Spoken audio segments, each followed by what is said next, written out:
Luhu. Shadal Hanawale Abiyama Yiska Wabiako. Atakwados, which make Aquados, but should make Alola Mae. We shall Bene Israel, El Shabbat, so El Shabbat, but all now. Beni Bene Israel, Otilola. Kisha Shekami Masa El Shaddai, Shamaim. Where Talis, who by all must be, Shabbat, why not fash? Wherefore the children of Israel shall keep the Shabbat, to observe the Shabbat throughout their generations for a perpetual covenant. It is a sign between me and the children of Israel forever, that in 6 days the Most High created the heaven and the earth, and on the seventh day he rested and ceased from his work. Baruch Shemeka, Baruch Emeneka, Baruch Torateka, Baruch Kedushateka, El Shaddai Melech, El Shaddai Malach, El Shaddai Imlok, Nolam Maheh, Baruch Shem Kavod Malkuto, Nolam Maheh, Baruch Kavod Elohim Kamo Melech Yom, Hallelujah, Nolam Maheh.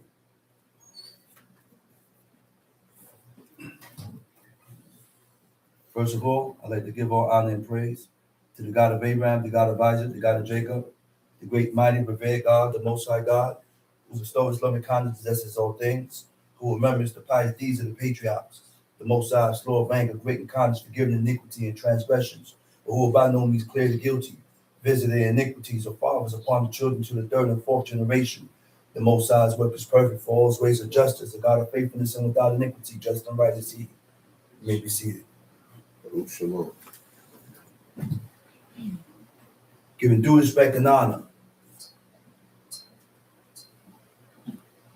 to the founder of Bnei Zaki Maccabees, a leader in Israel,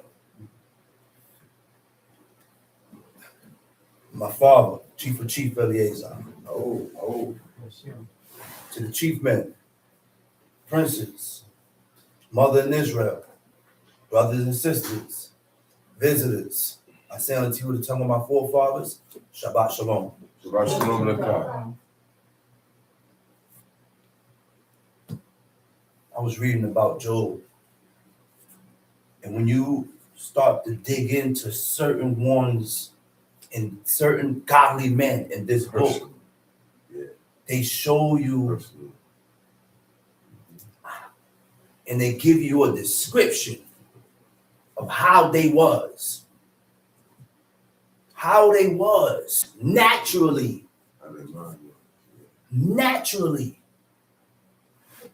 These men that we read about in this book had a natural godliness about them. Natural affinity and determination towards God. I was reading about Job, and one of his friends told him that he was righteous in his own eyes. So I said, how can you be righteous in your own eyes? What does it mean to be righteous in your own eyes? So I looked it up in the Hebrew. It says, Zadik be'enai. And righteous in his own eyes, or righteous in your eyes, when you're righteous in your own eyes, it means that is what you call self-justification. I said that is when you justify yourself. You know how many of us justify ourselves in our wrong? But we don't study. So therefore we don't know, because you don't want to know. The book is there. Put time in and learn about yourself.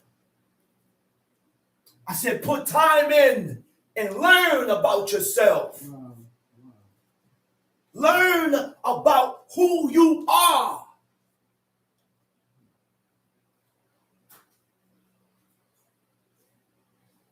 With a conscious mentality. With the mentality of making amends with God. That's the road we got to get on, man. That's the road we got to get on. That's the road that's the path we got to get on. Wow. It's time making amends with God. Wow.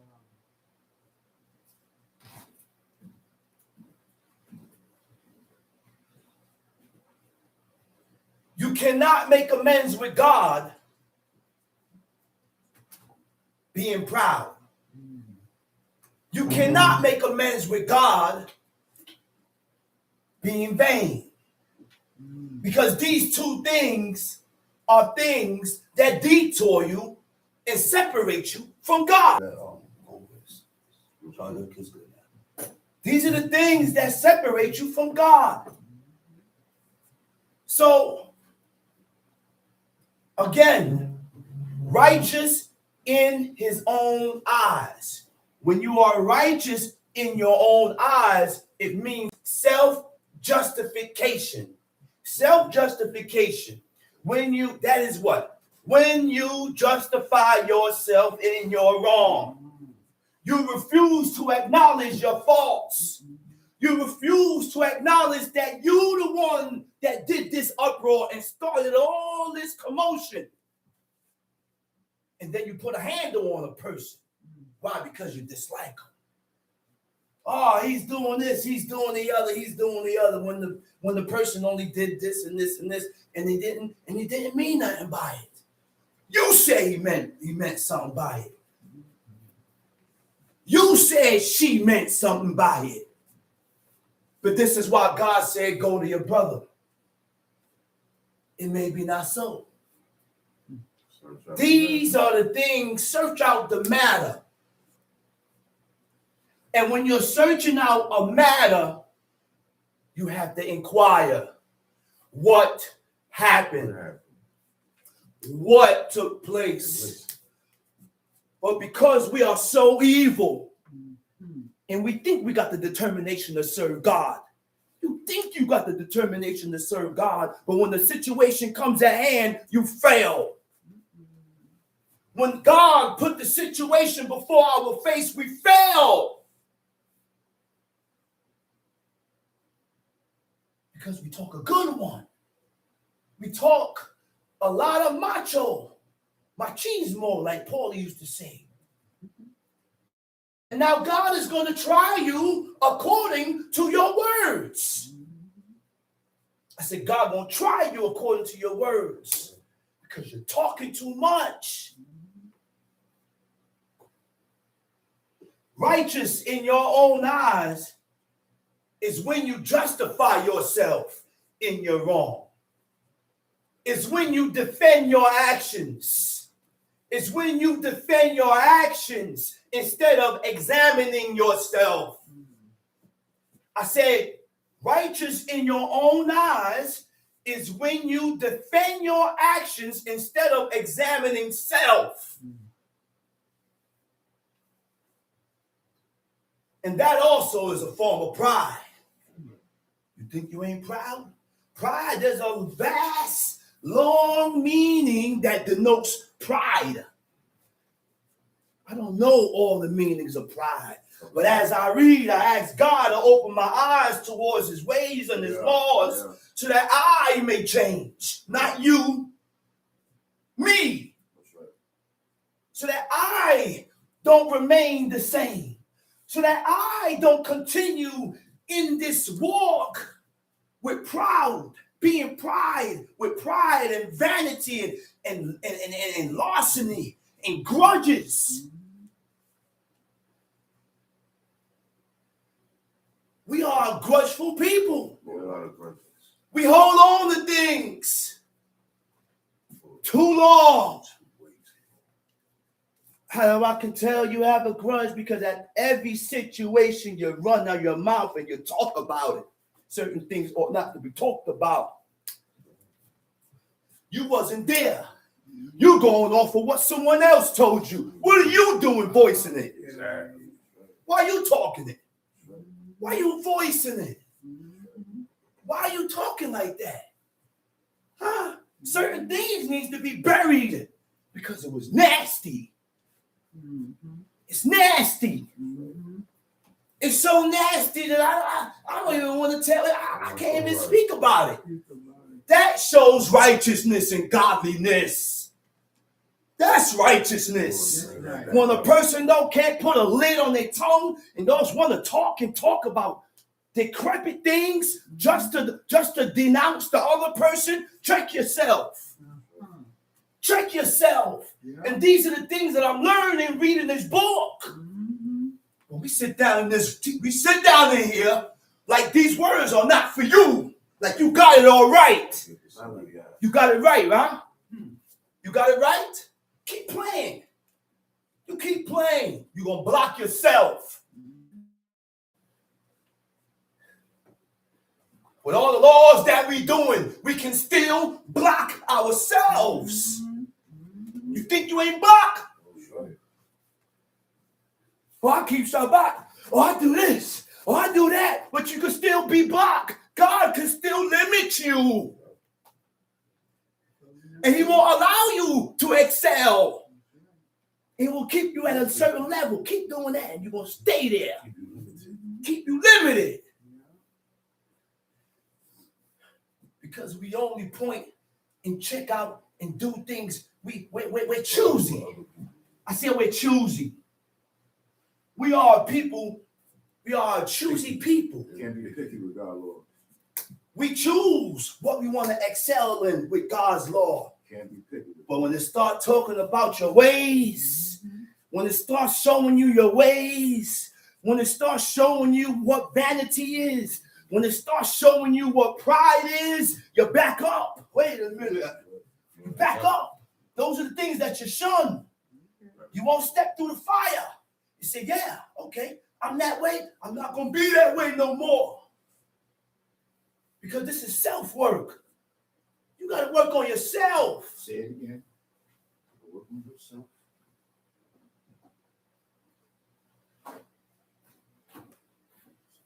Righteous in your own eyes is when you justify yourself. Learn that, man. Thank God for opening my eyes to these things. We must stop justifying ourselves in our wrong. When you're wrong, you ain't got nothing to say. Numbers 12. I said, when you're wrong, you have nothing to say. Nothing. But that's our problem. Our problem is you can't see the fault in yourself. I say you are not able to see the fault in yourself. Why? Because God has blocked you also. And all you're thinking about is what was done instead of what you did. Let's read. Numbers chapter 12. And Miriam and Aaron spake against Moses. Miriam and Aaron spoke against Moses. Moses was a godly man before God, the most faithful in all his house. That's right. Meek. That's right. Humility. That's right. And these are the characteristics that drew God's attention towards him because he was meek, faithful, and humble. These are godly characteristics. These are godly characteristics, godly traits. Go ahead. And Miriam and Aaron spake against Moses because of the Ethiopian woman whom he had married. Because he married an Ethiopian woman. The Ethiopian woman, a Cushite woman, right? God commanded the nation not to marry into those women. But Moses was favored by God. I said Moses was one of God's favorites.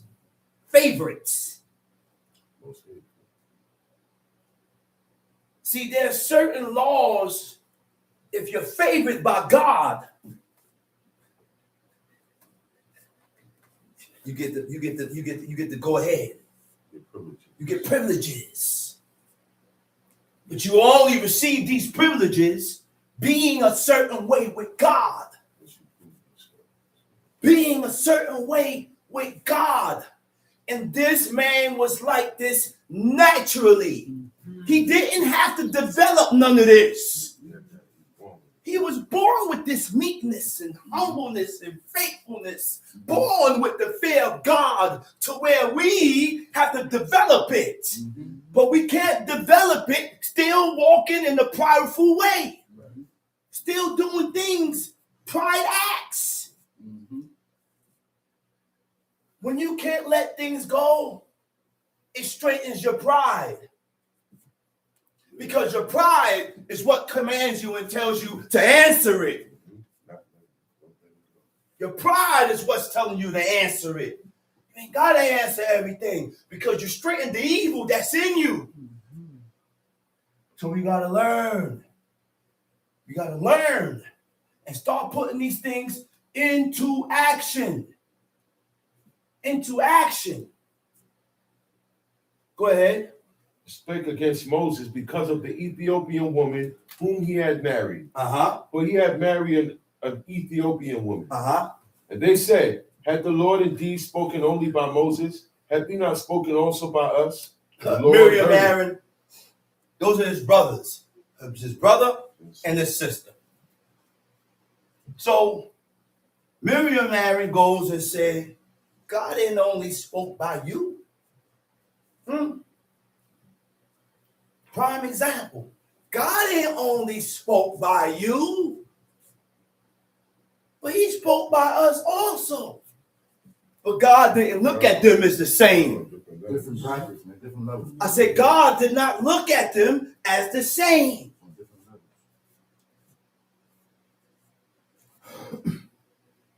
Just like your parents. Look at some of yous, some of us. You ain't qualified for that. This is what you qualify for. You ain't qualified for what he's qualified for, but you're qualified for this. You ain't qualified for this. You are qualified for this. And stand your ground in what you're qualified in. Right, excellent. Excel in what you're qualified in. Don't try to step in my field. This is my field. This is not your field. That's the problem.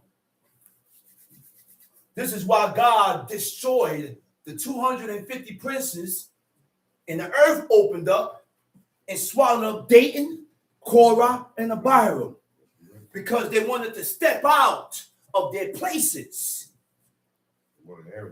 They wanted to step out of their place. You see how important it is to remain in your place? Very important. See how important it is to remain in your place?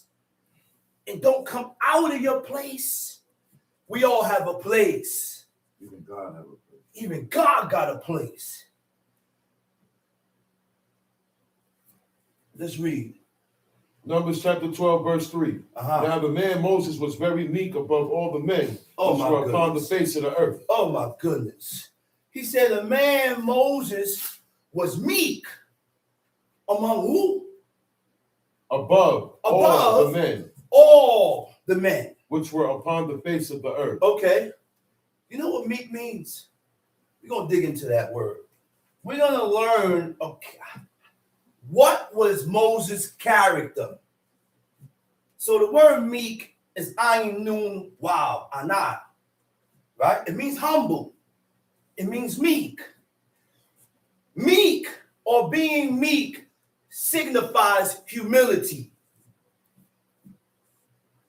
You can't be meek without humility. And you can't have humility without being meek. Meek also signifies self-restraint. Well, I told you. Did you hear what I just said? Self-restraint. You know what self-restraint means? It says self-restraint and submission to God's will, enduring with patience and without resentment. I say enduring with patience and without resentment. So let's dig into these words now. Okay? Humility is characterized by a lack of pride which is the root of all sin. I said pride is the root of all sin. That's where the iniquity begins. It begins and starts with pride. So if you work on your pride, you can relinquish and get rid of iniquities. So don't do things to strengthen the pride that you have in you. We do things to strengthen our pride. Self-exaltations. We refuse to let go. A lot of things that we do to strengthen the pride that we have in us. Okay? So when you begin to think of yourself less, when you begin to think of yourself less and prioritize God's will. I said, and prioritize the will of God, serving others over selfish ambition, the power of serving. I said the power of serving. So, first we have to learn and understand that our emotions do not have the power to change God's reality. These are the words of my brother, Prince Sakari. And when I read it, it's so true. It's so true because everything lined up with what the book says. Everything lined up with what God says. Your emotions do not have the power to change God's reality. So sometimes you may have to eradicate your feelings and your emotions and your desires for the purpose of serving God. Because like I said, your emotions can stir you towards righteousness, and they can also stir you towards being evil and wicked. He said, we are entitled to our opinions. But when our opinions is not in accord with the moral code of God, we are wrong. So your opinions and your ands and your ifs and your buts has to correlate and match what the book says. It has to match that book. When you perceive that I'm saying things and moving in a way that is not accepted by God, check yourself. Check yourself. That's right. And unless we accept and conform to the order of life, the order of life, the standards of life, these laws, commandments, and statutes that God gave us, that was set by the judge of all, that's when sin has broken the barrier and based on our level of belief, possible unwittingly waging war against God himself. When we allow our feelings and emotions to dictate our moral compass. I said we allow our feelings and emotions to dictate your own path, to dictate your emotions, to dictate your actions, to dictate your thoughts and your ideas. All because of your emotions and how you feel. Yeah. Oh, he did this to me. He doing this to me. Man, they did worse to King David, and King David let it go. Shimei kicked dust and spit. And he commanded one of his servants, Abishai. He said, leave him alone. Maybe God told him to curse David.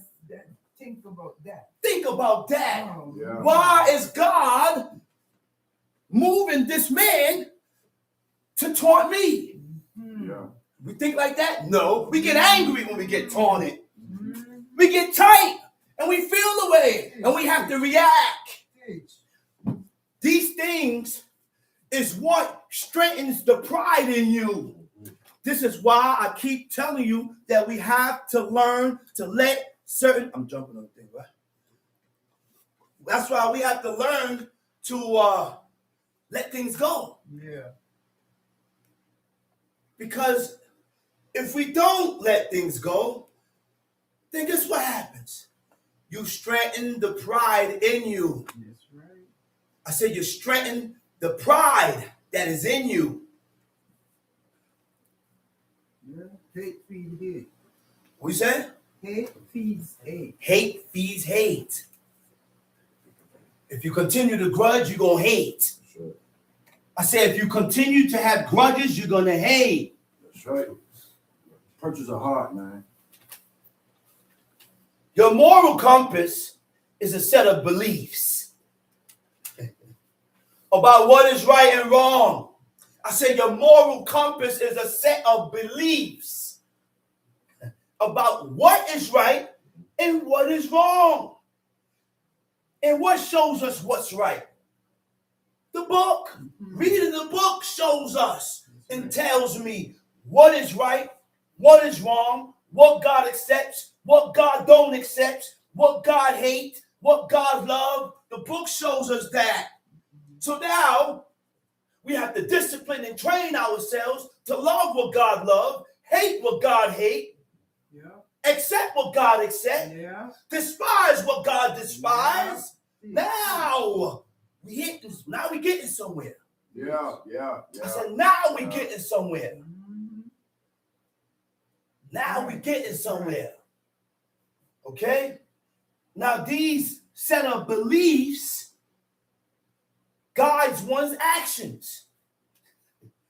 The set of beliefs, which is the law, is supposed to guide your actions and guide your thoughts. But when we get emotional, our beliefs, the laws, the commandments of God go out the window, and pride sets in to where I have to be right, and I have to show you that I'm tougher than you. Yeah. You soft. What are you gaining from that, John? I'm not gaining nothing from that, but this is how we are. Yeah.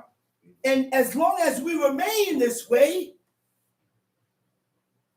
you can excel. Because we're feeding that thing called pride. That thing called pride, we're feeding it. Yeah. And as long as we feed that thing called pride, as long as we continue to strengthen that thing called pride in us, we can't serve God. You will continue to limit yourself concerning God.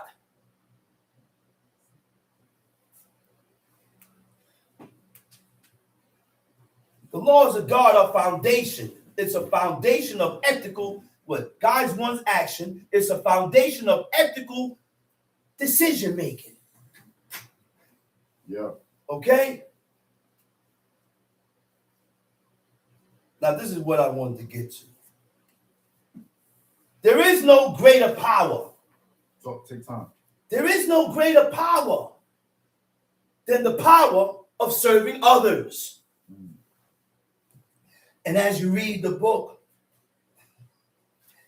that's what the book tells us and speaks about. It teaches me to serve my neighbor.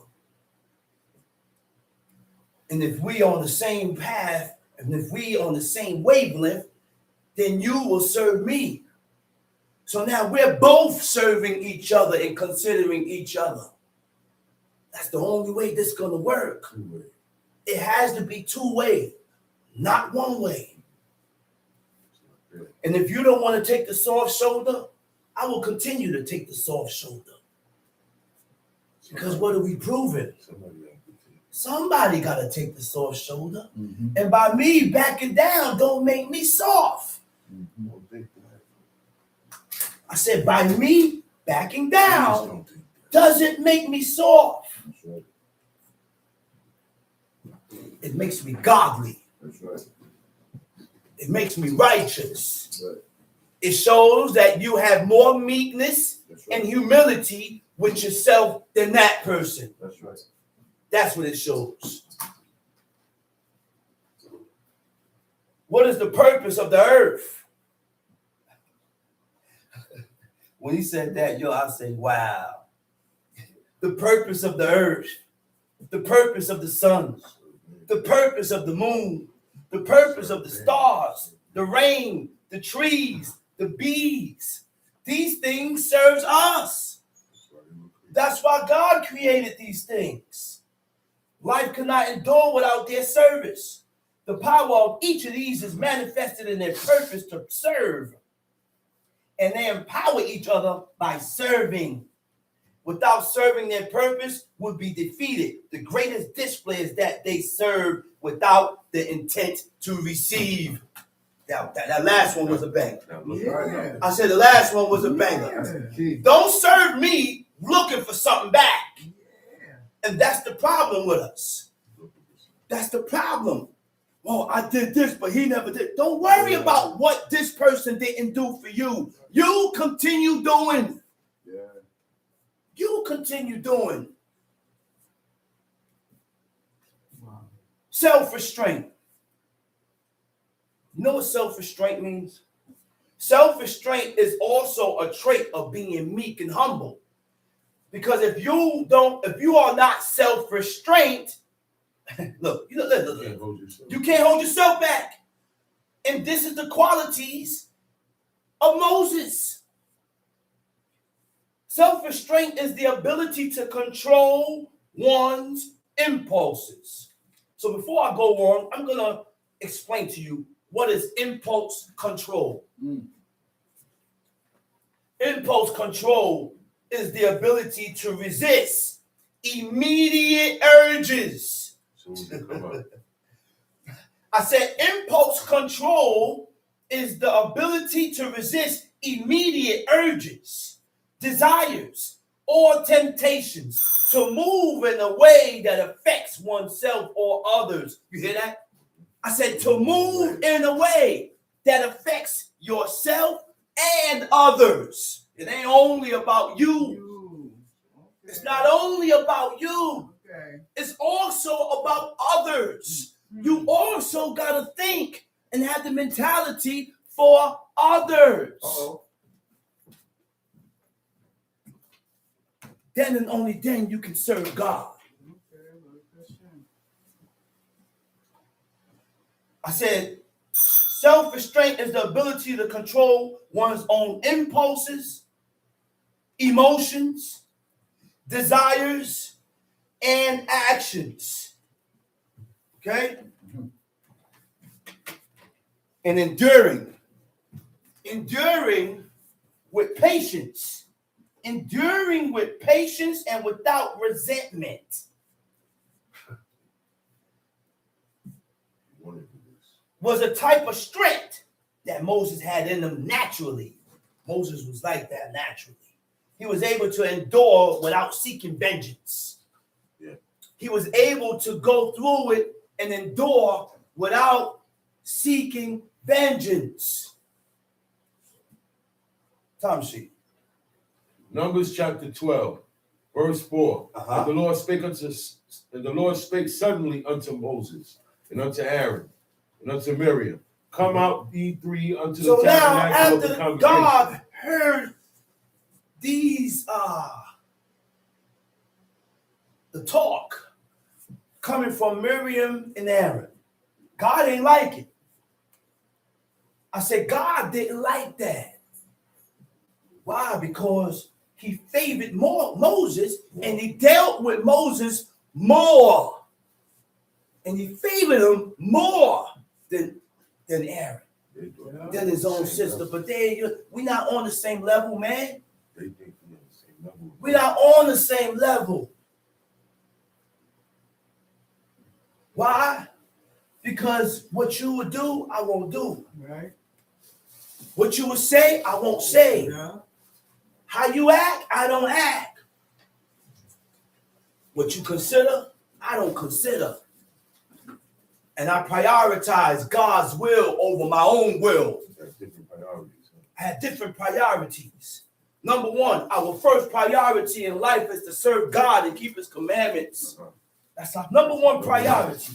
Serve God and keep his commandments. And when you have these laws as your priority, then you will die. That's when you die for God's laws. Because you prioritize the laws of God over your own life. You prioritize the laws of God over hunger. You prioritize the laws of God over yourself, even if it means dying. That's why you can read in the book, and that's why they died. That's why these godly men that we read about in this book, they died because they prioritized the laws of God above themselves. Whenever you are able to do that, now you're cooking. Now you're ready. Now you're ready. You got to kill me to put some swine in my mouth. You got to kill me to violate this day. You got to kill me. I said, you got to kill me. And this type of spirit comes in time. You have to develop this type of spirit. Yeah. You got to develop this spirit. And you can't develop this type of spirit sinning presumptuously before God. Okay. You defeat the purpose. You defeat the purpose. Let's read, brother. Verse 5. And the Lord came down in the pillar of the cloud and stood at the door of the tabernacle. God came down in the pillar of a cloud. This thick cloud that came down embodied the glory of God. The glory of God was inside this thick cloud. This is why God said, I am that I am. Ehiyeh, Asher, Ehiyeh, I will be that which I choose to be. I will become that which I choose to become. You think God is going to tell Aaron to make a smoke for no reason before he go into the holies of holies? He said, yo, make a smoke before you come into the holies of holies. And don't come in here at any time when you feel like it. But make a smoke. Because I don't need you coming up in here and see me sitting on my mercy seat. Right. He's a God. So he can allow himself to be visible. You don't think God has the powers to allow himself to be visible? Or invisible. Or invisible? Or with a form or a shape? However you want you to see. Huh? That's right. That's correct. So if God didn't have a shape or a form, then why would I read such things? This ain't no why we read these things here? Yeah, why he make that smoke? Why he made that smoke? What was the purpose of the smoke? You can't see a spirit. No. A spirit has no body. Can't see it, can't touch it. Can't see it, can't touch it. That's right. But this is the power of the eternal one. This is the power of God, man. Tom sheet. And called Aaron and Miriam, and they both came forth. And he said, hear now my words. If there be a prophet among you, I, the Lord, will make myself known unto him in a vision. He said, hear now my words. If there be a prophet among you, I, the Lord, will make myself known unto him in visions. And will speak unto him in a dream. And I speak to you in dreams. My servant Moses is not so. But this guy Moses, I don't deal with Moses this way. I don't move with Moses this way. Go ahead. Who is faithful in all mine house. Naturally. Moses had a certain type of faithfulness with him. The Hebrew word for faithfulness is ne'eman. Ne'eman means unwavering faithfulness. I said unwavering faithfulness represents steadfast and consistent commitment to God. Consistent commitment to God, even when faced with adversity or personal failings. Commitment stays. The commitment remains. What is personal failings? Regardless of what situation you're in, You remain committed to God. You don't waver in your commitment to God because of the situation that you're going through. And this is why when I went to prison, I went 3 days. No food. 3 days, no food until you, CO, give me what I want. That's right. You gonna give me what I want, or I'm gonna die in here. 3 days. Prince Zachariah went 7 days, no food until you give him what he wants. This is what commitment to God means, man.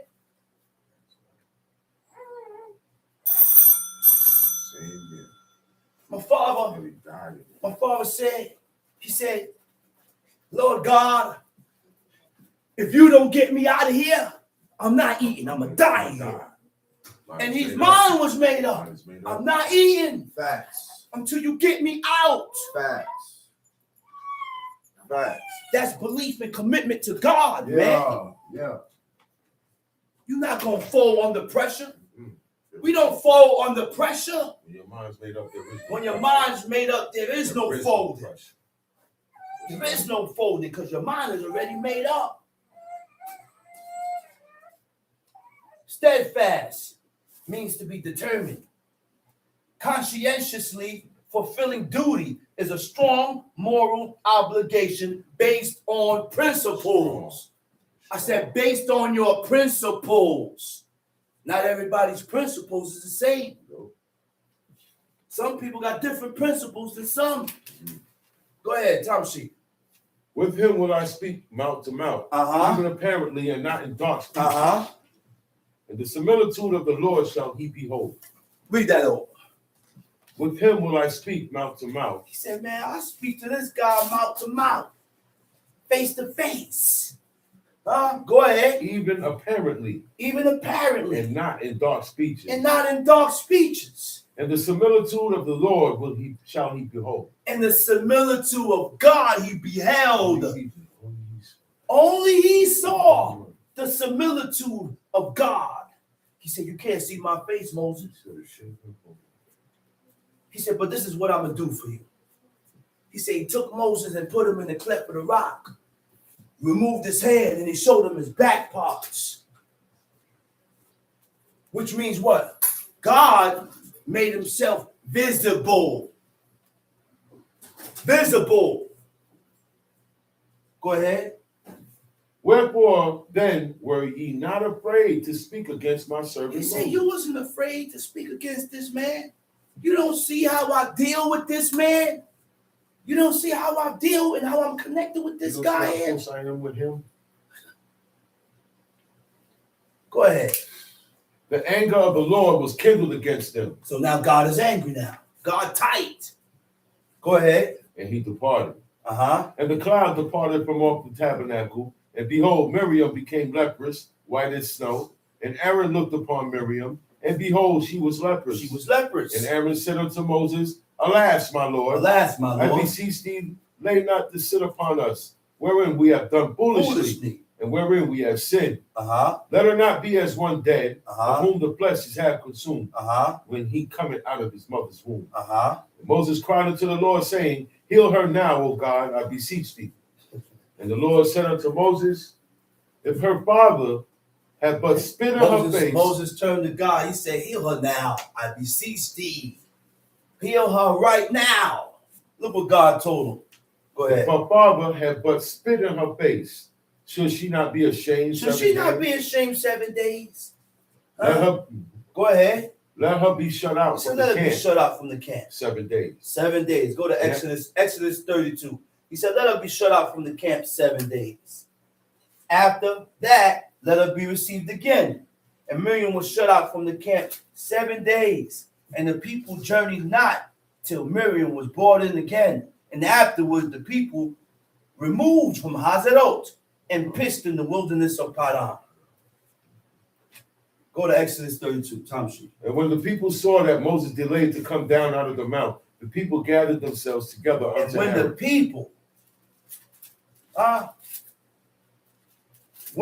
people saw that Moses delayed to come down.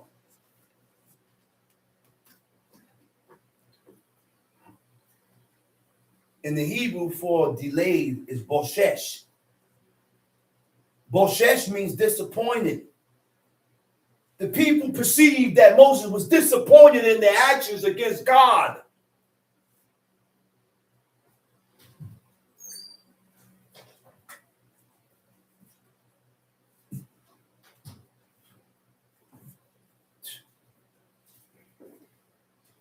See, we got to realize that we're dealing with a people that's just getting out of Egypt.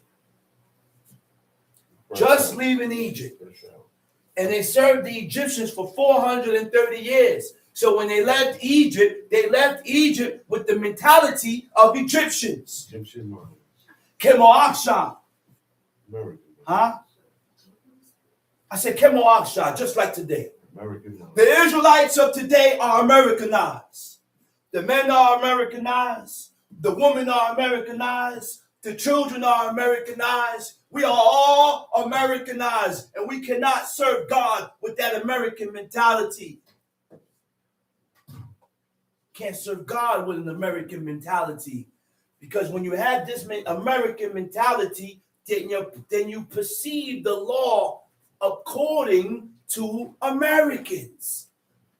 Not according to how God thinks, but according to the world. That's why a woman can look at a man and tell the man that he cheated. I said, that's why a woman can look at a man and tell the man that he cheated. Mm-hmm. We have a place, man. We have a place. And men, women, and children must remain in place. Sure, and have a place. Because God commanded the man to rule and command his house. That's right. So once God has made my wife and my children as subjects under me, there's a way you say things to me. I said, there's a way you say things to the one that God gave the order to. Right. That charge, that's right. God ain't charged you, sister, children. God charged the man. And if I'm going wrong and I'm at fault with God, there's a way you say it. Yes. I said, there's a way you say it. Oh, can he do this? Can he do that, man? Check yourself. That's right. Check yourself. Check yourself, because you ain't all right neither, sister. You have been neglecting your duties as a wife. And now you want to jump up in my fierce. My duties is good. I got my duties established. You the one slacking in your duties. Until we start splitting this thing here in half. All right now, sister. Since you want to be a man, we're going to split everything in half. Everything down the line, sister. You pay this, I pay this. You pay that, I pay this. You do this here, I do that here. Kaba, at that point in time, I'll cook my own food.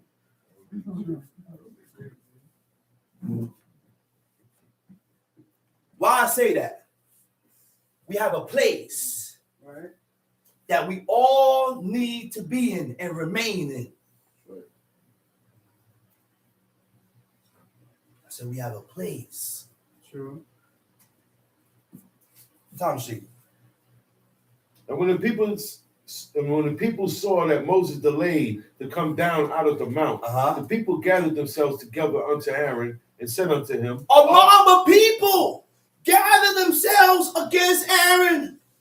Now remember, now they're just getting out of Egypt. Aaron don't know these people, and these people don't know Aaron. The only thing they know is Egypt. You done took them out of a habitat that they was accustomed to. Just like today, we are taking men and women that are accustomed to a certain lifestyle, and we're trying to apply godliness to it. Think about that. Think about that. I said, think about that.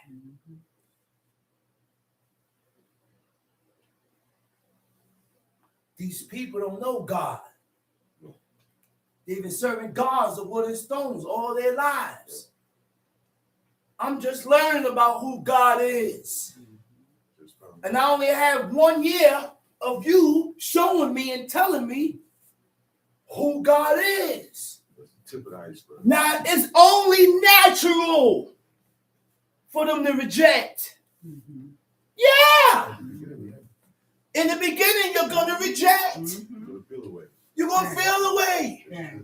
And be real with yourself. You're not going to accept everything. Oh, this is God. Oh, for real? This is God? That automatic, you just accept all the laws of God? No. That don't happen like that, man. So therefore, I have noticed and read, and I'm reading and I'm learning that when you're dealing with people that this is new to, you have to be patient. Very patient. Patient.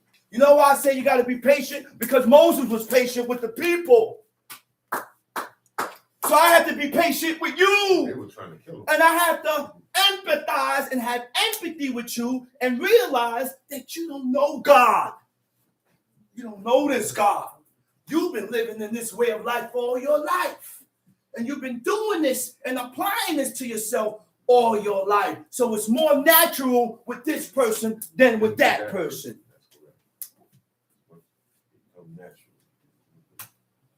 If you can't see that, there's something wrong. That's why God appointed Moses. I need a man with patience. The most patience in the world. That's what God said. He said, this man has the qualifications to fulfill this job. He's meek, he's humble, and he has patience. You needed patience dealing with these people. Leading people, you need patience. What, say that again? For leading people, you need patience. Leading people, you need patience. Those are one of the qualifications of a leader. Period. If you don't have patience, you can't lead. You can't be no head of no camp. You can't be no king. You can't be a person to lead people because you got to have patience with the people. You got to have patience.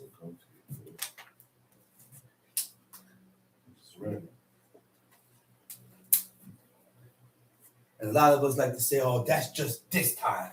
That's only this time. That's this time. That's the evil that you have in you. Because you don't want to acknowledge. The wickedness and the evil that you have in you is making you reject the word of God. Yeah. You need patience. Yeah. Yeah, you need patience when you're dealing with people. That's right. Don't tell me you just only for this time. No, this ain't for this time. This is for these times too. That's right. In everything you need patience. I gotta be patient with my children. Because if I'm not patient with my kids, then I'm gonna beat the hell out of them for everything. Yeah, you're not going to get the love. I'm gonna beat the hell out of them for everything they do. So I told my daughter, I said, don't lie to me. Because when you lie to me, I'm gonna get more angry and then I'm gonna beat you. But when you tell me the truth, I spare you, come down here a little bit, don't do it again, and we push forward. Because I don't want to beat my kids for every cotton picking thing they do. Right. I'm not beating my kids for everything they do. Because guess what? They're gonna be afraid to come to me and talk. Okay. Because they think I'll be gonna beat them. No, I need my kids to be confident with me to know that they can speak to me about everything. That's right. And that way I can give them wisdom and guide them. But if I beat them from everything, well, I ain't telling Abba, man, because he gonna beat me, man, he gonna kill me. I'm not telling them. No, Yeah, you ain't going to learn how they think. no. You need to know how they think. You gotta be patient That's right. with your wife. That's right. Patience. Okay. Sometimes you gotta eat it When you don't want to. when you don't want to. Okay. You know who I learned that from? My father. Okay. My father showed me how to deal with my wife. That's right. And he taught me sometimes you gotta be patient. Yeah. Patience That's right. is a what? A virtue. Hurt you and a little bit won't hurt you. And a little bit more hurt you. I like that, man. I like that. I wonder where she get that from. She a rapper. She's spitting right now. We're gonna give her the mic so she can come up and spit. Time sheet. Exodus chapter 32. And when the people saw that Moses delayed to come down out of the mount, the people gathered themselves together unto Aaron and said unto him, Up, make us gods, which shall go before us. For as for this Moses, the man that brought us up out of the land of Egypt, we want not what has become of him. They haven't let go of their gods. And you don't let go of those gods like that. Leave your hair alone for crying out loud. You don't let go of those gods like that. You've been serving these gods and these deities for most of your life. Right. Now you telling me Christmas is what? Christmas is an abomination. And when Christmas come around, I'm going to get the jolly spirit. Because I've been celebrating Christmas for 40 years. So I'm going to feel the feelings will come. But you got to fight it. Right. You can't tap into it. You can't fight these feelings going around it. No. Because you straightened it. You got to stay away from it. That's right. All these feelings is going to come. But use your husband as strength, as a pillar. As a pillar. That's your strength. You not see it. That's your strength. So these people left Egypt, served the Egyptians for 430 years, and they haven't left off from their gods. And as soon as trouble hit, they revert back. They went right back, and they was ready to go right back to what they know best. This is why we must make our mind up. When we are serving God, we got to make our mind up. Because when you make your mind up, and when certain situations transpire, you're not going to revert back and go back. Time sheet. Exodus chapter 32, verse 2. And Aaron said unto them, Break off the golden earrings. Break off the golden earrings. Which are in the ears of your wives, of your sons, of your daughters, and bring them unto me. And all the people break off the golden earrings which are in their ears. And one thing I wanted to show you. That word jingle bell is a slave term. Jingle bell is a slave term. Jingle bell came from slavery. When they would put like a metal band around the neck, and it's on the side had two metal pieces that come up and hang on the side with bells. That gadget was used to put around the slave's neck with a lock, so that just in case if they decide to run, they can hear them. They can hear them. They hear the bells ring. You hear them. You can't sneak away. But we celebrate these things. We celebrate these things not knowing the origin. We celebrate Thanksgiving not knowing the origin. We celebrate Mama's Day, Papa's Day without knowing the origin. Birthdays without knowing the origin of these things, which are all pagan holidays, pagan traditions. Time sheet. And all the people break off the golden earrings which were in their ears and brought them unto Aaron. And he received them at their hand and fashioned it with a graving tool after he had made it a molten calf. A molten calf. Okay. Molten calf in the Hebrew is egel maseka. Egel maseka, right? Now, the molten calf was worshipped by Hebrews during the period of the Exodus from Egypt in the 13th century BC and during the age of Jeroboam, king of Egypt, in the 10th century. They worshiped the golden calf by profaning revelry. These are things we're going to go into. Revelry means what? Boisterous partying, which included idolatry, drunkenness, immoral acts, So the Israelites celebrated by feasting, driving, singing, and dancing to an idol. Right? Okay.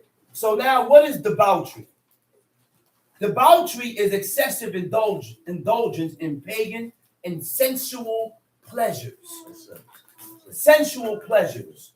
Sensual pleasures are what? Gratification of the senses is the pleasure or satisfaction through one's physical senses. Sight, smell, taste, touch, and hearing. The desire to satisfy those senses. This is why we have to learn to abandon and forsake our senses to serve God.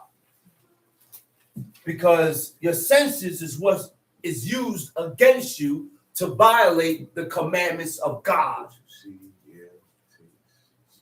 That's right. Tamshi. These be thy gods, O Israel, which brought thee up out of the land of Egypt. Verse 5. And when Aaron saw it, he built an altar before it. When Aaron saw it, he goes and builds an altar. And Aaron made proclamation and said, tomorrow is a feast to the Lord. And they rose up early on the morrow and offered burnt offerings and brought peace offerings. And the people sat down to eat, to drink, and rose up to play. Verse 7. Wait a minute. He said, when Aaron saw it, he built an altar before it. And Aaron made proclamations and said, tomorrow is a feast to the Lord. And it ain't talking about the Most High. Okay, go ahead. Read again. Verse 6. They rose up early on the morrow and offered burnt offerings and brought peace offerings. And the people sat down to eat and to drink. And rose up to play. The people sat down to eat and to drink and rose up to play. When they had their Thanksgiving and their Xmas, you can't take nothing from that. I don't want nothing from that. I don't want to drink nothing from that. I don't want to eat nothing from that. Because all those foods and drinks is dedicated to their gods, to their idols. Okay, go ahead. And the Lord said unto Moses, go get thee down. So God looks. He said, Moses, get down. For thy people which thou broughtest out of For the thy land of people, Egypt. for your people. Do you understand this? Now we are not God's people. I said, now we are not God's people. Why? Because we are at fault with God. We are not correct with God. We are corrupt. When we corrupt ourselves, God can't accept us. We make it impossible for God to accept us because we corrupt ourselves. Okay? Go ahead. Verse 8. They have turned aside quickly out of the way. Which I said, which thou hast brought them out of Egypt, and have corrupted themselves. So how do we corrupt ourselves? I said, how do we corrupt ourselves? So the Hebrew word for corrupt is what? Shakat. Right? The Hebrew word for corrupt is shakat. Shakat means to destroy, to mar, to be ruined, to pervert. Okay? So when we are corrupted, you change or debase yourself. I say you change or debase yourself by making errors or unintentional alterations. You see how you corrupt yourselves? By making errors in life concerning the laws of God. That's right. Okay? Now, what is marred? Marred is a flaw, a blemish, or a defect. Okay? To ruin means to damage irreparably in a way that is impossible to rectify. Right? To rectify means to correct. 8579. To rectify means to correct what is wrong or make right. I said to rectify means to correct what is wrong or to make right. So when we are at fault, we have to rectify the situation. Okay? We have to rectify and correct the situation. So the opposite of irreparably is to make repairs. Okay? To repair, when you are making repairs with yourself, it means to return and make good with God. To return and make good with God. To bind or obligate yourself to God. And when you bind yourself towards God, you go into contract. That's when you start making vows. I said, that's when you start making vows. That's when you start drawing certain lines, drawing certain boundaries with yourself. To obligate means to restrict yourself to the confinements of the laws. I said to obligate means to restrict yourself to the confinement of the laws of God. That's how you hold yourself. Time sheet.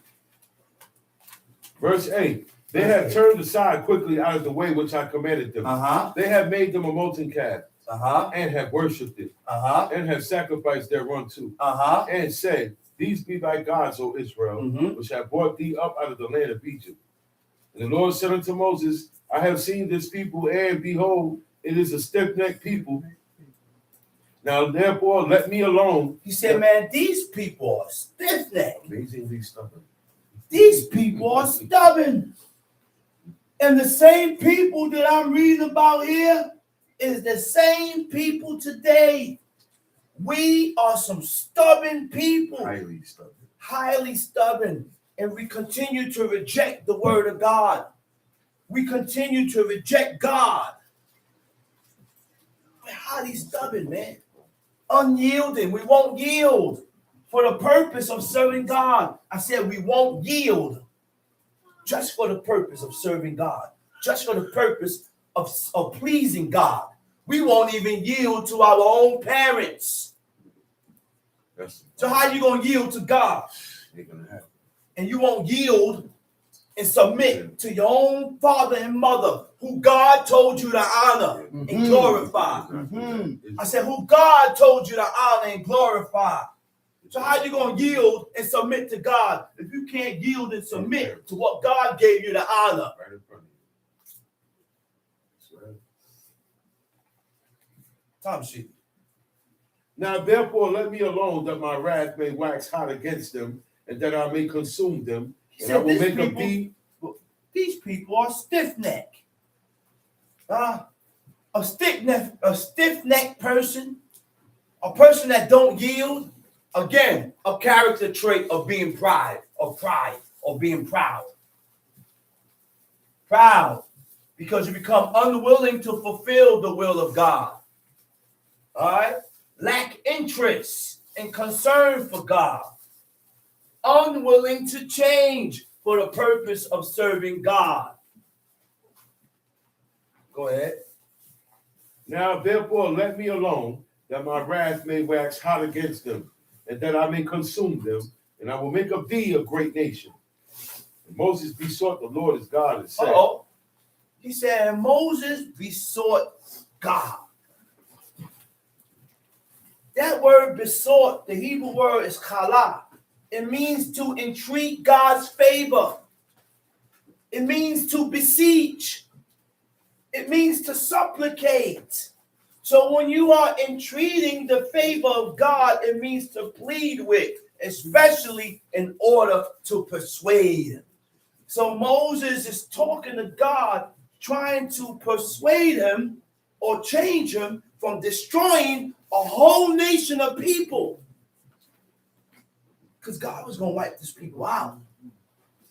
Okay? Beseech means to call upon or appeal or beg. Beg, entreat. That's right. Beg. Appeal means to make an urgent Make an request appeal. or a reversal. Make an appeal. To reverse it. Reverse the decision. Reverse the decision. Appeal the decision. Just like God reversed his decision concerning King Manasseh. Tom sheet. And Moses besought the Lord his because God. he was in Riblah. Yeah, And for that's it. people that don't know what Riblah is, Riblah was a place of punishment that It's a city, Manasseh was sent to for punishment, City of punishment. for violation of God, violation of the laws of God. And while he was in that city of punishment, he besought himself. He made amends with himself. Okay? He bethought himself. Made amends with a conscious mentality to change before God. He did that right there. Right there. He made his mind up. Made his mind up. Time sheet. And Moses besought the Lord his God and said, Lord, why doth thy wrath wax hot against thy people? You hear what Moses asking God? What verse is that? Verse 11. He asked God, why are you angry so with hot? your people? It's so hot, man.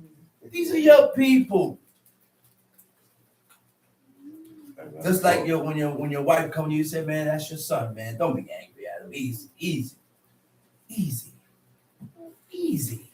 that's his son. Easy. Everybody. This is your son. Easy. He's only a chip off the old block. He's only a chip off the old block, imitating you. Mm-hmm. Easy. And this is how God dealt with the nation. And this is how we should deal with our children. And I'm expecting you to deal with mine the way you deal with yours. Same way. What you want for yours, you want for mine. That's right.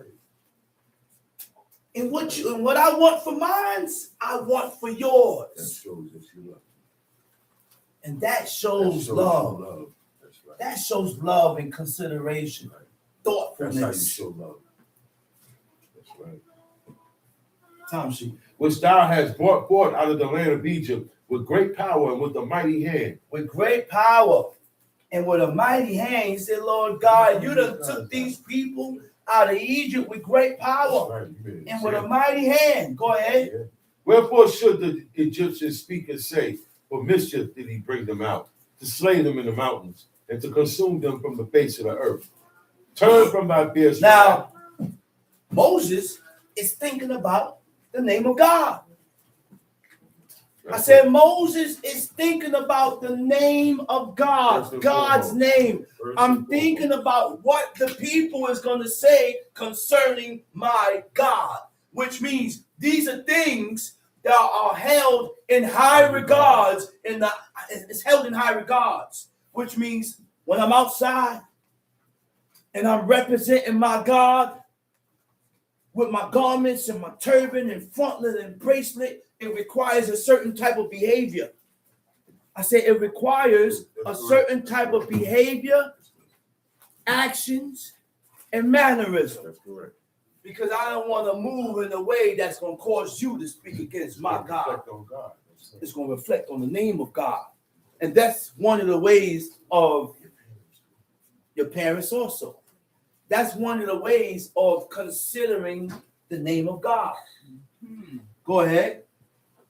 Exodus chapter 32, verse 13. Time sheet. Remember Abraham, Isaac, and Israel, thy servant, to whom thou swearest by thine own self. And He said, said, remember Abraham, Isaac, Yaakov, your servants. He said, these were your servants. Your servants. Remember what you told them and what you swore and what you said out of your own mouth. Go ahead. I will multiply your seed as the stars of heaven. I will multiply your seed as the stars of heaven. And all this land that I have spoken of will I give unto your seed. And all this land, which what? That I have spoken of will I give unto your seed. And they shall inherit it forever. And the Lord repented of the evil which he thought to do And the unto Lord his repented of the evil which he thought to what? To do unto his people. Which he spoke to do unto his people. The Hebrew word for thought, it says dabad, which he spoke to do unto these people. He said he's going to wipe them out. That's right. Tom sheet. And Moses turned and went down from the mount and the 2 tables of the testimony were in his hand. The tables were written on both their sides. On the one side and on the other were they written. And the tables were the work of God, and the writing was the writing of God, graven upon the table. The tables was the work of God. Moses didn't write those God tables. himself. God wrote those tables, and he didn't use a pen or a pencil. He used his finger to engrave the commandments in stone. Then after he engraved the commandments in stone, he gave it to Moses to return it and to where's those tablets? You know where those tablets are at? It was stored inside the ark.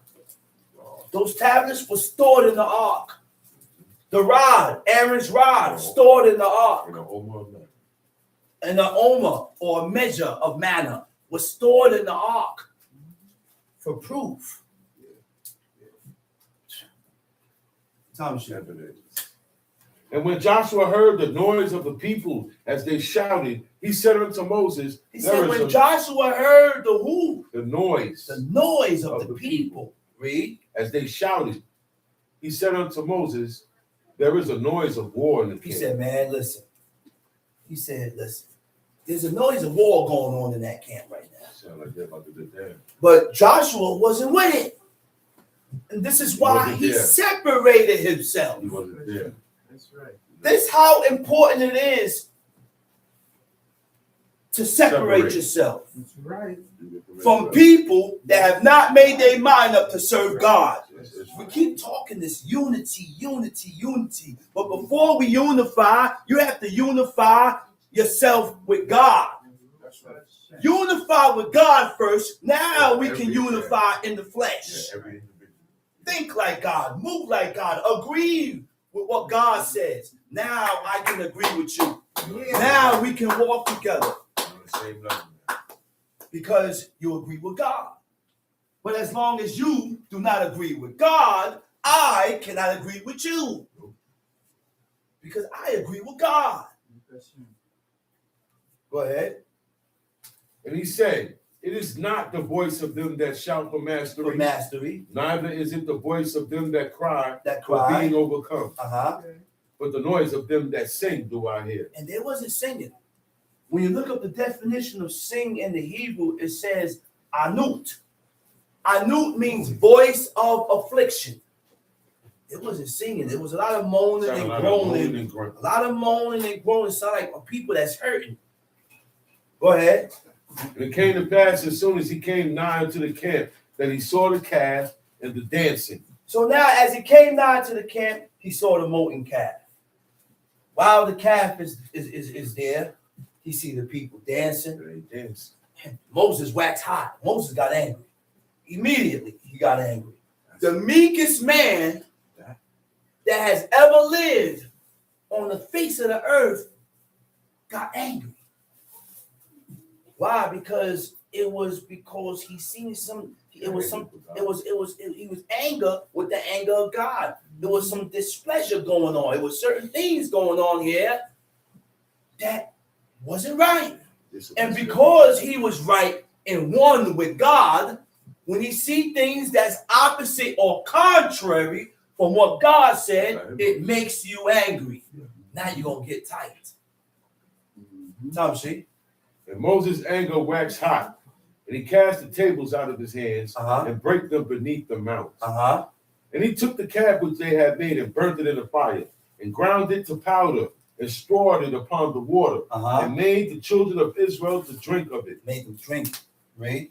And Moses said unto Aaron, what did this people unto thee, that thou hast brought so great a sin upon them? And If Aaron, you drink metal today, you're going to the hospital. Okay. If you drink metal today, like powder, and put it in water and let them, you drink that, you're going in the hospital. you're dying. You're going to die. You're going to die. How did it go? You're going to die. See? And Moses said unto Aaron, what did this people unto thee, that thou hast brought So so Moses great? asked Aaron, he said, what did these people do to you that caused you to build this? That that thou hast brought so great a sin upon them. Uh-huh. And Aaron said, let not the anger of my Lord wax hot. Uh-huh. Thou knowest the people that they are set on mischief. Thou knowest the people that they are set on mischief. Just like the people today. You have certain Israelites that are set on mischief. They do things just to be mischievous. They say things just to be mischievous. Go ahead. But they said unto me, make us gods, Make us gods, which shall go before us. Uh-huh. For as this Moses, the man that brought us up out of the land of Egypt, we wot not what is become of him. We don't know what became of him. Read. And I said unto them, whosoever hath any gold, let them break it off. So they gave it me. Then I cast it into the fire, and there came out this calf. Mm-hmm. Verse 25. And when Moses saw that the people were naked, for Aaron had made them naked unto their shame among their enemies. On their enemies. Read. Then Moses stood in the gate of the camp Uh-huh. and said, who is on the Lord's side? Let him come unto me. Uh-oh. And all the sons of Levi gathered themselves together unto him. Uh-huh. And he said unto them, thus saith the Lord God of Israel, put every man his sword by his side, and go in and out from gate to gate throughout the camp, and slay every man his brother, and every man his companion, Mm-hmm. and every man his neighbor. Mm-hmm. And the children of Levi did according to the word of Moses. Uh-huh. There fell of the people there that day about 3,000 men. 3,000 men. Read. For Moses had said, consecrate yourselves today to the Lord, even every man upon his son and upon his brother, that he may bestow upon you a blessing this day. Mm-hmm. Verse 30. And it came to pass on the morrow that Moses said unto the people, ye have sinned a great sin. Moses said, he said, listen, you guys They messed up. had did a great sin. You really did it. You really did it. You went so far. You can go so far into iniquity to where God backs up from you. And that's the position of us today. That's right. We done went so far into violation the commandments of God that God has reverted back to his spot. He went back to his place because nobody is acknowledging their offense. Yep. Nobody is acknowledging their wrong. Yep. So therefore God backs up. And this is how we are today. No, I can't deal with you. As long as you can't acknowledge where you was wrong at, I can't walk with you no more. Go ahead. And now I will go up unto the Lord. Uh-oh. Go ahead. Peradventure I shall make an atonement for your sin. He said, listen, man, Hopefully I could I'm going to go up and talk to God for you. for you. And hopefully I can make an atonement for your sins.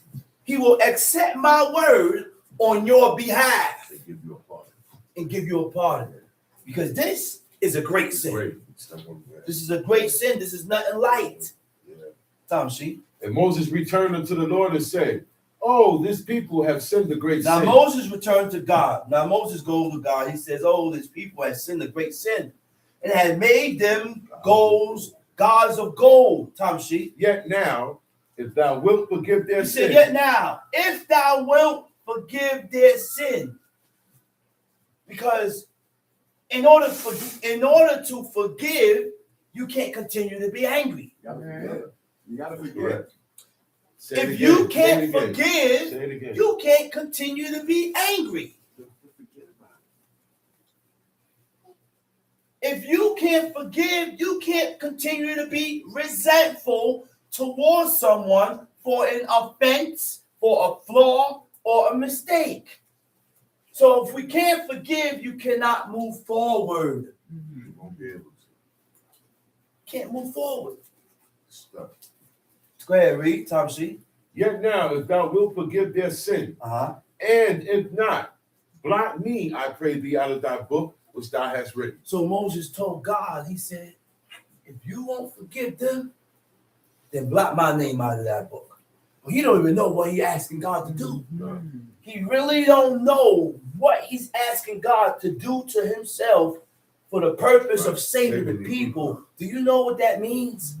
For God to blot your name out of his book, which means God got a book. And in that book, the book is called the book of life. When God blots your name out of that book, there is no hereafter. There is no akarit. Okay? Because according to what I read, all those who have dedicated themselves for the purpose of serving God, we gonna see each other again. Right beyond the We gonna see each other again. beyond the grave. But you have to dedicate yourself to serving God. You have to dedicate yourself to serving God. There is a purpose. There is a reward.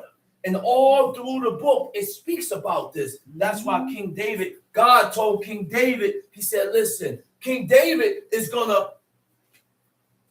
back on the throne. It ain't talking about his seed or his generation. King David himself. Actually, King David will go back on the throne. God said it. Job asked God to hide him in his grave until his wrath passed over. Hannah and her 7 sons. The mother told her 7 sons, die manfully. She said, because we gonna see each other again. Which means there's an expectation. There's something to expect after this. Yeah. I don't know what or how it's going to happen or what's going to happen, but there is something to expect after this life. Yeah. Tom sheet. And the Lord said unto Moses, whosoever has sinned against me, him will I blot out of my Okay, book. now. So you think God is going to kill one person For a world to save the world? and the future world. And No. the past world. No. That's not how God moves. That's right. No man can die for another man's sins or for what this man did. And while we Oh, still please sinning save today, me in the blood of JC. I hate hearing these things. Save me in the blood of JC. Come on, go ahead with this, man. It contradicts everything that we read here. Every Moses asked God to kill him and save the people. And God told him, every man that sinned, his name will I blot out of my book. Which means when you violate, you get charged. You get punished for your own iniquity. I'm not going to get charged for what you did. And a man is in charge of his house. That's right. Whatever goes on in the house, you have to make sure the husband, the head, is responsible. You have to make sure that your children and your wife is walking in the way that is pleasing in the eyes of God. Or God is going to charge the head. God is going to charge the father, the husband. That's the structure. And according to what I read in Exodus 20, he said, I will command or visit the sins of the fathers upon the sons. Upon the sons. that's where they come out wacky. So I have to walk right so that God don't visit my iniquities upon my child. Child. And this is why certain things transpired. Wake up. Because at first I'm looking at her, but I should have been looking at myself. Wake up. I said, before you look at her, you have to look at yourself. That's right. There is something that I did in my life that caused this to happen. So when you have a miscarriage, don't look at her. Check yourself. That's right. There is something that I did that brought this upon her. Right. There is something I did or you did that brought this upon her. Because we're dealing with the same God. God will visit your sins upon your kid. And sometimes it skips. Generation. It's not generation, but it skips the children. Oh, I ain't gonna visit upon this one, past this one. The sins of King David didn't visit all his sons. It was specific ones. Amnon, Absalom, and Adonijah. He had other sons. Those things. But those three got affected. They were active. Let's read. Whosoever has sinned against me, him will I blot out of my book. Whosoever has sinned against me, him will I blot out of my book. So now we say that JC bore the sins of the world. Right? But you know who bore the sins of the nation of Israel? But he didn't die. But the prophet suffered for the purpose for the purpose of Israel. Right. Ezekiel has bore the iniquities of the nation on each side of his body, to where he had to lay on one side of his body for a certain amount of time, and then he had to lay on one side of his body for a certain amount of time. So when it says he was bruised with our this and all this, you wasn't bruised for nothing, JC. It was the prophet Ezekiel that was bruised. It was as Isaiah was bruised for the purpose of the nation. Isaiah went through it, man. These were signs. The prophets was living signs. Told Isaiah, the Most High told Isaiah, he said, "Listen, man." He said, "Go marry a whore." And this is what I want you to name your son after you go. He said, Mahershala.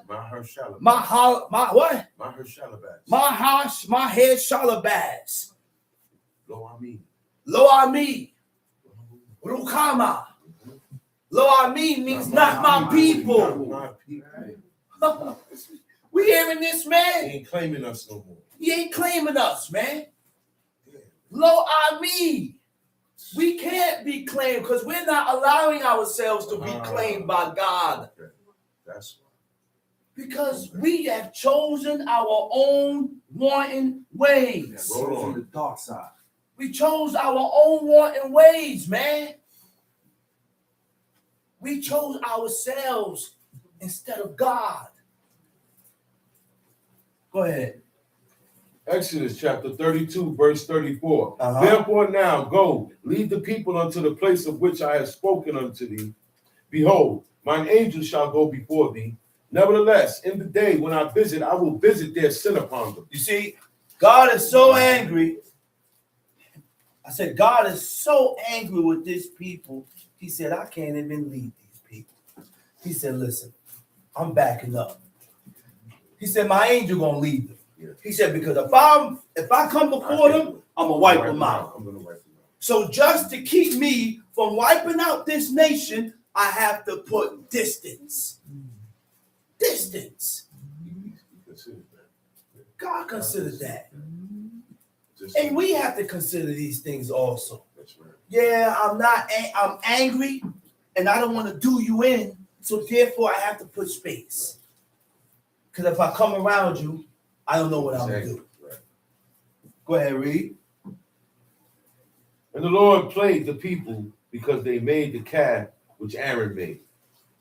And what? Because what? And the Lord plagued the people because they made the calf. Because they made the calf. Which Aaron made. Did we get the key? Did we get that? He said, the Lord plagued the people because they made the calf, which Aaron made. Why I said they made the calf? Because Aaron didn't make it on his own. They made Aaron. They pushed up on Aaron and forced him to build a calf. Go to Psalms 24. They pressed him and forced him to build a calf. And when Aaron made it, just like, okay, if I force you to do something, I didn't do it. You did it because you commanded me to do it. Right. Just like if I tell you, hey, cut the burner on, and you go cut it on, you didn't do it. I did it because I commanded you to cut the burner on. You're under my orders, under my request. Psalms chapter 24. The earth is the Lord's and the fullness thereof. Who? The earth belongs to God. That's right. And I said the earth belongs to God and everything that is in it. That's the fullness thereof. and everything that is in it. Go ahead. The world and they that dwell therein. Wait a minute, man. Everybody, everything. Go ahead, read. For he hath founded it upon the seas. Okay. For he had founded it upon the seas. Because remember, in the beginning, God created the heaven and the earth. And the earth was without form and void. And darkness was upon the face of the deep. And the Spirit of God hovered over the face of the waters. And God said, let there be light. That wasn't sunlight. That wasn't the stars. It wasn't the moonlight. That was just light. That's right. Regular old light. It was just light. But we have to realize that all these things came about through the power of God's spoken word. And this is the only book that shows you and gives you a beginning of how the earth was created. There is no book that can give you detailed description of how the earth was created. That's correct. There is There's no book like this book. That's why it's called the Book of Life. I said that's why it's called the Book of Life. Tom, see? He said, and it was, for he had founded it upon the seas. Right? And the Hebrew word for founded is yesadah. It means to establish. Right? You know what establish means? Establish means what? To bring into existence. Okay? To bring into existence means what? There was nothing there. Huh? There was nothing there. See, the science is for non-believers. This is why God put that there for the people to believe, because they don't believe in God Almighty. They don't believe in, they're not going to believe this just by reading this. So God has formulated atoms and did all this so that they can say, oh man, it had to have been of this and it had to have been a big bang. That's for them. For me, I know God don't need none of that stuff. You don't need an explanation. You know why? Because there was nothing there. Do you understand when I say there was nothing there? Void. It was void. Nothing was there. It was just darkness, water, and God hovering over the face of the darkness. So God, during God's creation, he is preparing the world for a nation. That rhymes. During God's creation, he was preparing the world for a nation. That's right. Called Israel. Yeah. See, He had Israel in thought from the beginning. He had Israel in thought from the beginning. Roll on. Tom, see? Well, he had founded it upon the seas. He had founded it upon the seas, floods. and he established it upon the floods. Who shall ascend into the hill of the Lord? Okay, so there is a qualification. Who shall ascend into the hill of the Lord? And all those that ascends to the hill of God are accepted. So these are things, these qualifications that I'm going to go through is what's going to denote and tell you how to be accepted of God. How I need to be accepted of God. That's right. You hear me? Go ahead. Let's read it. Or who shall stand in his holy place? Who shall stand in this holy place?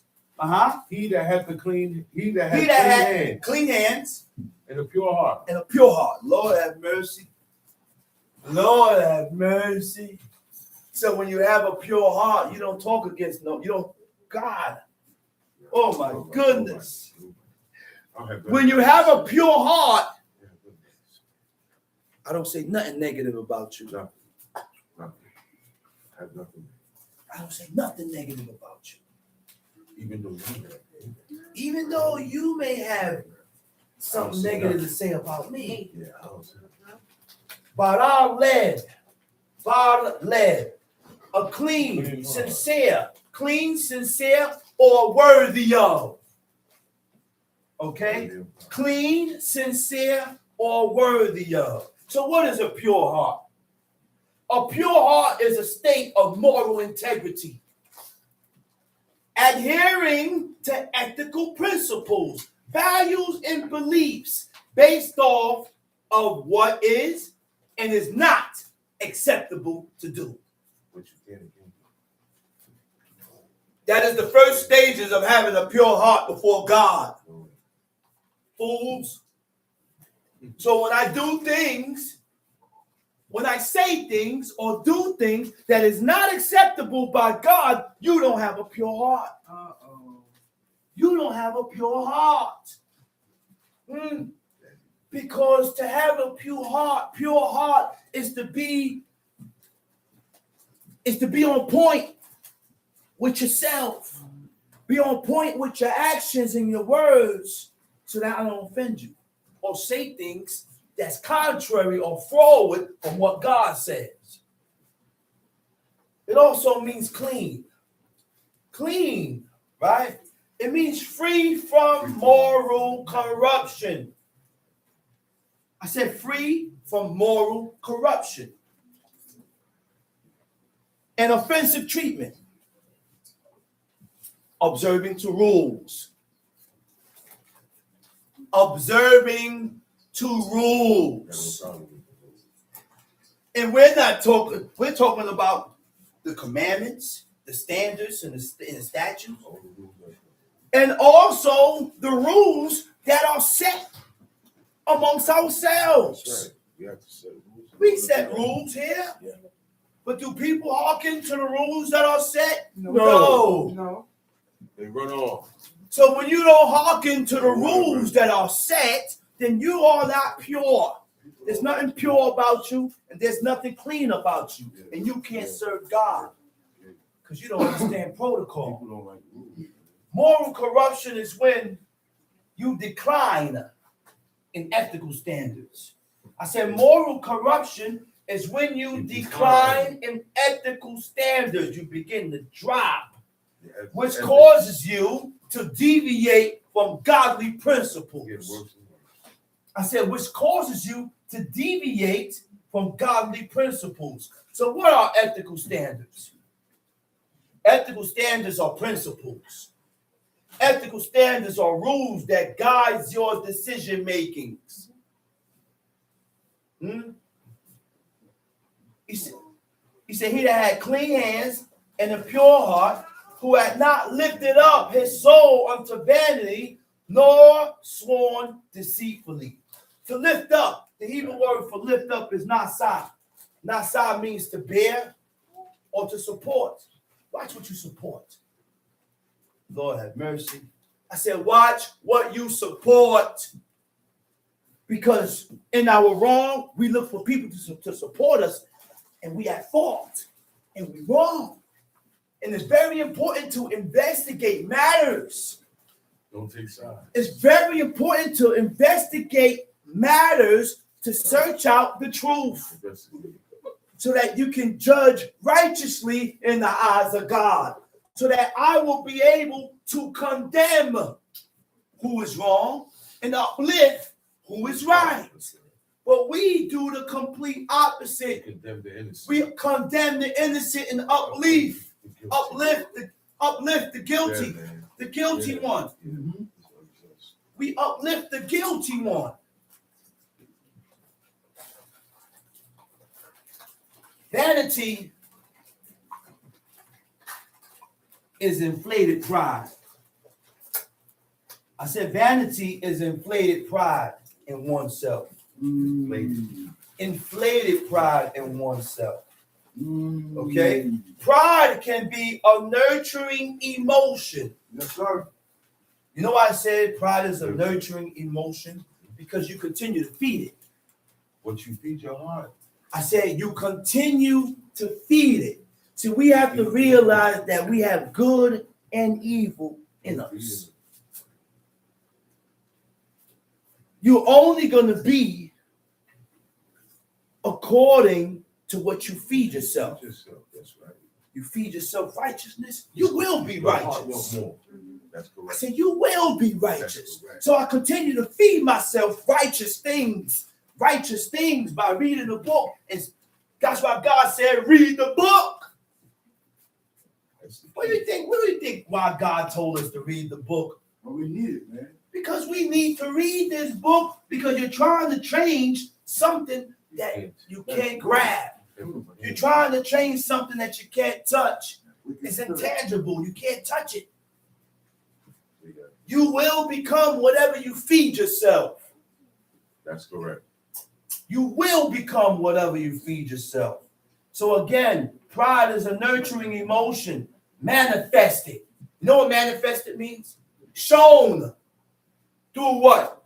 Through arrogance, self-centeredness, and a need for dominance. Just have a need for dominance. A need for dominance, which means you got to control run something. Everything. I gotta run everything. I gotta be in everything and run everything and control everything. That's the need for dominance. That's pride. Anytime you feel yourself like you need to push yourself up in control, you want to be this, you want to run this, pride is what allowing you to do these things. And when you see this happening with yourself, don't feed yourself it. Cut yourself off. You know what my father said? And when he said that, it made me think. He got his plate of food, and then he saw my plate of food. So then I had something in my plate that he didn't have in his plate. Good example. So when he looked at my plate, he wanted the avocado.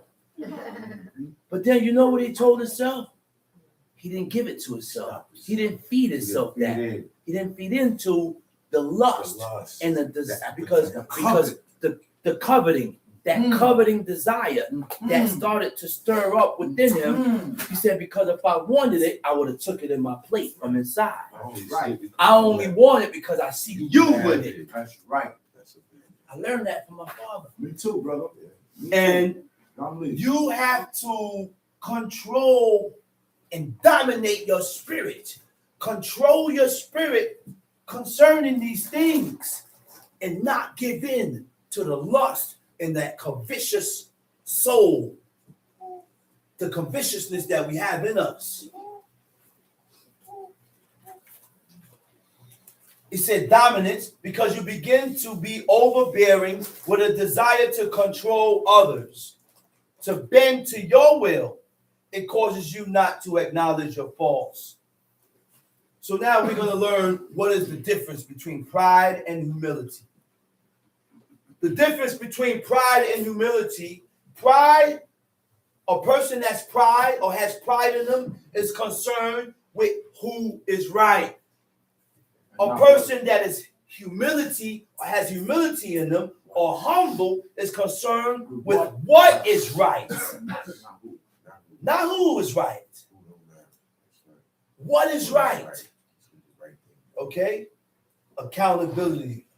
Accepting responsibility for your own actions. Okay? Thompson. Who has not lifted up his soul unto vanity, Who had not lifted up his soul unto vanity, nor sworn deceitfully. He shall receive the blessing from the Lord. He shall receive the blessing from God. That's how you get blessed. Read. And righteousness from the God of his salvation. Uh-huh. This is the generation of them that seek him. Uh-oh. Wait a minute. Keys. Seeking God. Keys. Yes, sir. So God just gave us a description of a certain people that's going to seek God. That's right. This is how you're going to be. This is the way you're going to be. That's right. This is how you're going to be. That's right. And if you're not that way, work towards it. Yeah, this is what the word. Start making yourself be that way. Be like this. Be like this. That's right. Yeah. Yeah. Start making yourself be like this because you're not that way. No, we're not that way. God, look, he said, this is the generation of them that seek him. That seek thy face, so Jacob. So this God just gave us a description of a people that's going to seek This God. is the type of people that seek God. This is the type of people that seek God. Tom Sheep. Verse 7. Mhm. Lift up your heads, O ye gates, and be ye lift up, ye everlasting doors. And the King of glory shall come in. Who is this King of glory? Who is this King of glory? The Lord strong and mighty. The Lord The strong Lord and mighty in battle. The Lord mighty in battle. Lift up your heads, O ye gates, Lift up even your head, O lift ye them up, gates. ye everlasting doors. Uh-huh. And the King of glory shall come in. Who is this King of glory? The Lord of hosts. He is the King of glory. Tom Sheep. Ooh, blessed be his holy name. Unto thee, O Lord, do I lift up my soul. Mm-hmm. Oh my God, I trust in thee. Let me not be ashamed.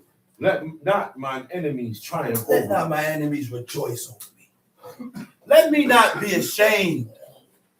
You know what ashamed means? Guilty because of one's actions. Often due to the sense of wrongdoing. But we are not ashamed of our faults.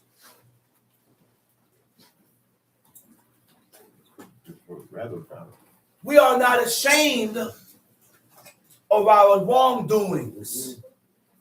We're not ashamed. We're not ashamed when we do things contrary from what God says. We are not ashamed when I offend you. Or when I offend you, I'm not ashamed of those things. So therefore, because I'm not ashamed of my actions, I can't repent.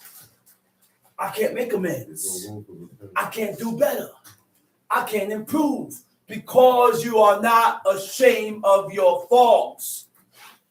So in order to improve before God, you have to be ashamed. Guilt got to set in. I said guilt got to set in. But with pride, when a person has pride in them, guilt don't set in. Guilt don't set in.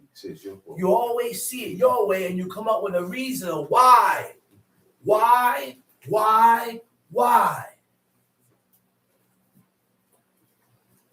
You got to stop being concerned of why and be more concerned about who it affected. That's right. Who I have affected. Tom Sheep. Yea, let none that wait on thee be ashamed. Let them be ashamed which transgress without cause. Which transgress without cause. Let them be ashamed. Let them be ashamed which transgress without cause.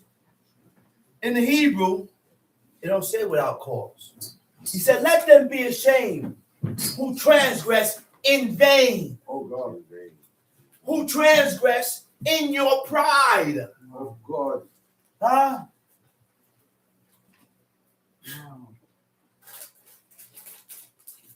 To be perfect and complete with God, we have to remove pride. That's right. We have to remove vanity. You cannot be perfect. You cannot be complete and whole with God with pride and vanity. That's right. Because that is the root of all iniquity. That is the root of sin. Pride is the root of sin. And this is why we transgress. That's right. This is why the world transgress. That's right. This is why some may transgress more than some, because you have more pride than this person. Pride. That's right. Tom Sheep. Show me thy ways, O Lord. Teach me thy paths. Lead me. Oh, wait a minute. Wait a minute. Show me what? Show me thy ways, O Lord. Show me thy ways. Teach Oh, me thy Lord. paths. Hodieni. Hodieni means I want to know your ways. I want to know your ways, Lord. I want to acquire your ways, oh Lord. You want to know God's ways? Read the book. Read the book. You want to learn the ways of God? Read the book. That's right. And pray that God open your eyes to his laws. That's right. King David asked God not to hide his commandments from him. You know what that means? when he asked God not to hide his commandments from him, when I read it, open my eyes so that I can see it. So that I can see it. So that I can see it. Yeah. Because not everything that you read. I see, you see.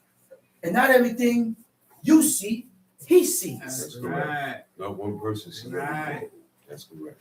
We all don't see the That's same true. thing. Because we are That is all true. on different That is levels. correct. That is Thank you. true. That's why you have guides. Ones that God deals with to That's right. teach and show the people. That's right. That is correct.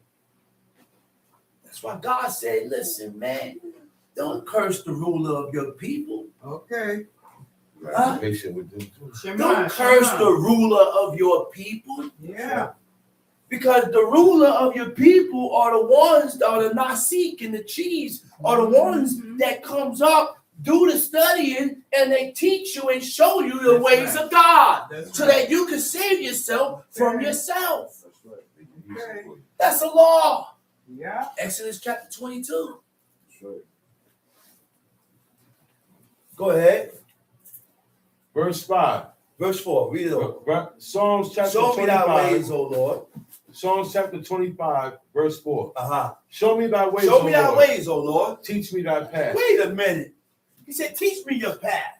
Hmm. The Hebrew word for teach is lamdeni. Come from the word lamad or lamed.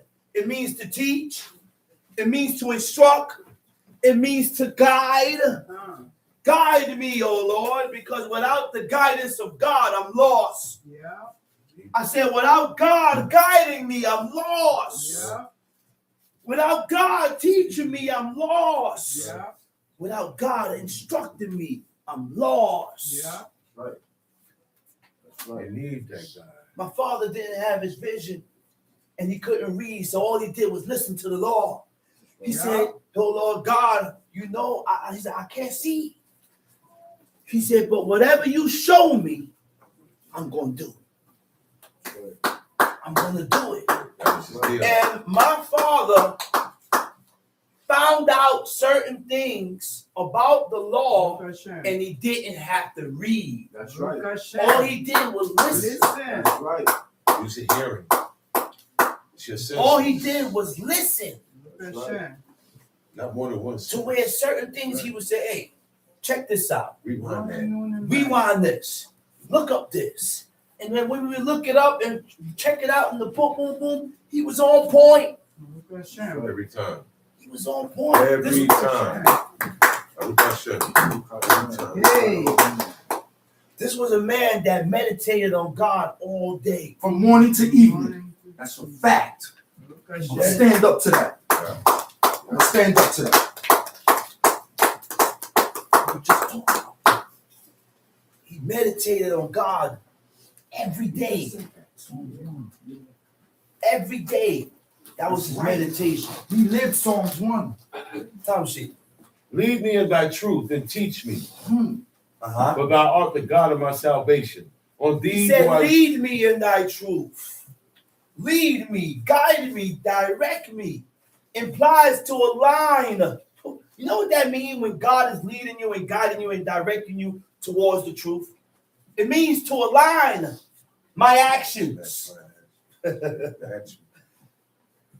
Align my actions, my thoughts, and belief with God's standards.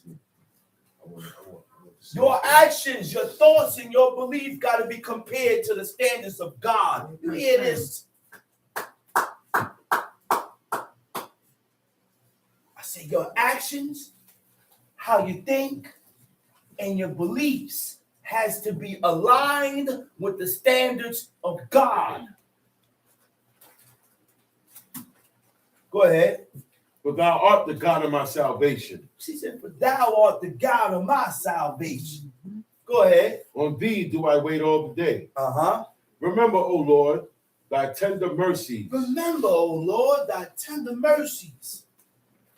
Read that verse over. Remember, O Lord, thy tender mercies Mm-hmm. and thy loving kindnesses, for they have been Remember, ever O of old. Lord, thy tender mercies.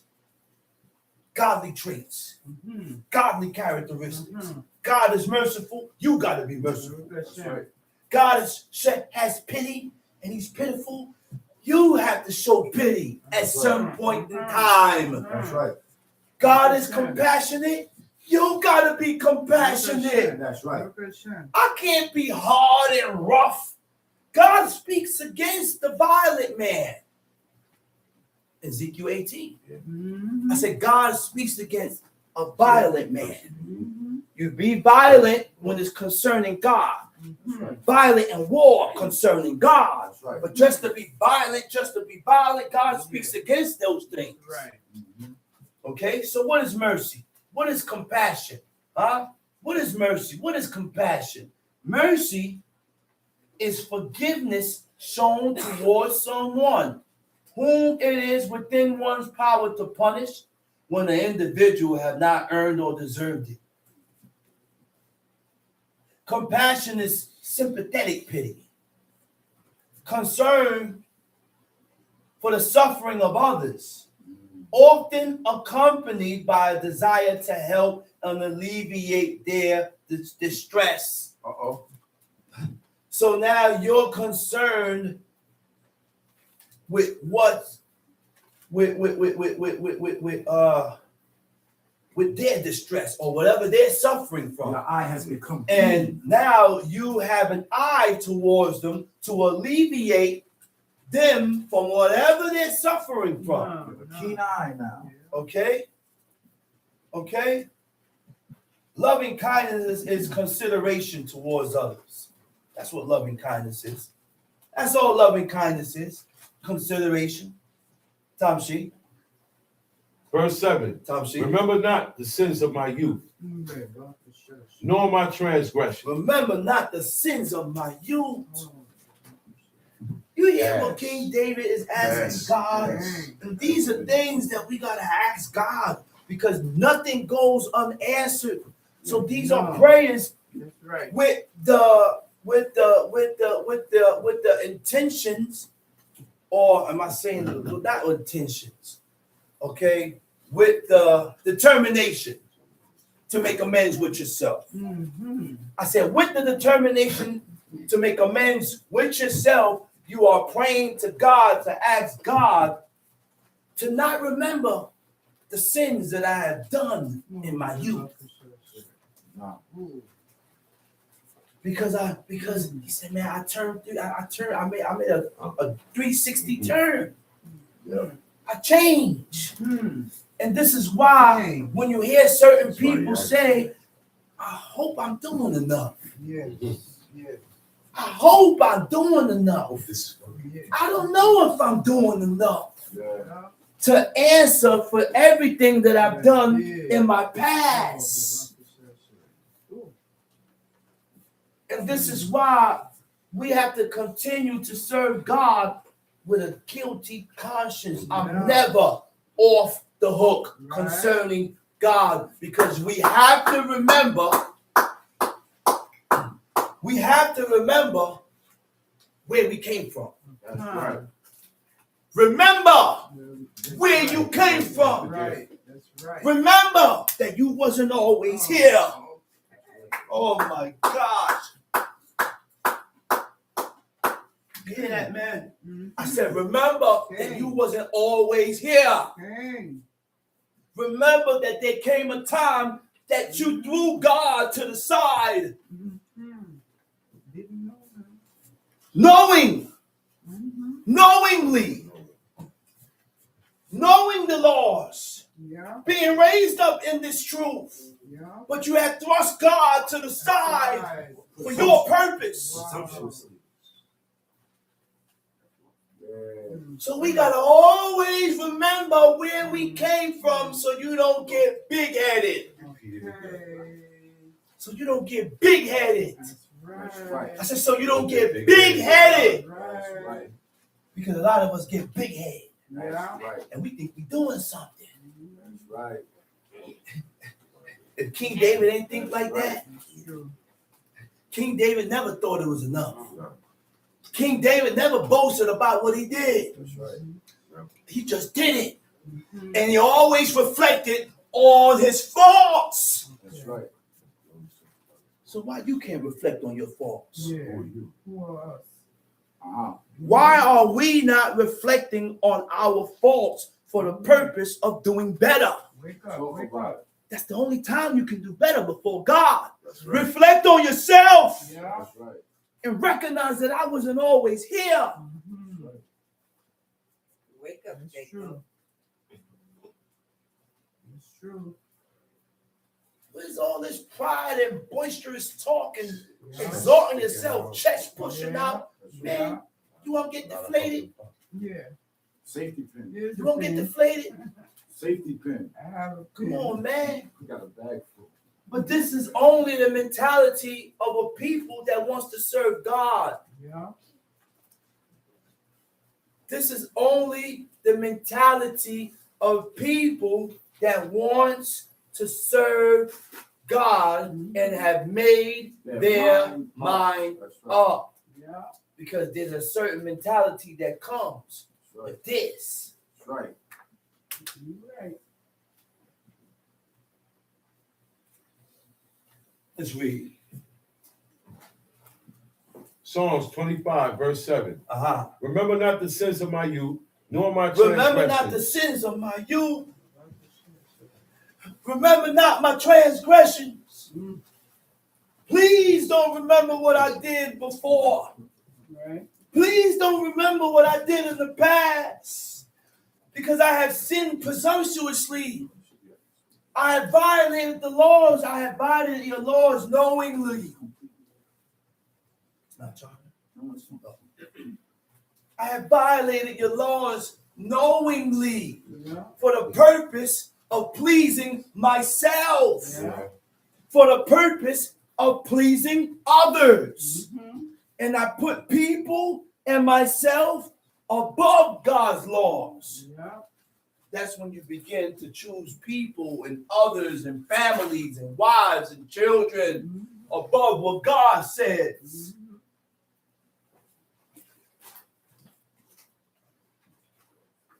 Time sheet.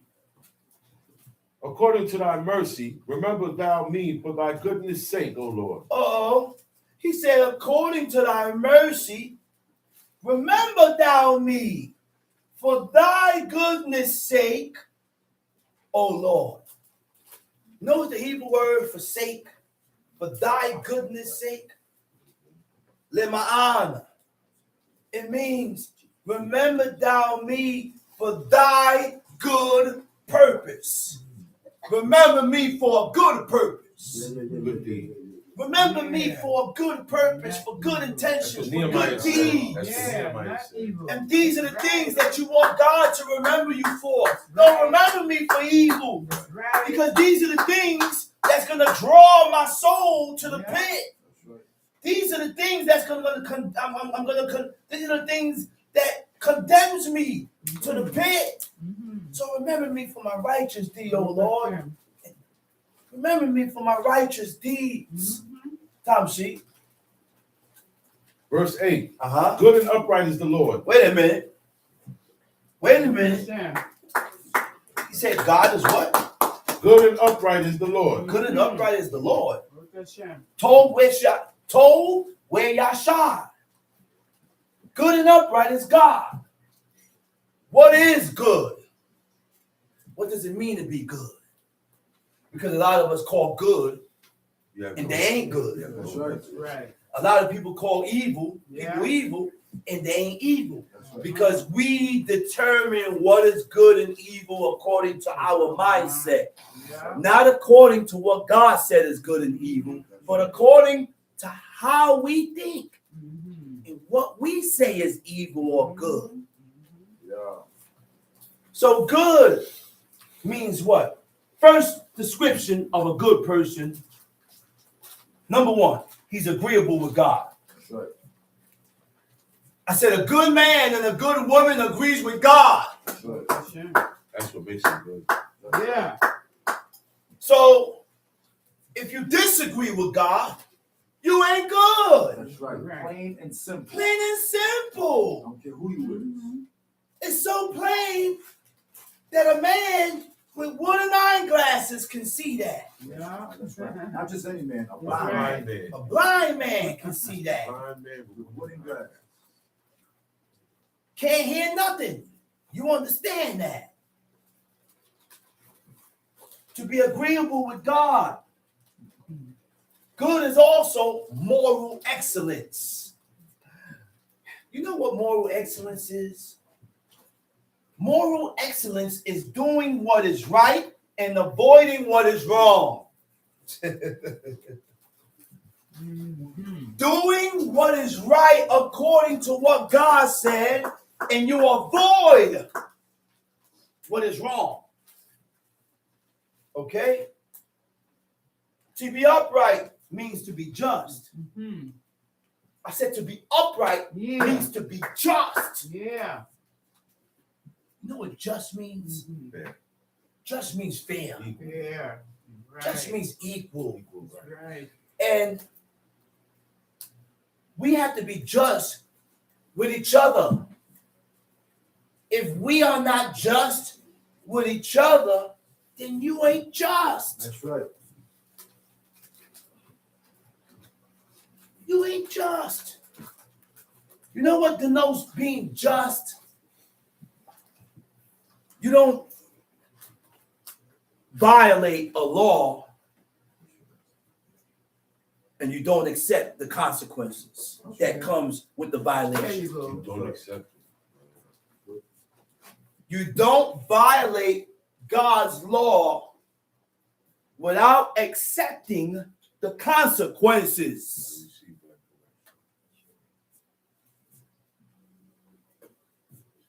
You know what else is just? Just is to adapt oneself to that which is right. Is only right. Mhm. I said it's only right. What you like, you should like for him. That's right. Uh-oh. What you don't like, you shouldn't want for that person. That's right. It's Cover a lot, only you cover a right. lot like that. I'm leaving it just right there. Cover everything like What you like, you will like for the other person. Period. That's what the females say, right? Period. that. I say pause. Stop. Cease. Just is also, just means what? To adapt oneself Big time. to that which is right. Mhm. Adapt, when you are adapting yourself, adaptability. Adaptability is a key skill for navigating life changes. I said adaptability is a skill, and not everybody has that skill, because when you leave off from serving God as a wood and stone, you have to be able to adapt to a new life. Everybody don't got that skill. That's right. To be able to adapt to a life that I don't know about and I've never lived in. All right? Which means there's going to be changes in one's life. And it involves changing one's mindset, actions accordingly.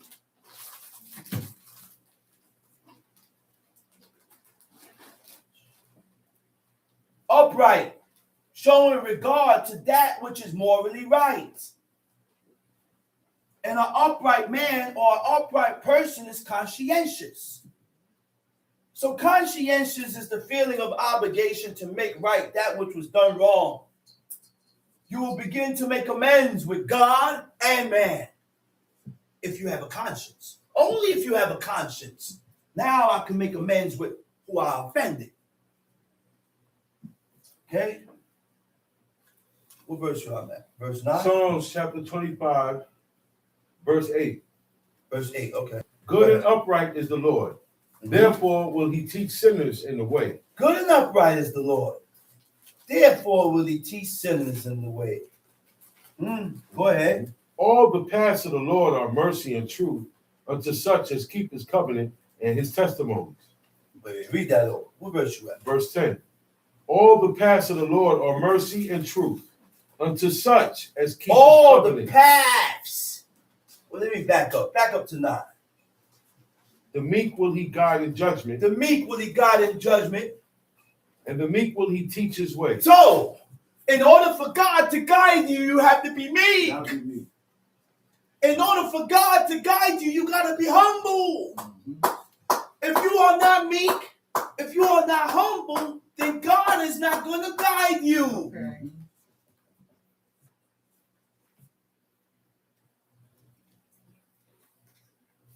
Being meek is being submissive to God, humble, patience, and considerate.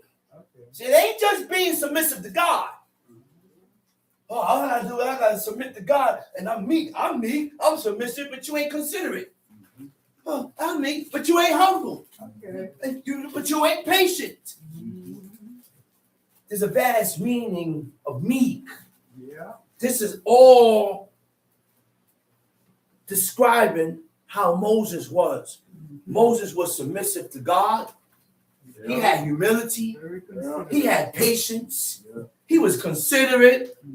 Meekness is actually a strength under control and consideration. It involves being considerate always, speaking and acting with thoughtfulness. I said speaking and acting with thoughtfulness.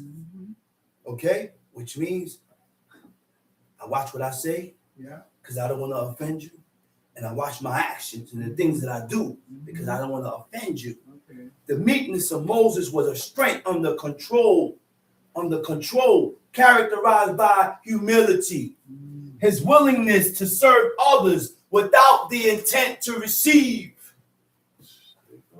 I said his willingness to serve others without the intent to receive. That's what it says from the heart.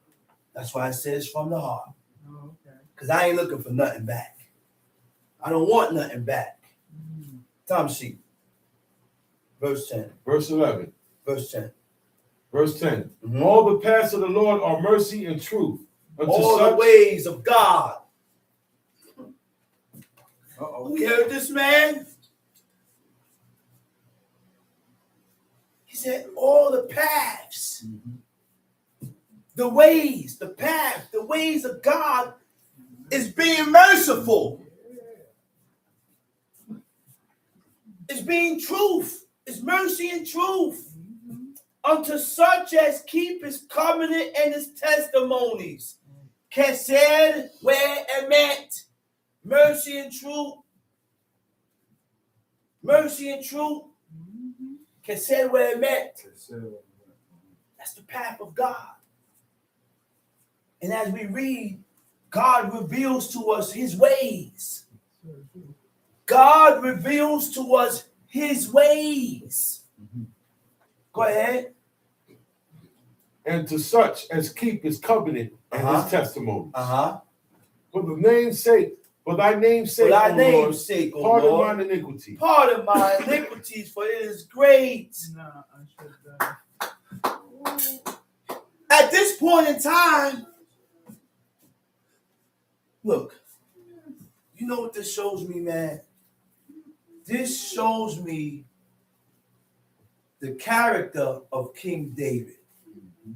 And even though God sent Nathan the prophet to tell him that his iniquity is erased,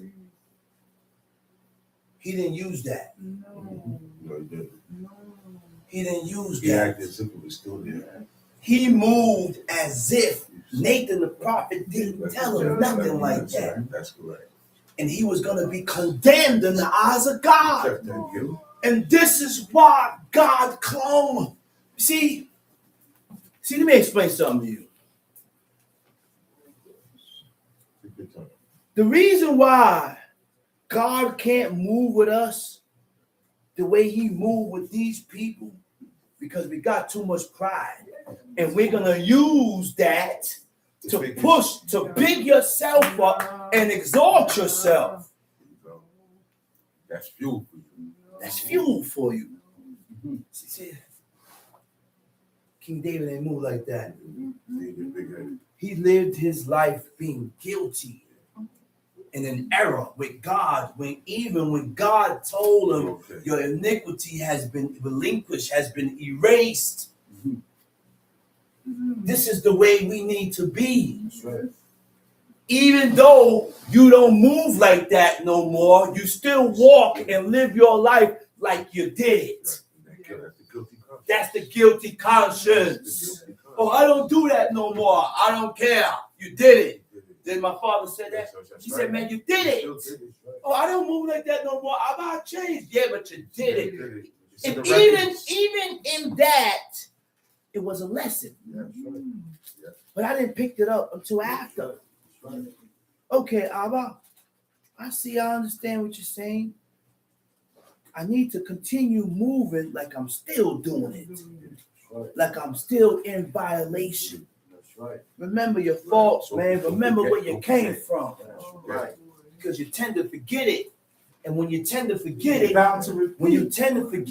you push your chest out. You push your chest out like you're doing something. Talk about it. Repeat it too. That's right. And you're going to mess around and repeat You're going it. to repeat it. That's right. automatic. Tom, see? Oh, God. What man is he that feareth the Lord? Where is he? Where is he? He said, what man is he that fears God? Huh? Go ahead.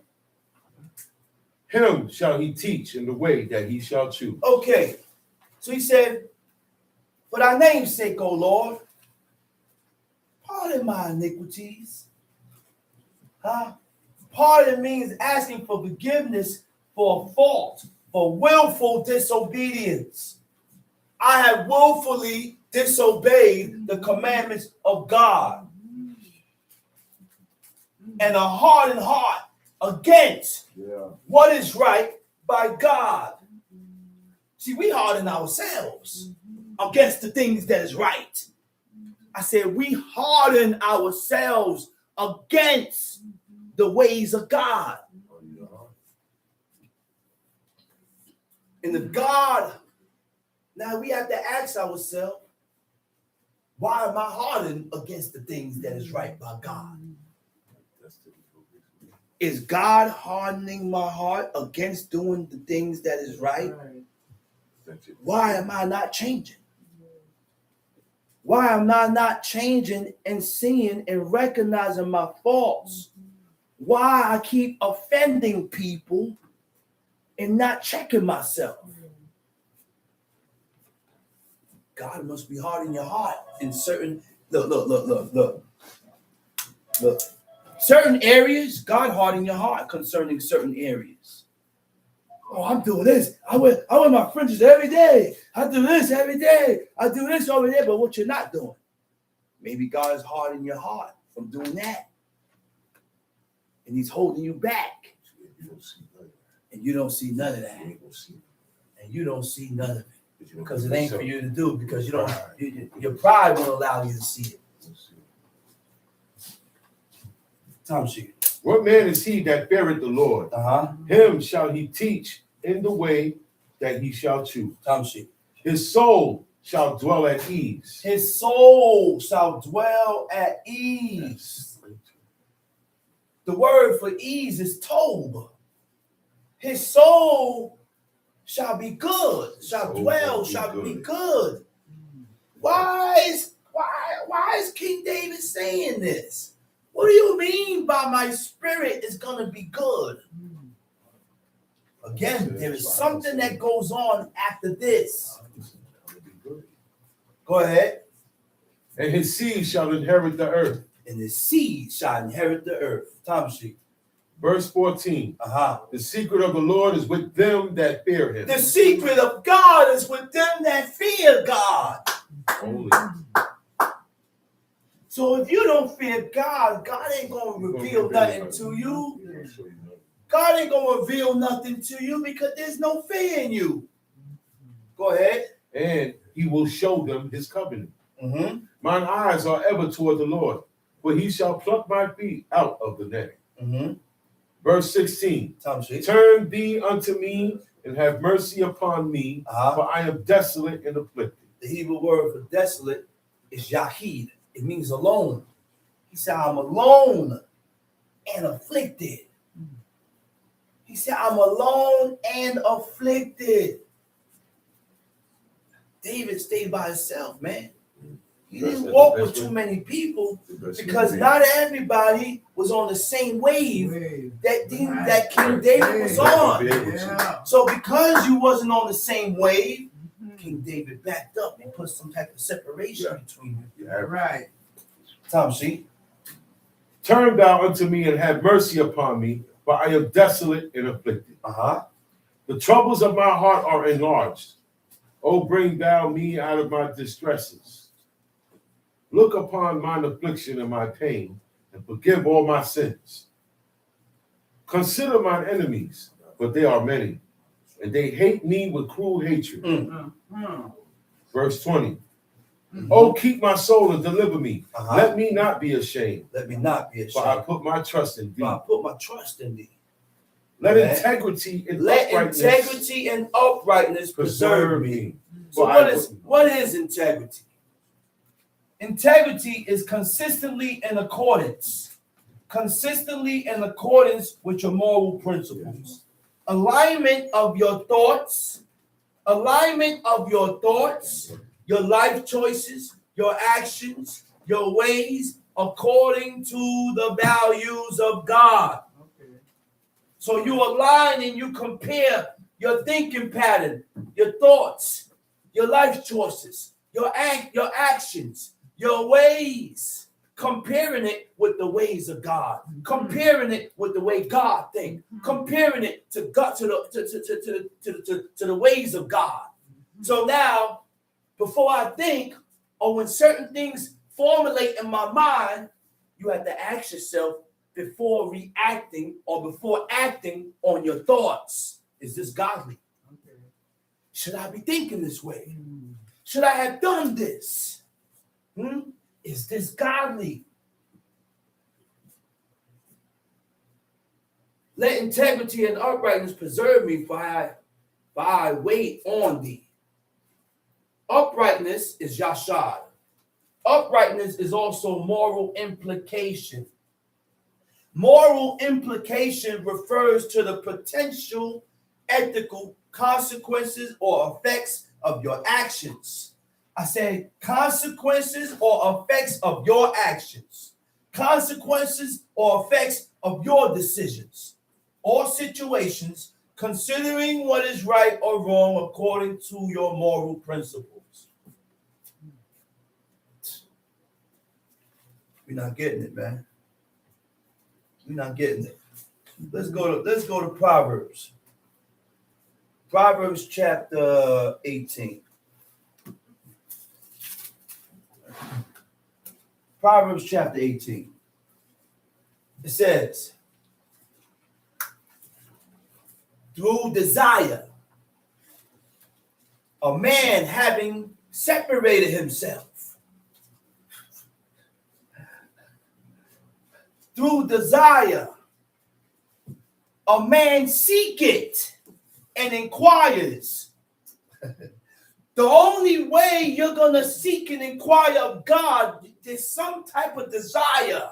You got to have a certain amount of desire to serve God. Now, because you had this desire to serve God, now you will begin to investigate and seek God. And how do we seek God? By reading the book. You can't tell me you have a desire to serve God if you don't read. You can't tell that man that he don't desire to serve God when his head is in that book. That's right. Every day. Yeah. So you gonna tell that man that he don't desire God and all he do with his free time is read? Yeah. Come on, John. Stop, man. It's not faking that. You can't fake that. Stop. You can't fake that. You can't fake that. That's something that you can't fake. That's right. And it's not for 30 minutes. That's right. It's not for 40 minutes. It's hours. That's right. Hours. You kidding me? That's right. You can't fake that, man. Mhm. It says, through desire, a man inquires or seek. He said, then you will begin to separate yourself. Okay. So a person with the desire to serve God seeks and inquires of God. And in doing these things, you will, at the same time, you will separate yourself. Okay. I will not continue to walk with you. I will not continue to party with you. Separate himself. Seek it. And intermeddle it. Intermeddle it. Hold up. Intermeddle it. Yeet gala. Intermeddle it with what? With all wisdom. Intermeddle is yeet gala. It means to reveal. I said it means to reveal. It says, and with all wisdom is revealed. You don't keep things to yourself. You expose it. I said you expose it. Right? It said a fool had no delight in understanding. And what is a fool? The Hebrew word for fool is kisil. Kisil means arrogant. A fool is a person who lacks justice. A fool is a person that lacks sense. They reject instructions and is proud with a desire to gratify their lower nature. I said with a desire to gratify their lower nature, with a refusal to learn from discipline and correction. I said with a refusal to learn from discipline and correction. Discipline and correction. Discipline me. Correct me if I'm wrong, because I'm not going to get angry. I'm not going to get angry. I'm not going to get tight at correction. A person that lacks sense is irrational and often results in unwise action and behavior. You hear that? I said a person that lacks sense is irrational and often results in unwise behavior, unwise actions. What does it mean to gratify your lower nature? To gratify your lower nature means to indulge and satisfy one's base worldly carnal desires. Carnal desires, worldly desires, and base desires. So what are base desires? Base desires are selfish desires. I said base desires are selfish desires with no regard for the well-being of others. You are only considered about yourself. What are worldly desires? Worldly desires are attachments to greed, are attachments to lust, to pride, to vanity, which hinders moral conduct. You know what hinder means? It holds you back. It stops you. I said it holds you back. It prevents you. Let's read that over again. Wake up, boy. Let's read that again. Worldly desires are attachments.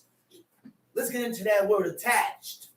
Because we attach ourselves to things that God hates. And when we attach ourselves to things that God hates and despise, you hold yourself back. Yeah. I said you hold yourself back and you prevent yourself from excelling in righteousness. Okay. Carnal desires are physical and sexual wants and urges that focus on bodily pleasures. That's why you hear people now say a high value man, if you're high value, you don't sleep with every and anything that lift their skirt up. You ain't high value. Because all you got is the only thing that gotta happen, all she gotta do is blow on you. You know, immediately you done lost control of yourself. Hey, come on, let's go. Go ahead, man. You have no self-control. You have no self-control. I said you have no self-control of yourself. Verse 2. The Lord is my rock. No, and sorry, my fortress. Proverbs 18. A fool had no delight in understanding. I said a fool has no delight in understanding. You know what understanding is? Understanding is to depart from evil. So a fool has no intentions in stopping or departing from that which is ungodly. That's right. You won't change. You won't improve. You won't do better. That's right. Get worse. It said a fool had no delight in understanding, but that his heart may discover itself. Wait a minute. That his heart may discover himself. You know what that means? That his heart may reveal himself.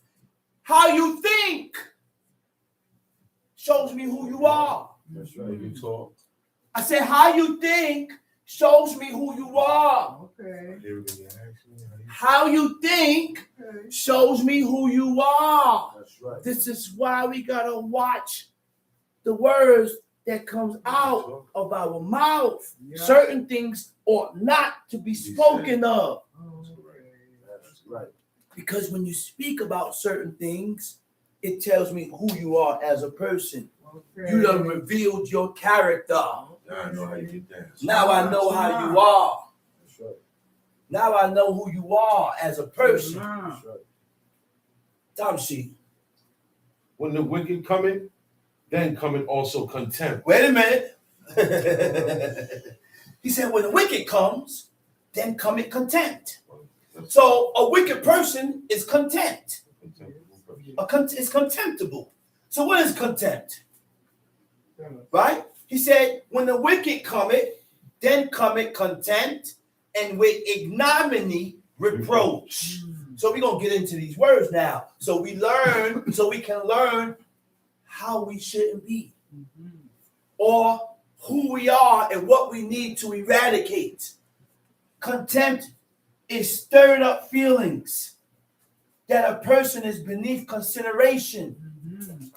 You know what stirred up feelings that a person is beneath consideration is? You don't consider nobody but yourself. A wicked person has no regard for others, only self. Ignominy is qualong, it means shame. Okay? Reproach is kirpa. Kirpa means to express disappointment or displeasure in. So when you blame people, it creates a fog that makes it hard, if not impossible, to see the situation from another perspective. Okay? When you blame, it creates a fog and it prevents you from seeing your own faults. So those who blame tend to have a fragile sense of self-worth. They believe they can't make a mistake.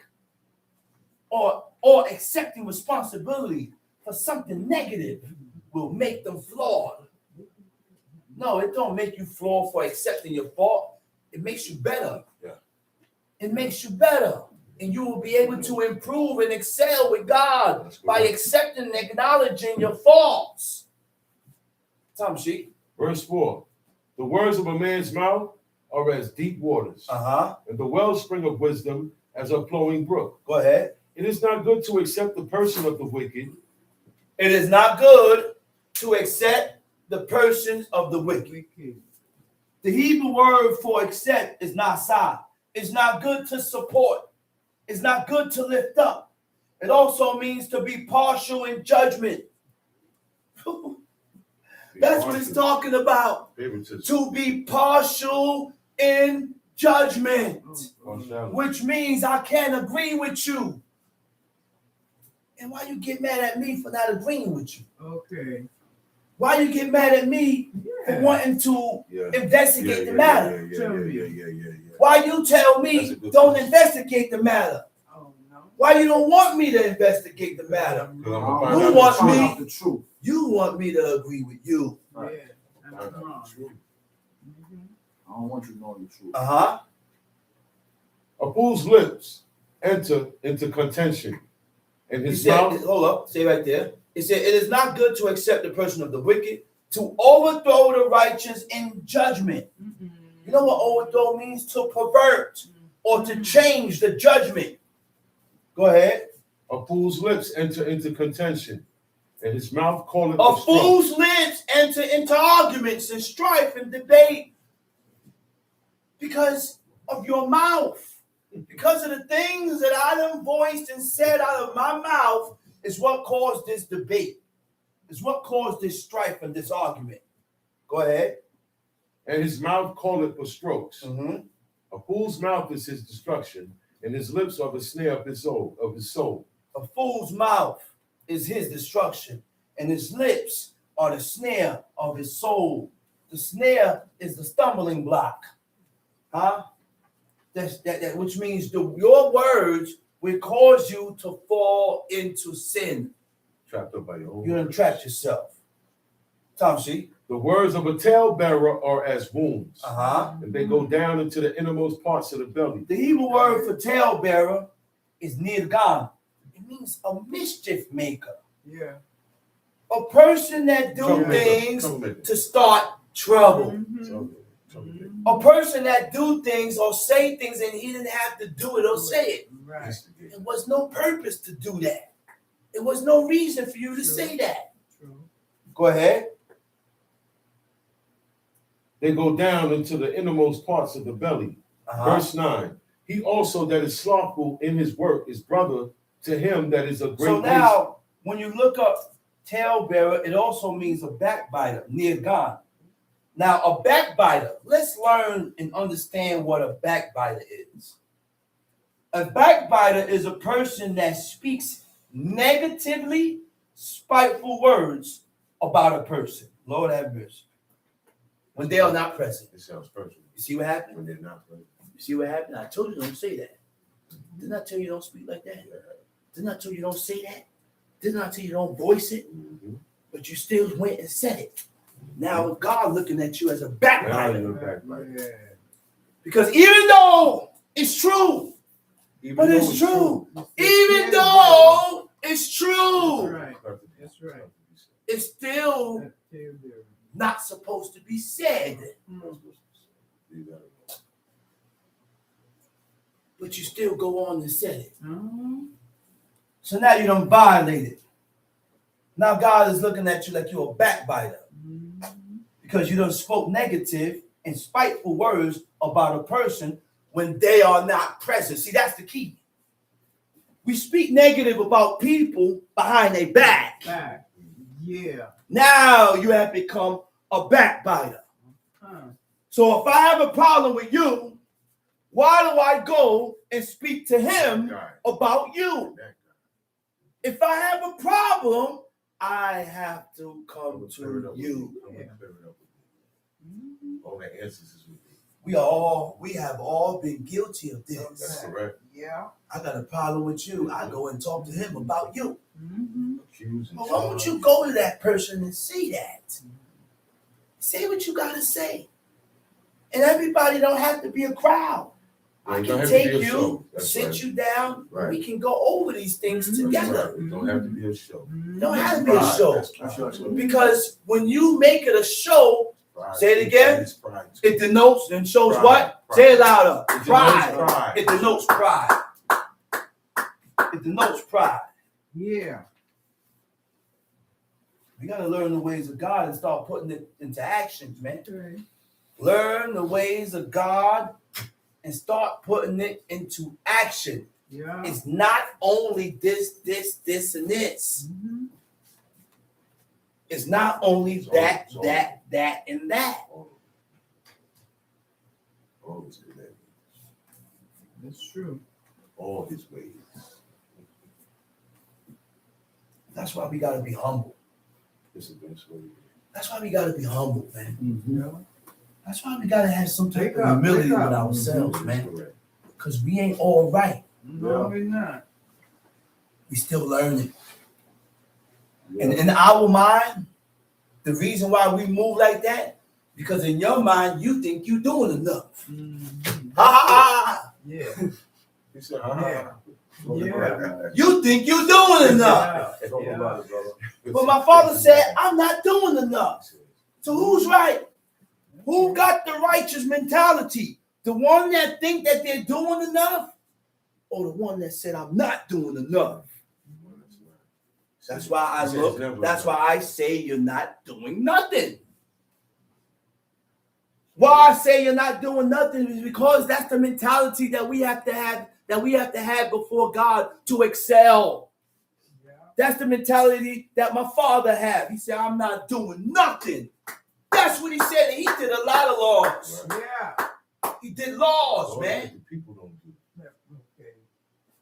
And even though he know he's doing something, It still wasn't enough. it still wasn't enough. And he didn't voice it. No. He didn't voice it.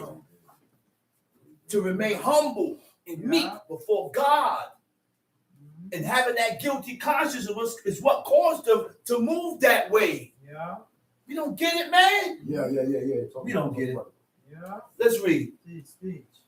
The name of the Lord is a strong tower. The name of God is a strong tower. The righteous running into it and is safe. Mm-hmm.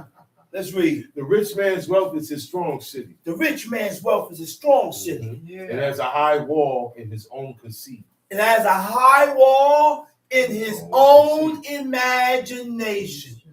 In his mind, he's protected. And he's good because of his money. Because he got paper. Yeah. I got money. Yeah. Look at him. He ain't got nothing. I got money. Now you got it all.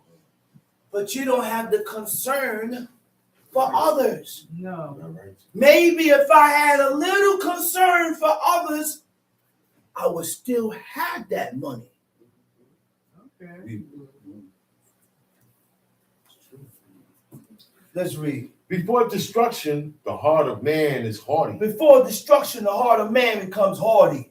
So before God destroys you, you are at the height of your pride. Yeah. Oh, God. Uh-huh. And before honor is humility. Before honor is humility. I said before honor is humility. Right. Humility first. Humility first before honor. Wait, there you go. Yeah. So we want honor, but you refuse to humble yourself. Nah, it's not gonna work. Yeah. Go that way. Teach. Teach. You can't want people to honor and give you respect and honor and respect and honor. And if you ain't giving up humility first, Yeah. you got to be humble first. Okay. Give it some time Yeah. in living in a humble space. Then God will give you honor Yeah. after proving yourself in a humbling state. That's Same right. with me. Humility is having an accurate perception of oneself. That's what humility is. Accurate perception. I say humility is having an accurate perception of oneself. You know what that means? Accurate when I say I was wrong. Which means you on yourself. I'm watching myself. Huh? Acknowledging one's limitations. I say humility is when you are able, This is out of my reach. is when you are able to acknowledge your limitations. When you are able to tell yourself it is enough. I need to stop now. I said Gotta enough. back off. I did enough. I need to back off. I don't have to keep poking at the wound and digging in the wound. And as the wound get bigger, my arm goes in and I spread it. Next thing, I dive head in to the wound. Wound would never heal. Then the wound would never heal Keep pulling the scab. because I keep pulling the scab off. God, that's a hell of a metaphor. Oh. That's a hell of a metaphor. The wound won't heal because I keep digging in it and removing the scab. Allow the person to heal and see if he changed Like the time. from the healing which means you have to correct and back off and see the actions that comes after. You hear the wisdom in that? Yeah. You hear the wisdom in that? That's how God deals with us. That's what God does. That's how God deals with us. Yes, he do. But why we have a hard time dealing with each other like this? Why? Because of pride. Yeah. Acknowledging one's limitation and imperfections, recognizing the worth of others. You ain't the only one with worth. You should be able to see the worth in others. That's right. Good. That's Huh? Yes. You ain't the only one that's worthy. You should be able to see the worth in others and encourage them according to that worth that you see. That's right. That's right. Damn, I'm trying. That's right. This is what we do to each other, man. Yeah. This is what we are supposed to do with each other. Yeah. We don't do that with each other. Point out your good points. You're always pointing out my faults. You always look at me as evil. You look at me as evil. You look at me as this, as the other, as this. But guess what? The God that you call me evil is who you're learning the ways of God from. Is who God is opening his eyes to teach you and show you. But he's evil.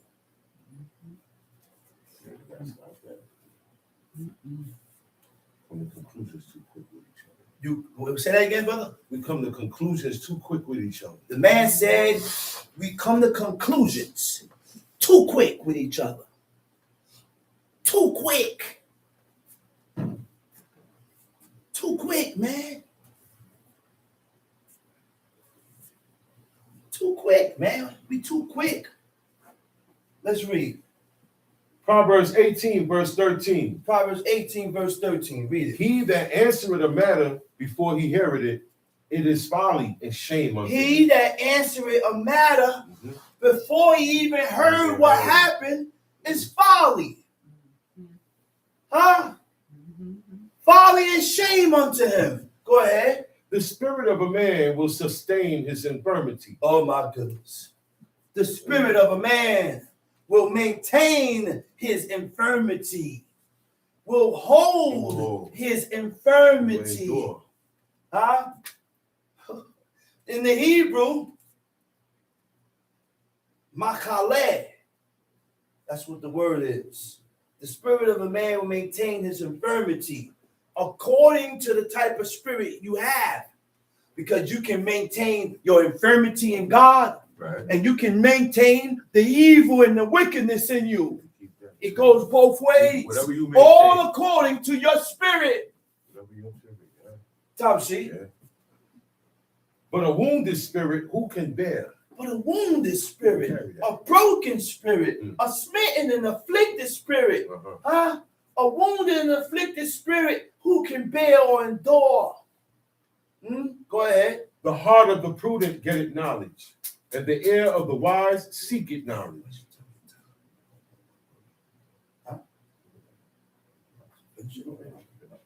Say that again. Verse 15. The heart of the prudent getteth knowledge, and the ear of the wise. The heart of the prudent. I said the heart of a prudent gets knowledge. What is prudent? Prudent is when you are able to govern and discipline yourself. When you are able to govern and discipline yourself. That's prudence. I said that's prudence. Because, go ahead, read. The heart of the prudent getteth knowledge, and the ear of the wise seeketh knowledge. The ear of the wise seek knowledge. Go ahead. A man's gift maketh room for him. And a man's gift make room for him. He said, this guy always looking out. I'm always think about you. I'm always consider you because you always looking out. That's right. You always look out. Yeah. And that's a natural reaction. That's right. I'm going to look out for you because you look out for me. This is why Elisha, the prophet, when he realized that this woman made him a room. That's right.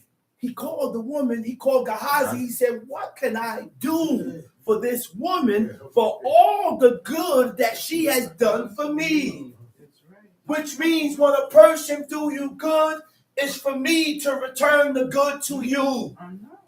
It's for me to return that good towards you. I said it's for me to return the good towards you. That's right. When you don't have that type of mentality, you can't serve God. You see, that mentality, you will begin to recognize the good that God did to you, and you will repay God by adhering to his laws. Now you recognize. You will repay God Yeah. by being obedient, Yeah. by fulfilling his commandments and his laws, because you recognize that God did good to you. Yeah. Yeah. You will begin to appreciate it. That's right. Gratitude. That's right. Gratitude. Tom C. Mhm. A man's gift maketh room for him and bringeth him before great men. He that is first in his own cause. And hold on one thing. And when we fulfill the commandments of God, it denotes love. Yes. It shows that you love God. Uh-huh. Because when you love God, a person that loves God, this is the person that recognizes the good that God has done for them. That's right. So now, for me to repay God, I have to fulfill his laws. Tom C. He that is first in his own cause seemeth just. He that is first in his own cause seemeth just. I came to tell you what happened. And now this other guy came and butted and said, no, wait. Let me tell it first. Let me say. He, the one that told the situation, the problem first, seems like he's right. People believe that. That's why the first thing a person do, the first person calls the police, that's the person in the right. Well, listen here, sir. You didn't have no intentions on calling us. You didn't call because us. you must have been wrong. So this is the guy that called me. You gotta be careful. That's right. That's right. Be careful. That's right. And they can say things, and they will agree with you. And they can lie, and they will agree with and you. they will still believe. That's right. Tom C. He that is first in his own cause seemeth just, but his neighbor cometh and searcheth him out. Searching him out. Find out. He said his neighbor coming and searching him out. The one who states his case first seems right, but his neighbor comes and investigates the matter. Okay, but the neighbor come and examine the matter. I'm not going by what you said. I'm not listening to you. I got to inquire this. I got to do some type of inquisition here. Huh? Go ahead. The lots caused contentions to cease. The lots was used to make decisions. And when you cast those lots, the decision was made. You went by that. You went by that. Some shit.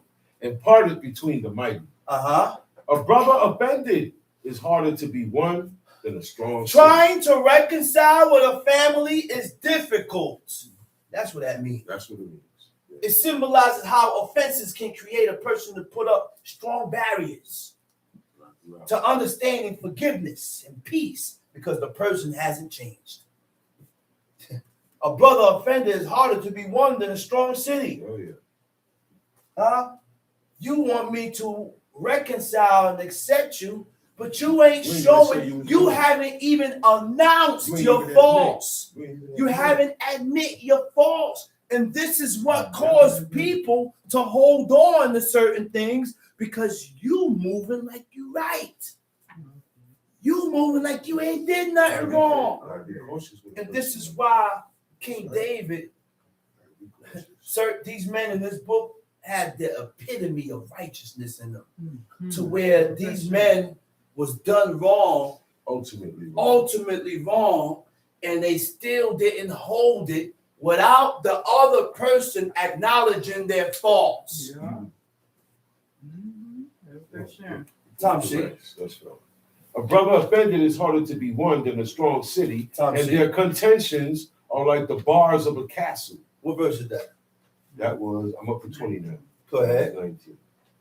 A man's belly shall be satisfied with the fruit of his mouth. A man's belly shall be satisfied with the food of his mouth.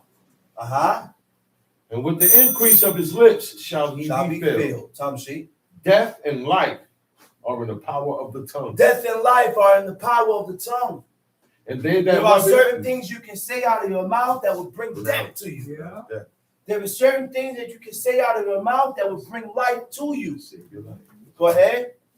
And they that love it shall eat the fruit thereof. Tom sheet.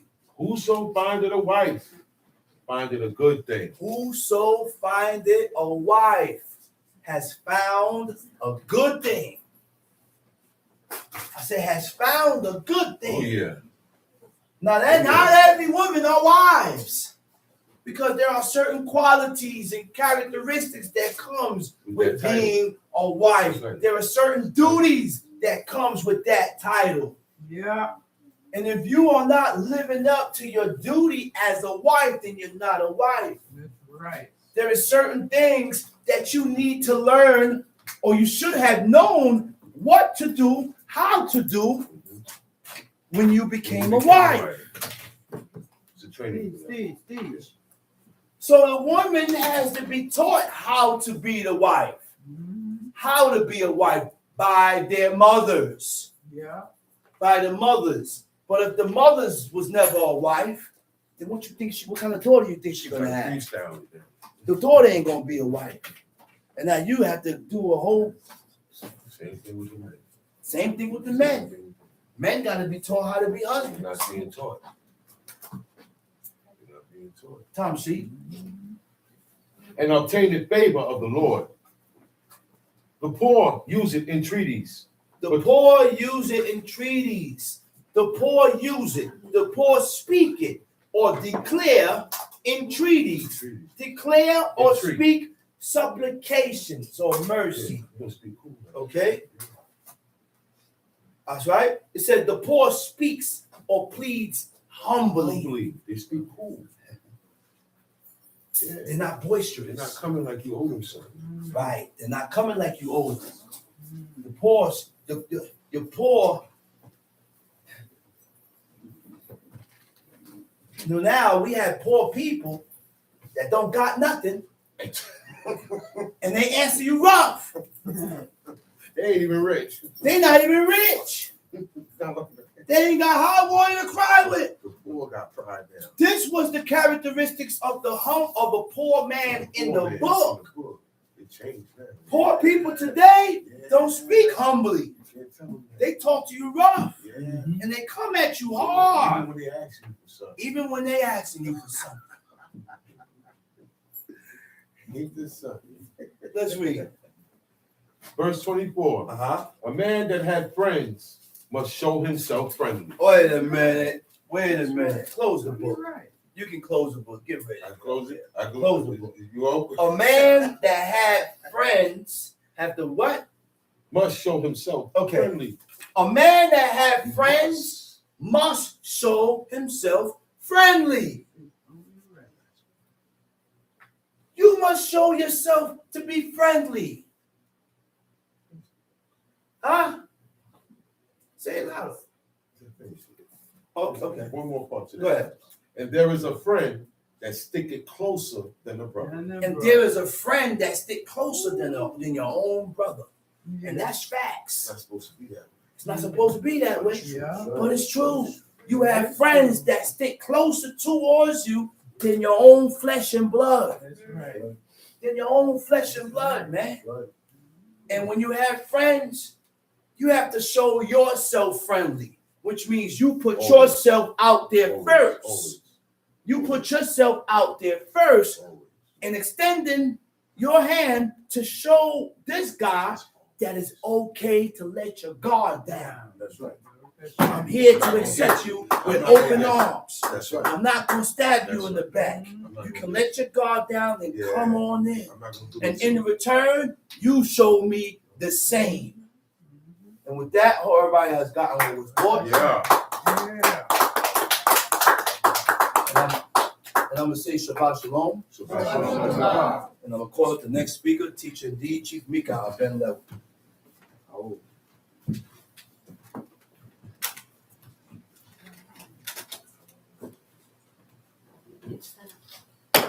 Kaboom.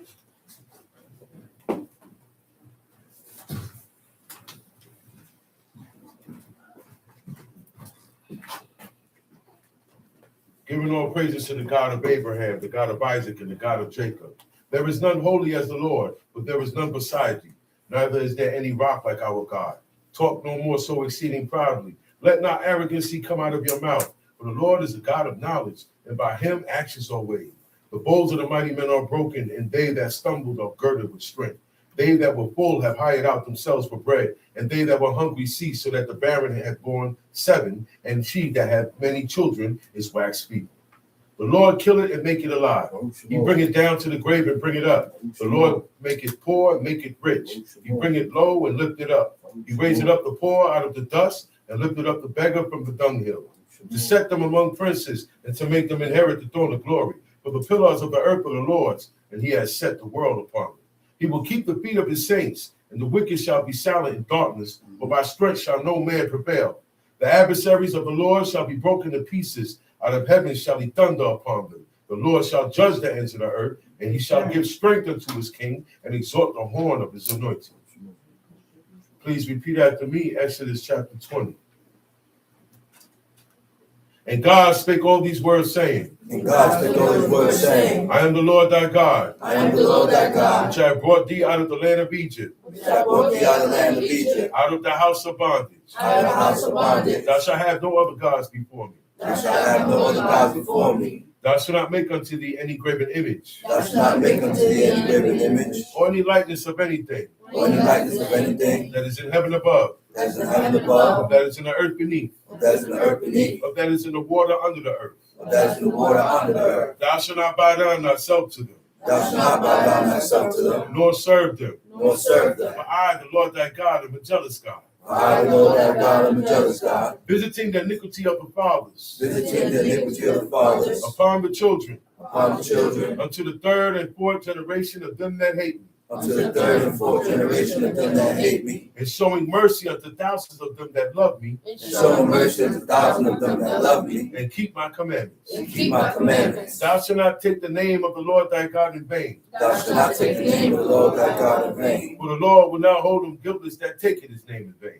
For the Lord will not hold him guiltless that taketh his name in vain. Remember the Shabbat day to keep it holy. Remember the Shabbat day to keep it holy. 6 days shalt thou labor and do all thy work. 6 days shalt thou labor and do all thy work. But the 7th day is the Sabbath of the Lord thy God. But the 7th day is the Sabbath of the Lord thy God. In it In it thou shalt not do any work, thou shalt not do any work, thou, thou, nor thy son, nor thy son, nor thy daughter, nor thy daughter, thy manservant, nor thy manservant, nor thy maidservant, nor thy maidservant, nor thy cattle, nor thy cattle, nor thy stranger that is within thy gates. nor thy stranger that is within thy gates. For in 6 days the Lord made heaven and earth, For 6 days the Lord made heaven and earth, the sea and all that in the midst, the sea and all that in the midst, and rested the 7th day. and rested the 7th day. Wherefore the Lord blessed the Shabbat day Wherefore the Lord blessed the Shabbat day, and hallowed it. and hallowed it. Honor thy father and thy mother, Honor thy father and thy mother, that thy days may be long upon the land which the Lord thy God giveth thee.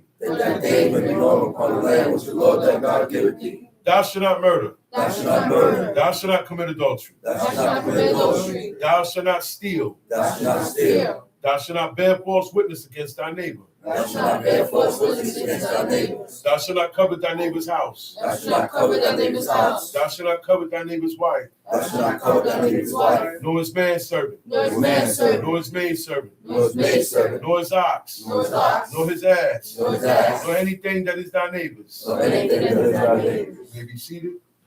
All the people saw the thunderings and the lightnings and the noise of the trumpet and the mountains smoking. And when the people saw it, they removed and stood afar off.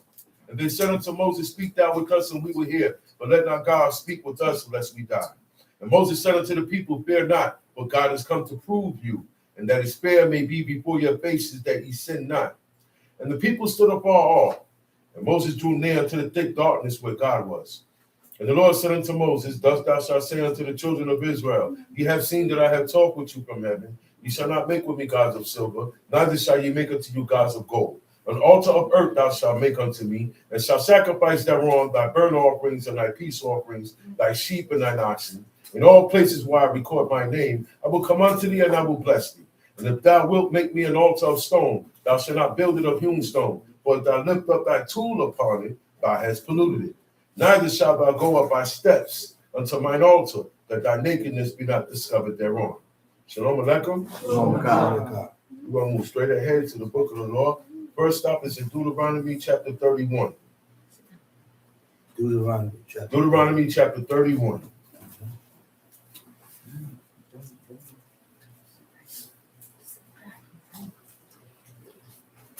Every time I say and recite Exodus chapter 20, I get goosebumps. It's always been that way all my life. Anytime I say that, I get goosebumps. I get elated. Okay? The day that I say it and don't get goosebumps, that's a problem. Meaning, I'm watching myself.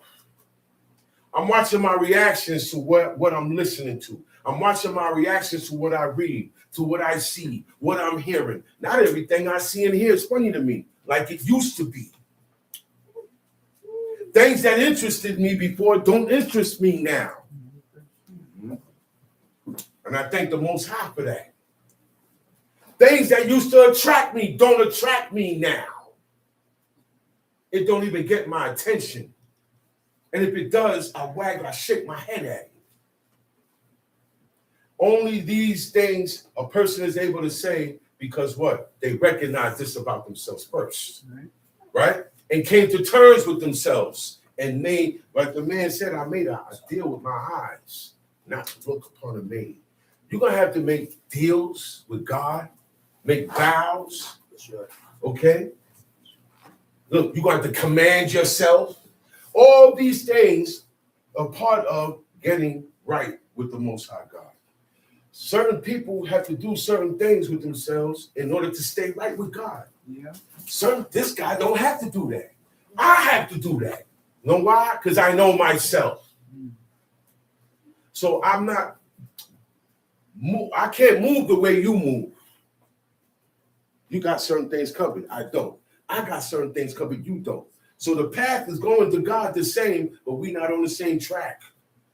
I got certain things that you don't have covered already.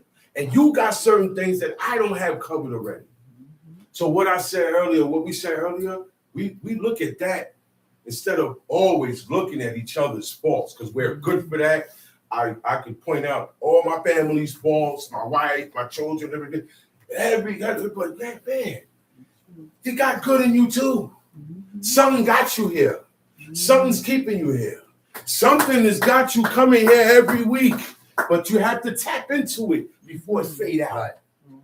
It fades out. That feeling, that moment, it fades out. That's right.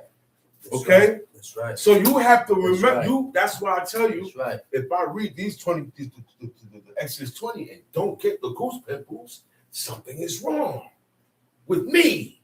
That's right. Has to be corrected. And it was something that was done immediate. Because now I'm not getting this reaction. My body it's not reacting to these words like it normally does. So in order for me, I have to peep myself. I have to gauge myself and say, you know what, wait a minute. I was supposed to get like this when I heard that. I was supposed to do this when I heard that, but I didn't. I didn't react. I did not react to God's words. I just said, okay, yeah, that was it. I did not react. I didn't put action to it. There was no action. There was no motivation to it. And that's what you got to look at with yourself. Yeah. Am I motivated? Where is my motivation? I got to find my motivation in here. Find it. I got to read this book, and the more you're going to read, you keep reading, you're going to find motivation in here. Right. You're going to find something in here that's going to make you go, ooh, and boost you. And then you level up. You start doing more. But the only way to do that is if you read. is if you read. Now, people read. They read, and it says one thing, but I go by what people say. The whole world says it was an apple. Y'all know that, right? Mm-hmm. Somebody came to me and he said, well, yeah, I know you know the Bible. He said, wasn't it an apple? What fruit was it? I said, it didn't describe a fruit. Right? He said, he didn't believe me because you know what he said? He said, we need a Bible. I said, I got one here. Pick a phone. I said, pick a phone. I got one right here. And I went into it and I read it to him.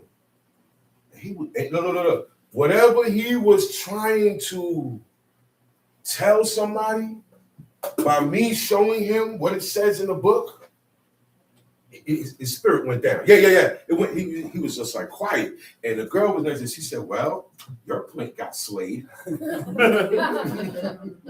She said, your point got slayed. Because he was about to go in. He was coming at me. Because we battle a lot. A lot of times when he see me, he wants to show me something in here that he thinks people think that what's in here contradicts itself.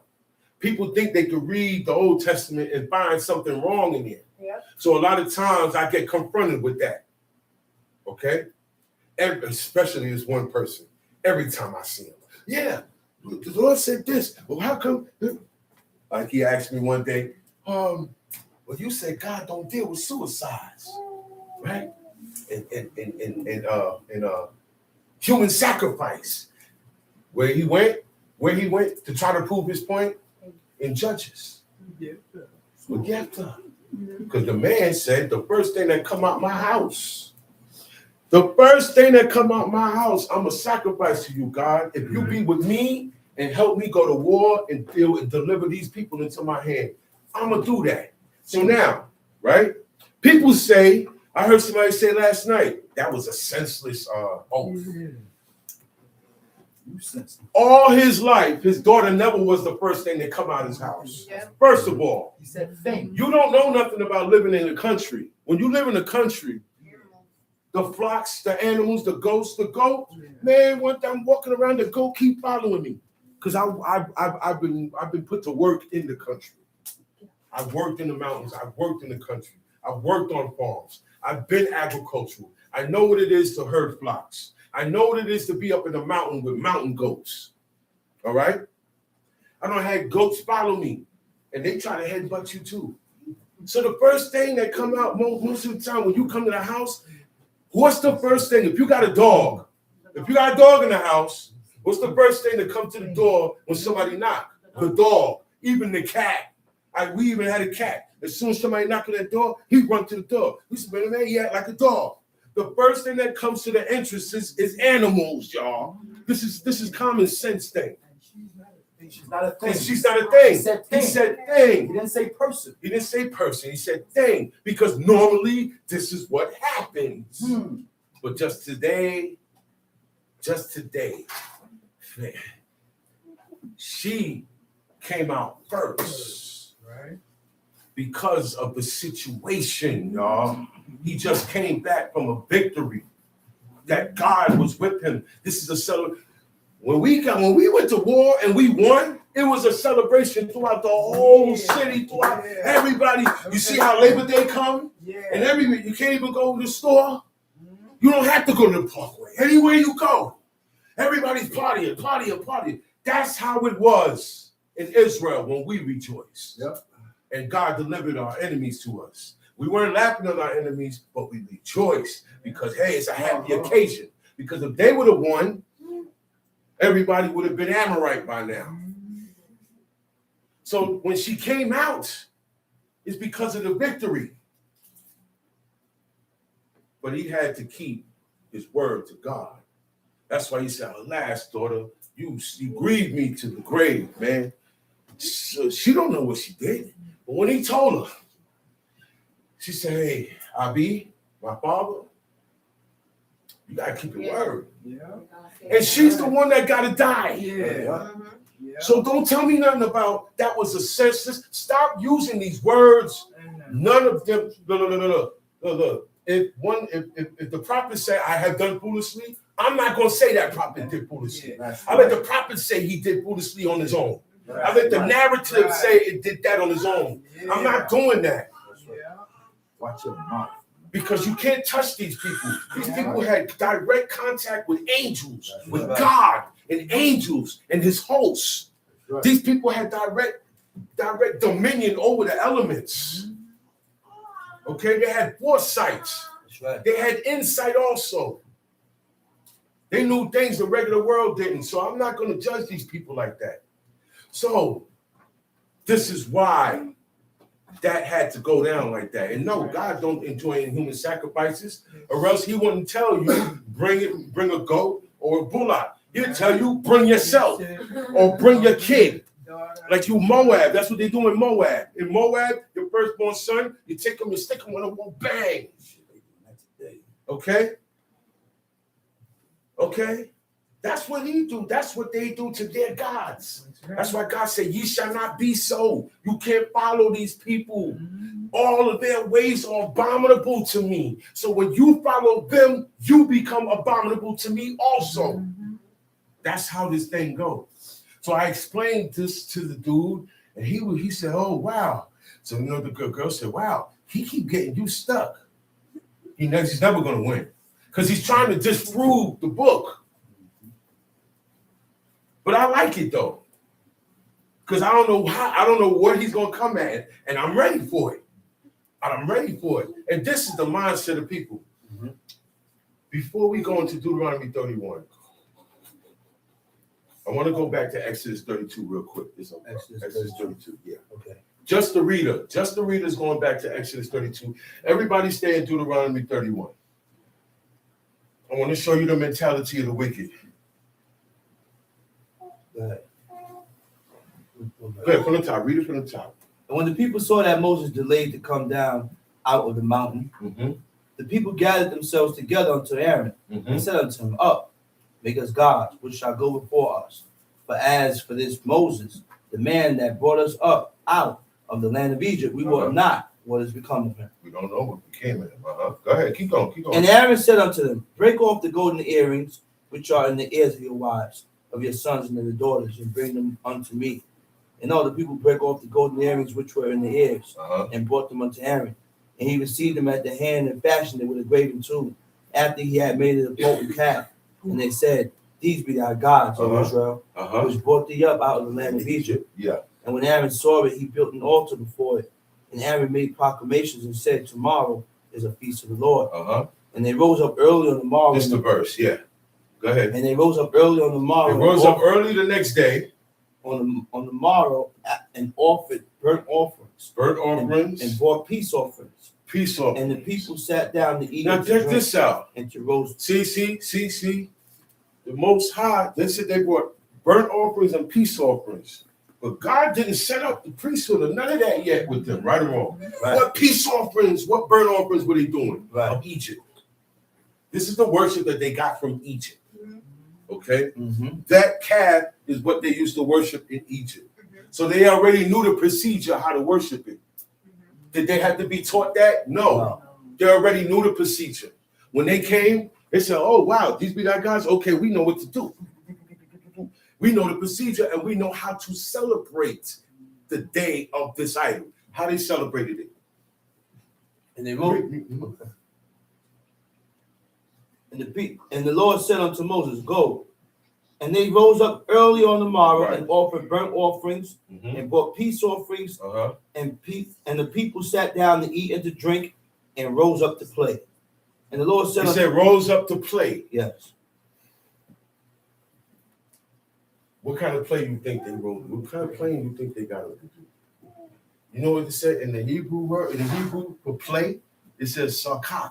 It means to laugh, to mock. Who were they laughing at and who were they mocking? Most High. The Most High. When people leave off from this, they mock you and they mock God. They mock you for still staying here and serving God. That's right. When people leave off from this, they talk bad about this. That's what they did at the foot of Mount Sinai. That's right. They rose up to play, boom, boom, boom. He said when they rose up to play was to eat, laugh, be merry, and talk down on everybody who's still following God and talk down on God. That's what they were doing. It was more than just the calf. They had the calf and they was popping it. Y'all know what that means. They was talking a lot of junk against God. They was mocking. Do you like to get mocked? Does anybody like to get mocked? No. What is mocking? No. Talking the first order of mocking is to speak against you. Once I speak against you, I'm mocking you. If I question your authority and you're the authority, if you have authority over, and I question your authority or I go against it, I'm mocking you. When you go against anything that your mother and your father established, you're mocking them. When you go against anything that your husband established, you're mocking him. When I make fun of you, I'm mocking you. When I'm teasing you, I'm mocking you. That's right. When I got everybody laughing at you, I'm mocking you. Right. Y'all know what mocking mean now? That's a lot. In the Old Testament, people died for that. That's right. And this is why God got the way he got. This is why it was such a great sin. Because not only did they do it, they was talking junk against God. They mock God. Immediately said, oh man, see, we came out here for nothing. This is the real God. Man, forget that. Da, da, da, da, da. Yeah, raise your cups. Yeah. In defiance to the Most High. Right. That's what it means when they got up to play. To make sport of. You know what you do when you make sport of somebody? They made sport of Samson. What they did, they threw stuff at him. When you throw things at people, right? People go up on stage to perform. He said, boo! That attitude, that boo attitude, I already get out of here. All of that is mocking. Okay? When you hear the law and you say you disagree in your heart or out loud, you're mocking. So you better watch it. Learn what words mean. You gotta know what these words mean. That's right. Okay, sometimes you think you know the word, but it's more than just that part. It has a bigger meaning to it. That's right. Okay? And that's what they did at the foot of Mount Sinai. Okay, go back to Deuteronomy 31. That's what they did at the foot of Mount Sinai. They sat down there and talked junk against God. And man, we don't know what Moses is doing. Moses is stupid. He got it, but you followed him out here. And when it looked good, but when it looked bad, you turned on Moses. And that's another trait we got that's real bad. That's real bad. Okay? We got to stop that.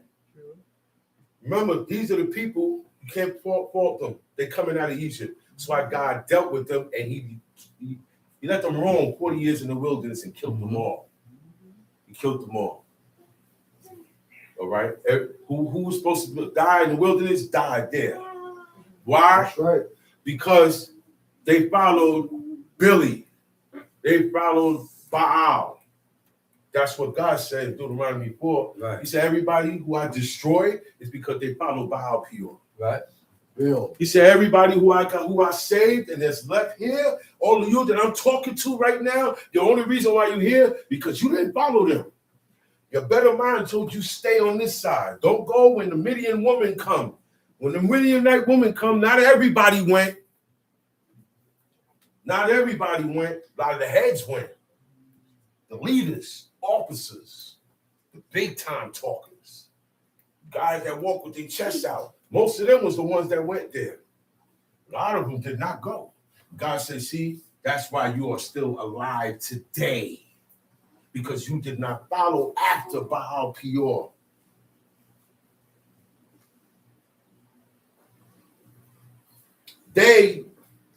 Those people that God saved alive were more equipped in their mentality. They said, hey, you know what? Wait a minute, hold on. This is it here. That past life that I had, that's over with. I can't keep continuing on here with that past life. Because that's what they were doing. They were trying to incorporate their past life into the way of life. And it don't work like that. It don't work like that. So a lot of times people will try to use this chapter and say, well, it's saying here, but it's different. That's because you're reading with a purpose to destroy. You're reading with a purpose to dismount what it's saying in here. You're not reading with a purpose to do what you read. See, everybody reads this book. Right or wrong? That's right. Everybody. You got scholars, you got professors in college people that read this book and they still don't get it. I said, wait a minute, where it say that at? Yes, it's in Genesis. I said, no, it's not in Genesis. What book are you reading, sir? It's not in there. You know how many rumors people put in this book? One guy came and said, hey, man, yeah, and Moses had, he fought these people and did this. I said, wait, he didn't do. He didn't even go nowhere near that nation. Right? Joseph died in Egypt. But he never went. These guys never came over here. The life of Joseph was in Israel and in Egypt. That's it. We got to stick to what we read here. Other history books were written by men who don't serve God. Just remember that. All the other books you like to read are written by men who don't serve God. Deuteronomy 31. And Moses went and spake unto these words unto all Israel. And he said unto them, I am 120 years old this day. He said, I can no more go out and come in. You know what that means? Go out and come in? He can't go out and go to war. He can't go out and endure. Because the word in the Hebrew means to endure, to prevail, and to have victory. He's to the age where if he go outside and he get into something, he cannot protect himself. He can't swing his rod like he used to. All right? He said, I can't go out and come in no more like this. He said, also, the Lord has said unto me, thou shalt not go over this Jordan. You know why he say that? He said, look, I can't fight. Plus, God already said I can't go over this Jordan. Because look, if I go over the Jordan, I got to fight with you guys. Right. And I'm not even there. It comes a point in a man's life when he can't move physically the way he used to. Right. And he shouldn't be shamed for it. Don't mock him for it. Don't make fun of him for it. Something might happen. Tom Sheep. The Lord thy God, he will go over before thee, and he will destroy these nations. Moses is telling the people now. He said, look, I can't go over. That's it. Me leading you stops here. Y'all wanted to kill me. But look, by proxy, y'all done did it. Y'all done got me upset. Yeah. Later on, God, Moses told him, it's your fault why God banned me from going in. Y'all kept pushing my buttons. You can keep provoking anybody. You take a cat and you keep provoking the cat gonna say, meow. Like, what sound? God said, you guys provoked me 10 times. And he got tired of it. You can annoy people. And you keep going over, same thing again. Yes, it gets annoying. Some people react. Some people get away. Some people run away. Some people fly away. Nobody likes being provoked. If God didn't like it, I don't like it. And I realized that. So I realized you don't like it. Why do I provoke you? I'm mocking you. Why do I want to mock you? Because the pride that's in me doesn't like, I don't like you. Why I don't like you? Why my spirit don't take you? Why? Why all of a sudden? What did you do? What did he do? Like David said, is there a cause? Is there a cause? What did I do to get this? Everybody coming at me like To deserve this. to deserve this what? This what? Treatment. Treatment is how I deal with you and mostly how I talk to you. Stolen the ox. I ain't do none of these things. I can understand if I did it, because this is what happens to a person that's go steal your ox. You might get your head busted. These are the things. Or I might not want to speak to you no more because you're a thief. I don't want to get all my stuff around you. Some people, their reaction, they're not going to say nothing. You just won't see them no more. But like I said, even God does not like to be provoked. And we love provoking each other. From little kids, we like provoking each other. Because I see it in the kids. I see it in the kids. The kids like messing with each other. That's why I tell the kids, stop messing with each other. Stop fighting with each other. Your brother, your sister, your brother. You see I'm looking over here, right? You see I'm looking at the wall, right? And I'm talking to all the kids. Stop fighting with each other. Ima, Abba don't like it. You want to grow up like this? You want to grow up like this? Fighting each other? and get big? You're gonna get big fighting each other? That's It's what's not, gonna no, happen. that's what's gonna happen. That's what's gonna happen. That's what's gonna happen. It's gonna be Y'all are right gonna there. get big fighting each other Yeah. and disrespecting your parents. Yeah. Stop fighting each other. Be nice to each other. Because that's why we like that. Because we was like that when we was y'all age. And we didn't stop. We was fighting each other and jealous of each other, talking about each other. And I see it now. Stop fighting each other. Be nice. Tom sheet. That's right. And the Lord shall do unto them as he did to Sihon and to Og, king of the Amorites, and unto the land of them whom he destroyed. And the Lord What shall verse give, you at? verse 5 now. Okay. And the Lord shall give them up before you. Go back to 31. You in 31? Yes. Oh, I forgot. You got the other book. Go ahead. When we go back. No, keep going. Your verse 4 is my verse 5. That's right. And the Lord shall give them up before your face, and ye shall, and that ye may do unto them according unto all the commandments which I commanded you. He said, and the Lord shall do unto them. He's gonna do it to these people here, these Canaanites. He's gonna do it to them. And Sihon and Og were examples. God said, okay, I'm gonna show these people some action.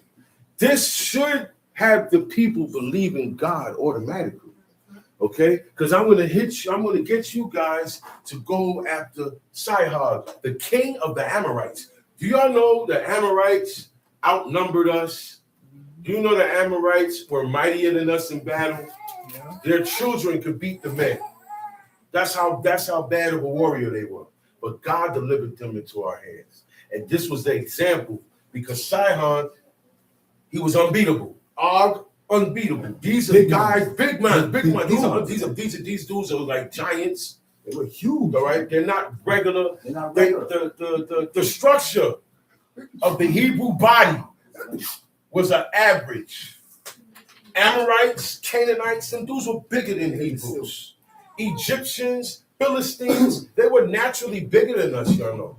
Their stature, they were taller than us. Okay? They said, man, these guys are like cedar trees. Yeah. We're not gonna be able to beat them. Yeah. These guys, all their babies are taller than us. Okay? Yeah, that's why these guys were very famous. Sihon and Og. Sihon, Yeah. Sihon Og was very famous. Yeah. They were known, and their warriors were unbeatable. Yeah. But then that's why God said, go. I'm gonna deliver them to your hand.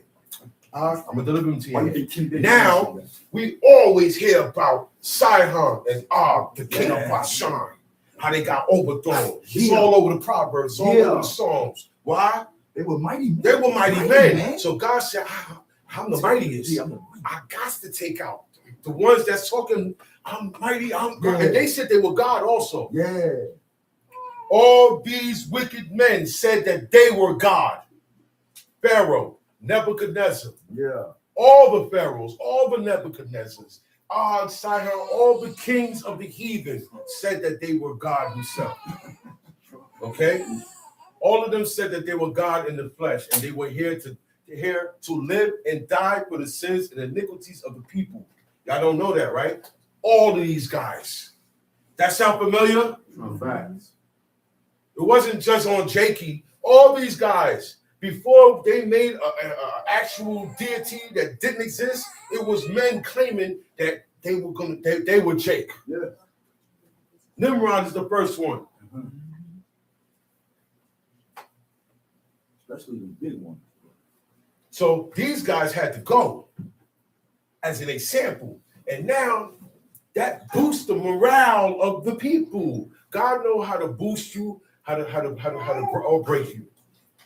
All right? He's saying the Lord shall do unto them as he did to Sihon and Og, kings of the Amorites, and unto the land of them whom he destroyed. Verse 5. Be strong and of a good courage. Fear not, nor be afraid of them. For the Lord thy God, he is that doth go with That's you. a command. Don't be afraid of them. The only one you're supposed to be afraid of is God. That's it. That's so when they got scared of the people, they went and did other things. When they got scared of the people, they went to other kings for help instead of going to God for help. But you know why he went to other kings for help? Because he wasn't right with God. But guess what? That don't mean make yourself worse. Okay, I'm not right with God. God put this on me. I'm not going to get desperate and go to this guy. I'm making the situation worse. The best thing to do is say, hey, Most High, I'm wrong. Bow down and stop and adhere. That's the best thing to do. Tamshi. He will not fail thee, nor forsake thee. And Moses called unto Joshua and said unto him in the sight of all Israel, be strong and of a good courage. For thou must go with this people unto the land which the Lord had sworn unto their fathers. You're going to need to be strong and of good courage. Most of all, to be strong around these people and have courage around these people. Because this is what most of your opposition, Joshua, trust me, I know what I'm talking about. Most of your opposition is going to be from the people, from Israelites. Most of the enemies that come at you because you say, thus say the Lord, it's going to be from your own people, man. Your own people. You ain't got to worry about the heathens. They made their mark. You know what they expect. But the same people that call on God's name like you do, you might want to kill you. He might want to be with your wife. Today. He's jealous of your house. Today. We got to watch these things, man. Today. Your own people will kill you That's because right. of the law. That's right. They did that with prophets. That's right. The prophet Zechariah, he went up to Joash, King Joash. He said, thus saith the Lord. And he started spitting for him. Joash looked at him, got mad, to seize him. And guess what? That man that he killed, that prophet that he killed, his father was Jehoiada. And he was the one that saved Joash. Remember when Athaliah was running around killing up the royal seed? He snatched him. His wife, Elisheba, grabbed him, come to her husband and said, yo, she's killing everything. He said, give him to me. And he kept that child, and he had 12 men around him, 12 Levites around him constantly, with swords drawn, even on the Shabbat day. And protected that boy. And he grew up. And he turned on the son of the man that protected him. This is what's going on in Israel. This is going on now. Look, Israelites is turning on the sons of the man you said you was good with. Yeah. Major turncoats. The man that you uphold. You say, hey, this, that, and the third. You're not dealing with that with the sons. Or, I hate the father, I'm good with the sons. No. Or I'm good with the sons and hate the father. That's Israelites. We We want the sons to jock us. Talk about it, man. Right? Because I'm mad at your father, you're supposed to be mad at him too. Talk about This it. is the attitude of Israelites. And I'm not talking about now, I'm talking about from back then That's to right. now. That's you niggas today. Yeah. Yeah. I'm gonna tell you what I've been seeing. How you gonna get mad at a child because he won't get mad at his father? Yeah. He won't agree with you. How you gonna come to a child complaining about his father? You trying to turn him? See, that's why there's distance. Yeah. Look, there's not hate, but I can't kill you, so I gotta put distance. Stay away from me, nigga. What you went through, I ain't go through, brother. That's why I got more distance than you. Going. I've been put through it. And there's certain things ain't no coming back to. Because if you was anybody else, if you wasn't an Israelite, I would have done what you. I would have dealt with you differently. The only reason why is because you call on God's name.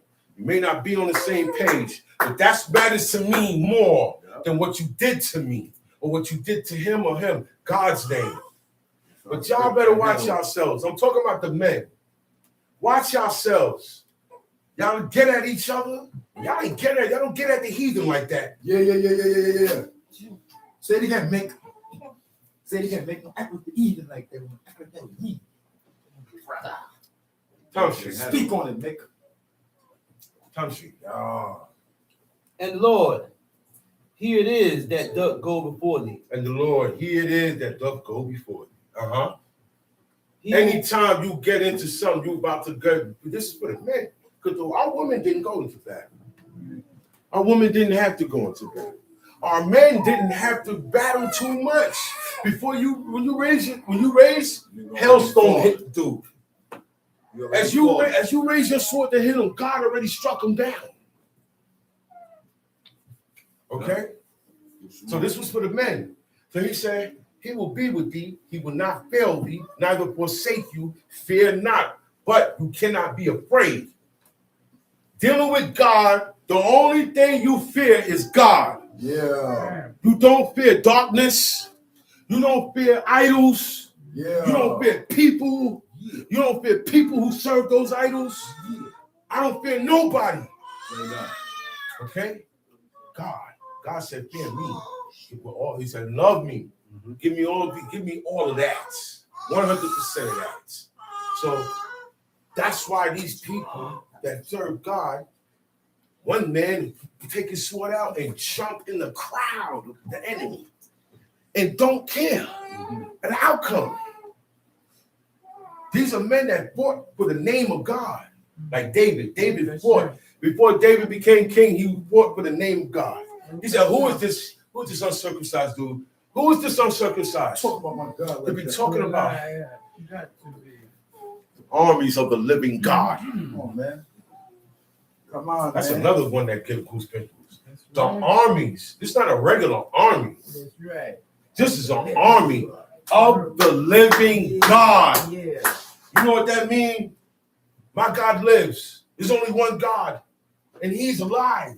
That's right. He's the reason why everything is alive. That's right. He spark everything. That's right. And he fight for me. Oh man, guess what? You're dead. That's right. You're dead. We're gonna run through you, Township. And Moses wrote this law and delivered it unto the priests, the sons of Levi, Uh-huh. which bear the ark of the covenant of the Lord, and unto all the elders of Israel. And he wrote that law. He wrote the law. I'm talking about the whole law. All three, the whole law, everything. Because we're at the end of the road now in the wilderness. This is the end. After this, they prepare to go into the land of Israel and take over. But this is the end of the road for Moses. And this is his last exhortation to the people. That's hoorah. His last hurrah. Remember, Moses has been dealing with these people for 40 years. In 40 years, you get to know a person. 40 years, he knows them. They know him now. And now he's going to tell them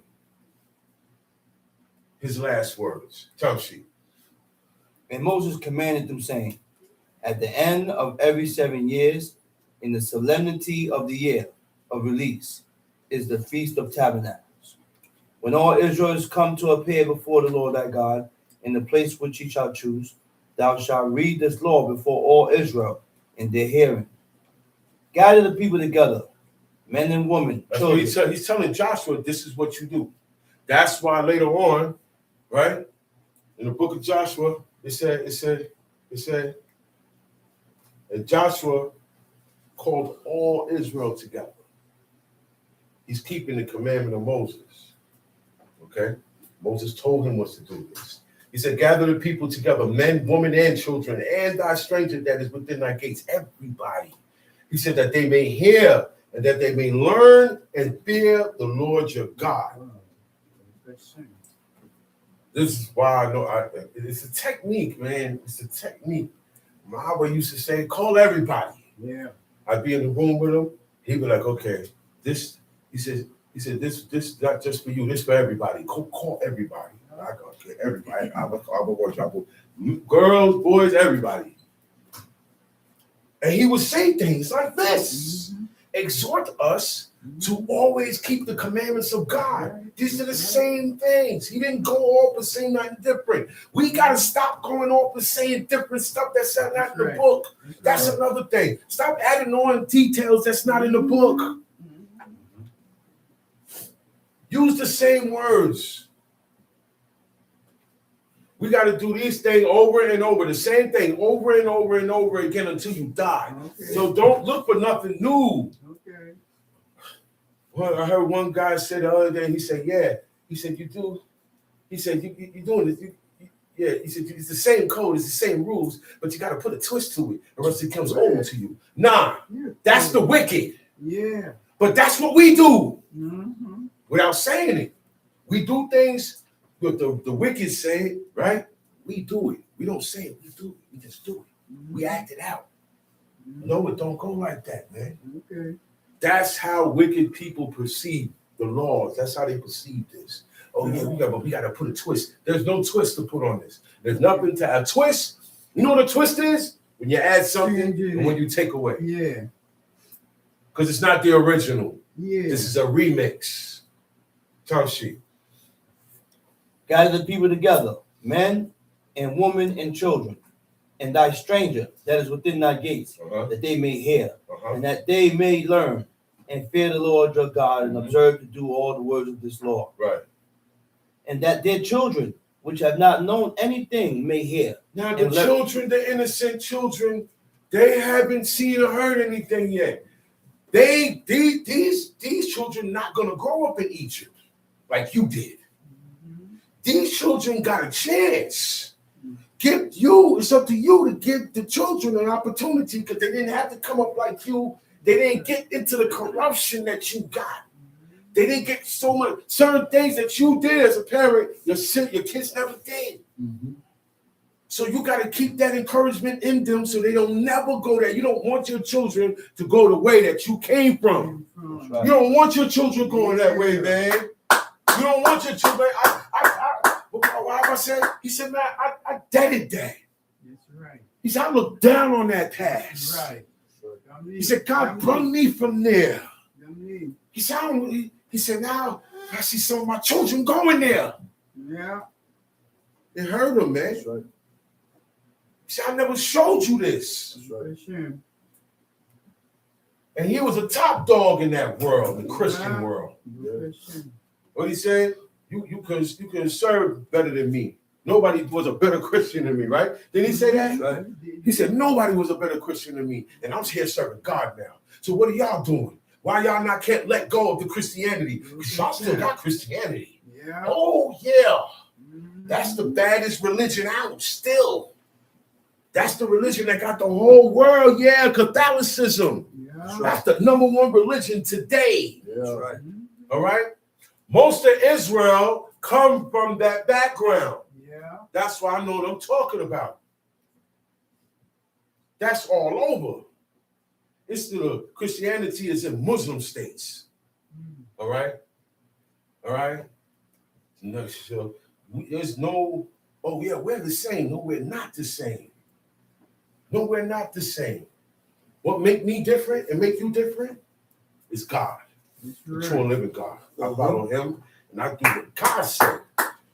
Your God does not work. Your God is not alive. It doesn't work. Your God is dead. It was never existed. You're only following what you want to do in your own heart, and you're putting it on this. But it's you that made yourself a God. Idols are nothing but the excuse of man's iniquity. Idols, okay? And worship of idols is an excuse for man. Religion is an excuse. You want to put all that on that idol. Really, it's you that came up with it. Man came up with the rules of the idol. So it's on you. Yeah. And that's why God said, I hate all pictures, images. He said, I hate pictures, images, idols, and abominations. So you pick one. What you got in your house, what you got on your wall, what you got on your shelf, what you got in your back pocket, what you got in your wallet. What you got? What you got in your dressing drawer? Bunch of pictures. Most of them are dead people. Automatically, once a person is dead and you make a resemblance or a representation of them, you have worshiped a dead idol, a dead person, and you are into human sacrifice. You're into all of these things just by having the picture there. Oh, but he's not dead. Okay, you still worship him because God said, I don't like this. God don't like it. He does. See, the world of pictures and idols and likenesses came about from in defiance of God. The people who made these things didn't want to serve God. They made themselves gods. Yeah. Y'all understand? Yeah. That's what happened. All the idols that you see are what? Man, woman, child, beasts, creeping things, flying fowl, and the fishes of the sea, right? Why is not something that's not from this world? Huh? Yeah. Why is it something that we can, I say, hey, he's a man like me. Mm-hmm. That can't be God. That can't be. There's a million females here. Ain't no woman could be God. Ain't no man could be God. Ain't no spider, the spider God, the fire God. Insects. Let's think about it, really. This is the stupidity of man. This is the stupidity of man. That's right. That's why I said man has made himself God. Or he served the host of heaven, okay? And behind all of that is the adversary. That's right. Y'all know who that is. The people, the guy who the people say don't exist. But he had a whole conversation with God about Job. But you say it don't exist. I don't want to talk to you. I'm sorry. Right. It's me and you can't speak. Certain things you say in this book, me and you can't talk. Because I'm talking to a person that has that mindset. We can't get on the same page or nothing. Because you see this whole thing different. You see it different. I see green, you see red. God wrote it in green. I see green, but you see red. You don't see green. Me and you can't talk. It's best for you to sit there and listen. Pride don't make people listen, though.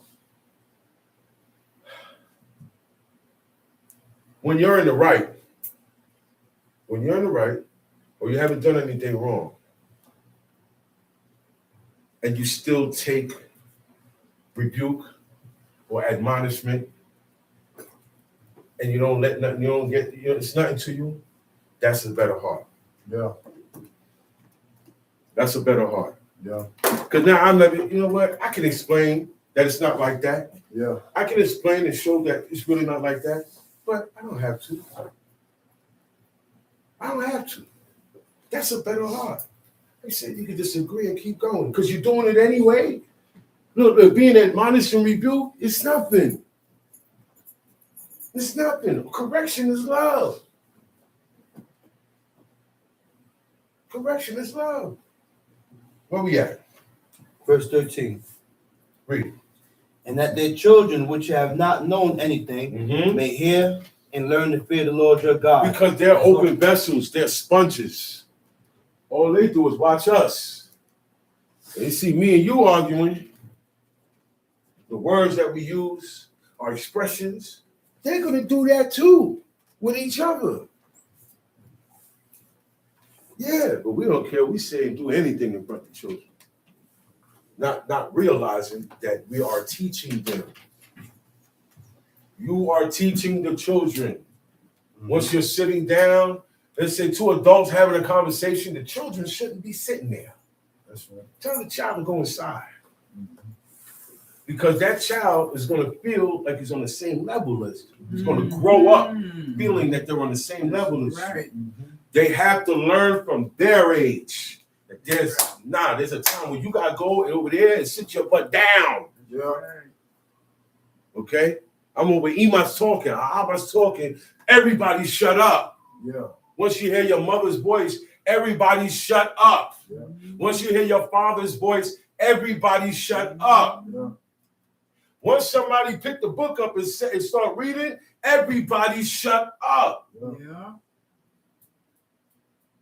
These are the things that got to be instilled in the house. Yeah. And you grow up with this mannerism. This is a godly mannerism. You got evil mannerism. You got godly mannerism. Time sheet. As long as ye live in the land, whether ye go over Jordan to possess it. And the Lord said unto Moses, Behold, thy days approach that thou must die. Call Joshua, and present yourself in the tabernacle of the congregation, that I may give him a charge. He said, the day is coming. He said, the day is coming close. The day that you gotta die, Moses, is here. That day is here. He said, so before you die, there's certain things you gotta do. Call Joshua, and I want y'all to present yourselves in the tabernacle of the congregation, that I may give him an order. Time sheet. And Moses and Joshua went and presented themselves in the tabernacle of the congregation. And the Lord appeared in the tabernacle In the tabernacle in the pillar of a cloud. That's how God appeared. You see that? That's why he said, I am. I will be that which I will be. If he wanted to appear in a pillar of fire, he could have came and came, but he chose to in a pillar of a cloud. A long cloud moving around with brightness coming out of you. That's how God wanted you to see him at that moment. How God wanted Moses to see him was the burning bush. Okay? Mm-hmm. That's why God said, I will appear anyhow. I can come at you anyhow. You will see it. And look, only you going to see it. If it's meant for just you to hear, Jeremiah, Ezekiel, these guys are sitting amongst other prophets. And God only spoke to him. God only spoke to Ezekiel. They were sitting by the river, Ubaz or Ufar or something like that. And he said, and there was a trembling and a rumbling. He said, and all the prophets everybody else got up and ran off. And he the only one that didn't run. Because God was talking to him personally. We knew where it was coming from. And they were prophets. And they are godly. They don't have no sin in them or nothing. But it wasn't for them. It was for you. Certain things is for you. When this book is opened up, 99.9% is for you. If you got a kid, the 1% is for your kid. Yeah, that's how it goes. All of this is for you when it opens. That's how I take it when I'm reading it. When I'm sitting there, that's for me. Everything applies. Even if I ain't never did it, that applies. No, wow, I ain't never did it, but if you don't watch it, you will do it. That's how it goes. So you can't block out nothing. Everything has to be taken in. I'm taking this in for me. I'm not thinking about the next person. I used to think about the next person. Yeah, because most Israel, when he reads this book, you're thinking about somebody else. Mm-hmm. That's right. Right? That's right. Okay. I'm glad to say I don't do that. I don't do that. It's all on me now. Even if I ain't open the book, somebody else open it. It's all on me. It's all on me. I don't care what's going on. It's something there for me. It's for me. Look. I can hear the conversation. I'm in him up and I hear the conversation. That comes to something in there that was for me. I paid attention to it. Tongue sheet. And the pillar of the cloud stood over the door of the tabernacle. And the Lord said unto Moses, behold, thou shalt sleep with thy fathers. And this people will rise up and go whoring after the gods of the strangers of the land. Look, listen. Unfortunately, in the future, these people will turn. You're going to die, and in the future, these people will rise up and go whoring after the gods of the strangers of the land. That's our history, y'all. Unfortunately. That's our history. The ending of the ancient history of the Israelites was God kicked them out because they wouldn't stop serving idols. That's it. Okay?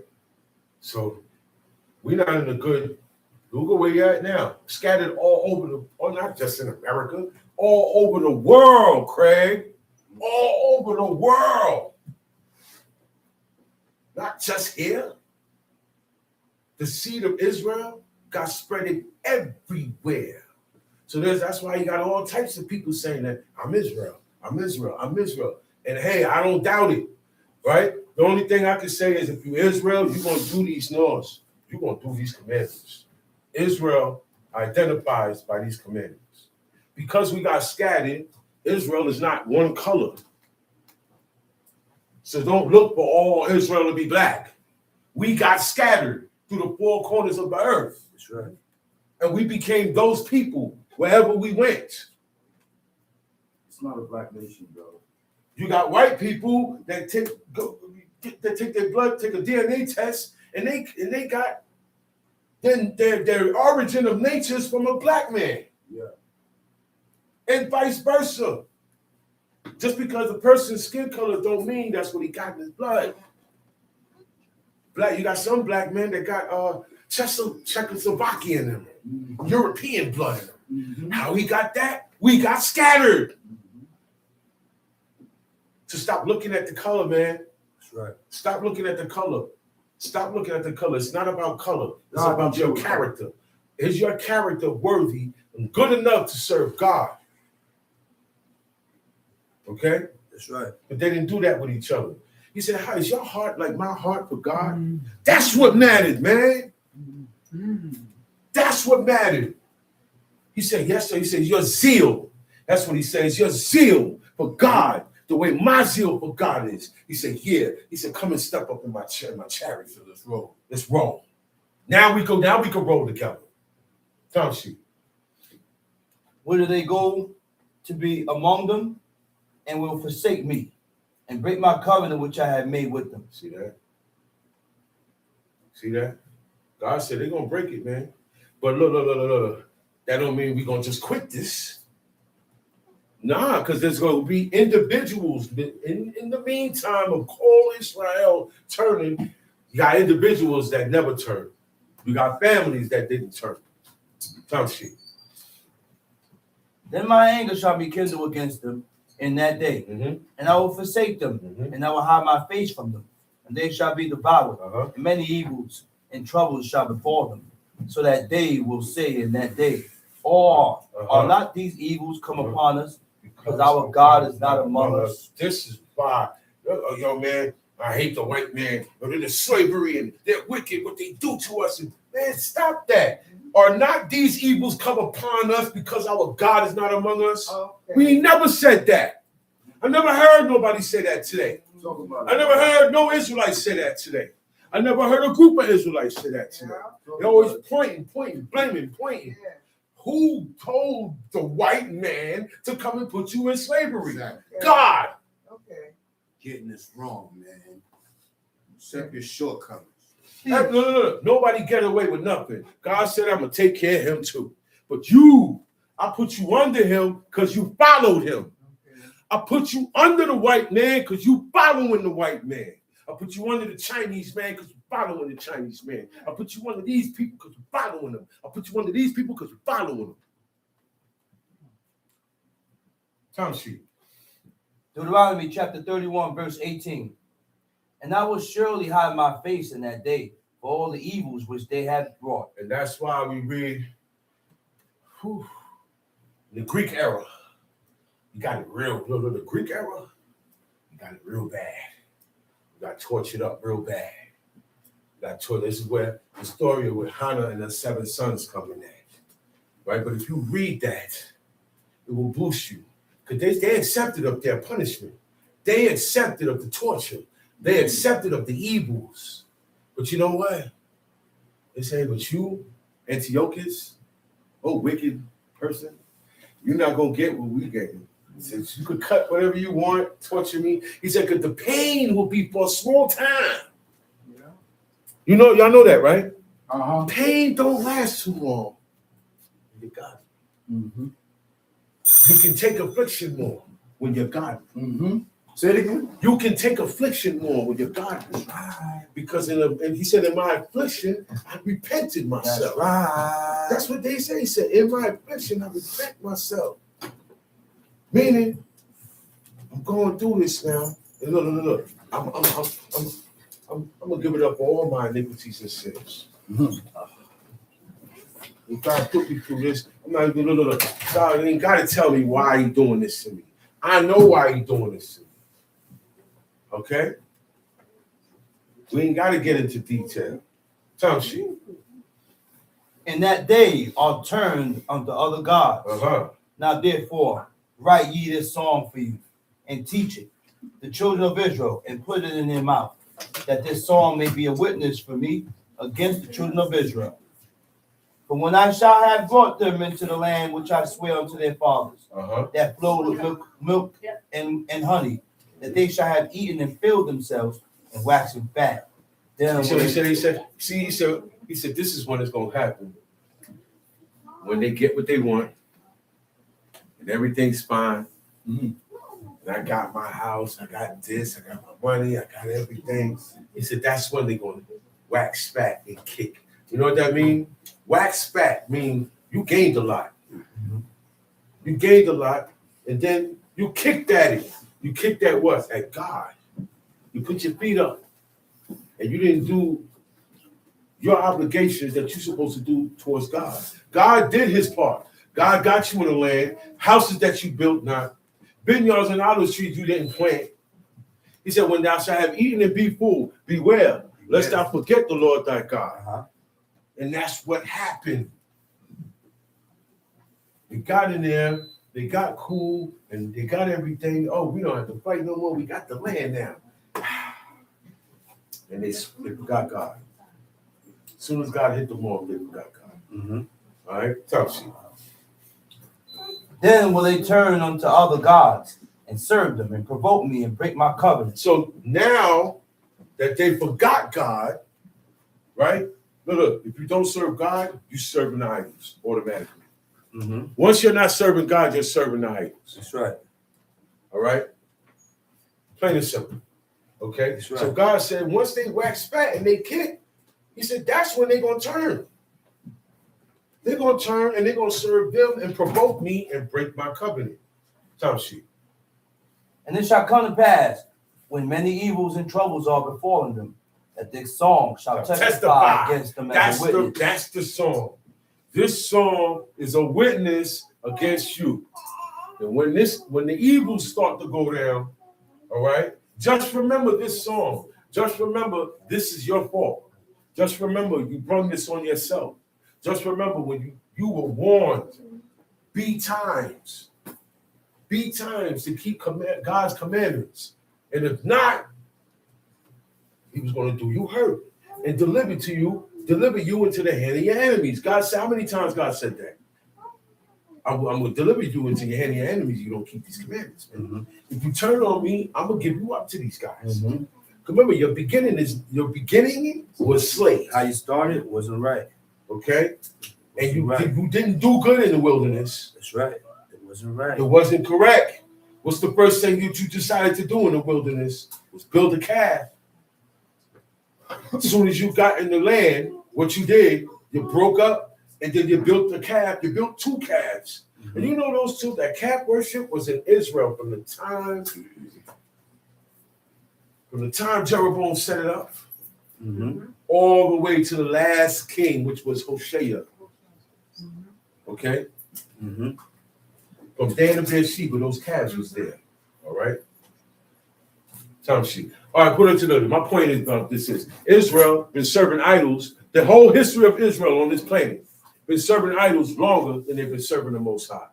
As a whole, from the beginning, from the time they got out of Egypt until this day, Israelites have been praising and worshiping idols longer than they have worshiped God. That's right. The history, most of the history of Israel is worshiping idols. That's right. Okay? That's right. We don't have a good history, man, but we got a history we can learn from. We can learn what not to do. See where our forefathers messed up, and see where our forefathers didn't mess up at. What made God happy with them, what made God tight with them, what kindled his wrath. These are the things we got to stay away from. That's right. I'm going to say it again. From the history of Israelites, from the time we got out of Egypt, in this book, until this day, this date, and this time, Israelites served idols longer in history than we served God. Right.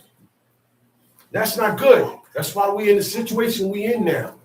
Time sheet. But it shall not be forgotten out of the mouths of their seeds. For I know their imagination which they go about. I know how they no. God said, I know these people. These my people. I know their imagination. That's why he said, think not in thy evil mind that the year is coming up, the year is at a release, and now he said, don't say that in your mind, because I know that's how you think. That's how you think. I know that's how you think. That's right. And it's wrong. We got it. The way we think is wrong. It gotta stop. Yeah.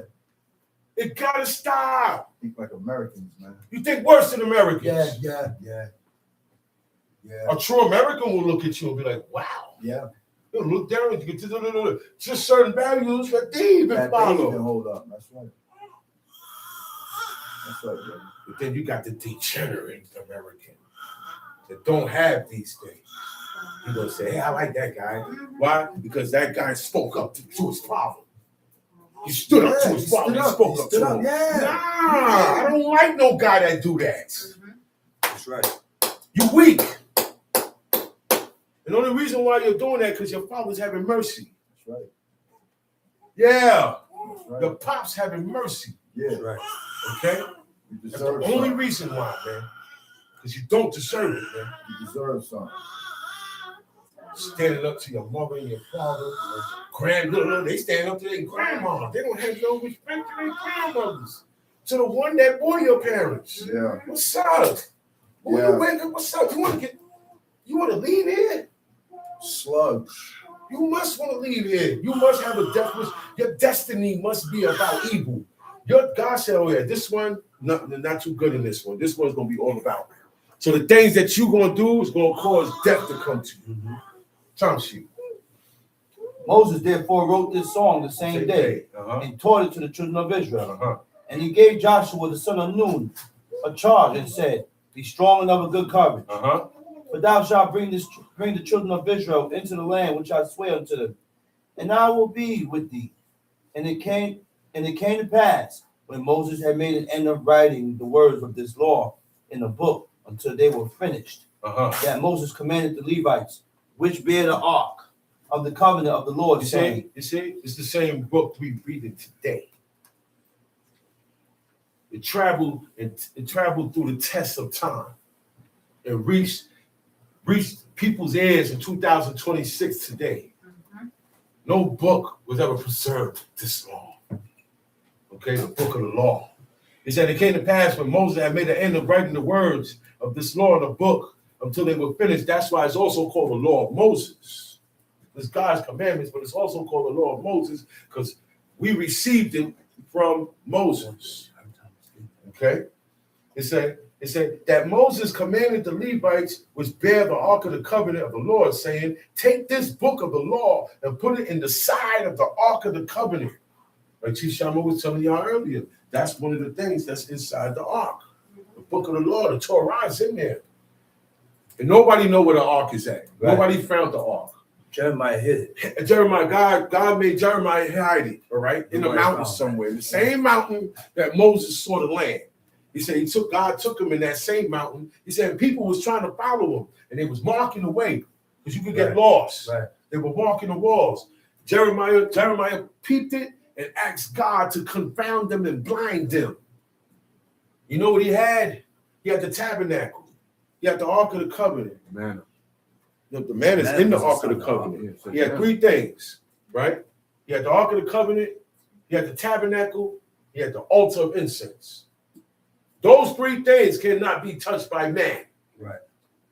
From that point in history and onward, nobody is consecrated or worthy or holy enough to touch them. Right. That's why Jeremiah said, God told Jeremiah, hide them. The rest of the utensils is over there in Italy, in the Vatican City. It's been there since 70 AD. Emperor Titus, the Roman emperor, came and sacked the place, took it out. And God knew that was going to happen. That's why he did not allow the altar of incense. Altar of incense, why we don't burn incense. Only the priests burnt incense in the time of the offerings. Right. You couldn't burn that. So imagine somebody got that altar of incense and want to burn that. What? The plague gonna break out and there ain't nobody to stop the plague. How about that? Aaron ain't here to stop the plague. If Aaron ain't stopped that plague, it would have wiped all Israel out. Y'all know that, right? That's right. That when God said devour you, he wasn't talking about one. He said, I'm gonna finish y'all. And 10 times we provoke God in this book. 10 times God was going to wipe us out. It wasn't for Moses. Time sheet. Take this book of the law and put it in the sides of the ark of the covenant of the Lord your God, that it may be there for a witness against thee. For I know thy rebellion and thy stiff-neck. Behold, I know how rebellious you are, and I know how hard-headed you are. That's why you gotta wear it. You gotta do this. You gotta remind a whole lot of reminders. You guys easily forget, and to forget is wicked. That's what David said. I have not wickedly forgotten thy law.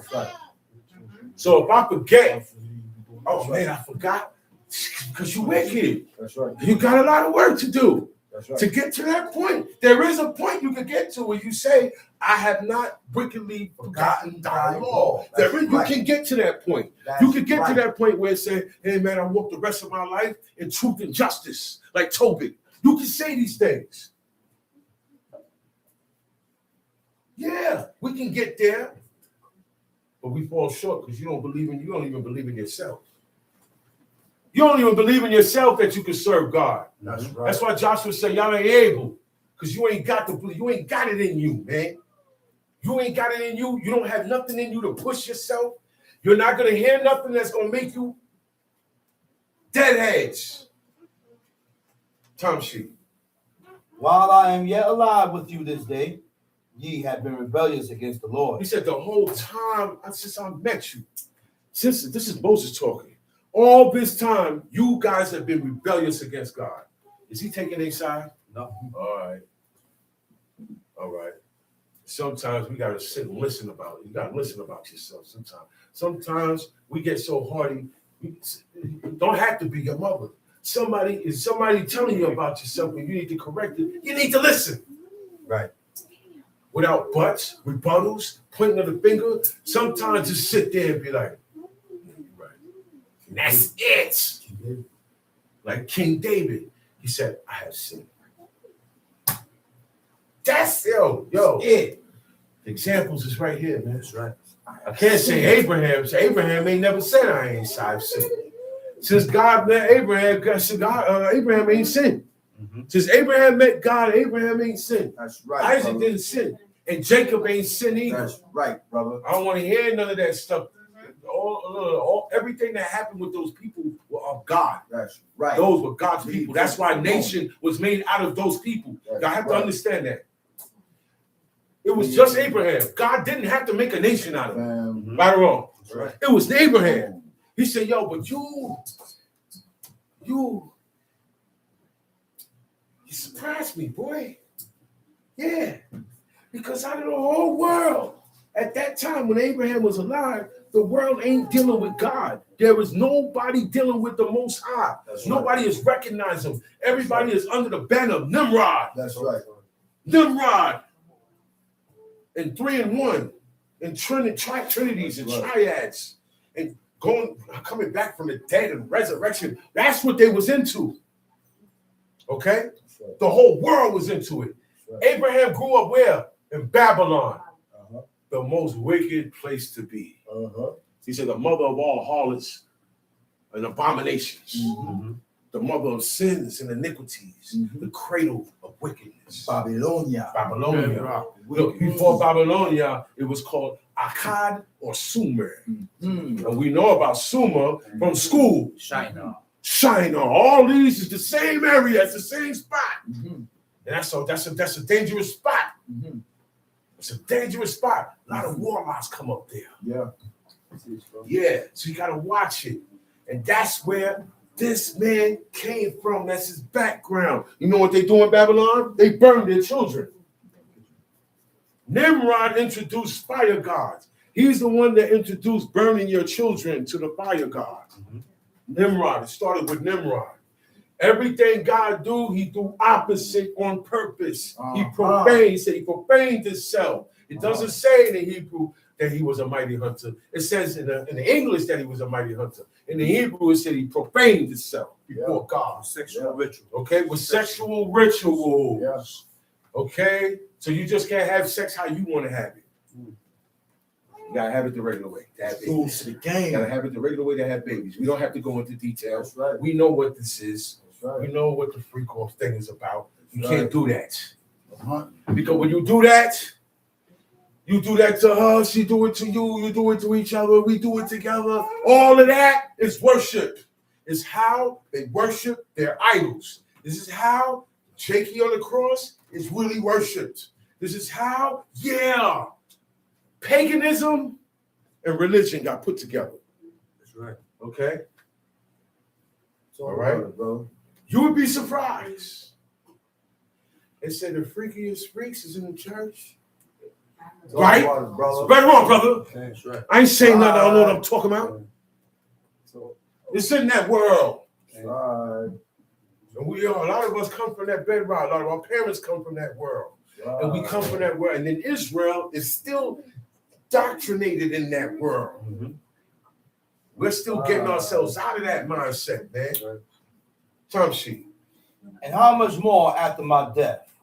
Gather unto me all the elders of your tribes and your officers, that I may speak these words in their ears, and call heaven and earth to record against them. For I know that after my death, you will utterly corrupt yourselves. This is Moses speaking. He said, I know as soon as I die, y'all gonna mess yourself up. Y'all gonna corrupt yourself. After he died, Joshua took over. Joshua looked at the people. He said, y'all ain't able to serve God. As for me and my household, we're going to serve God. We went about the business. And he died. And after Joshua died, you had the last of the elders, those 70 elders. They outlived everybody. The last of the 70 elders outlived the people that were in the wilderness for 40 years. They outlasted Moses, Aaron, Eleazar, Ithamar, Joshua. Them dudes lived long, man. They died in the beginning of Judges. In the beginning of Judges. And they came from the beginning of Exodus. That's the man. They lived long. They was around the whole time. And they was around the whole time. They was there from in Egypt, in the wilderness, and in the land. And when the last of them died, that's when the funk started. That's when Israel started going against God and following. Because now the diehards, the ones that kept them in line, are dead. The ones that didn't have no problem telling them about themselves are dead. The ones that didn't have no problem telling you about your sins and what you're doing wrong in front of God and how to correct them, they're gone. The ones that everybody listened to are gone. So now I don't have to listen to you. I don't have to listen to you, and you ain't got to listen to me. And that's what everybody did, what was right in their own eyes.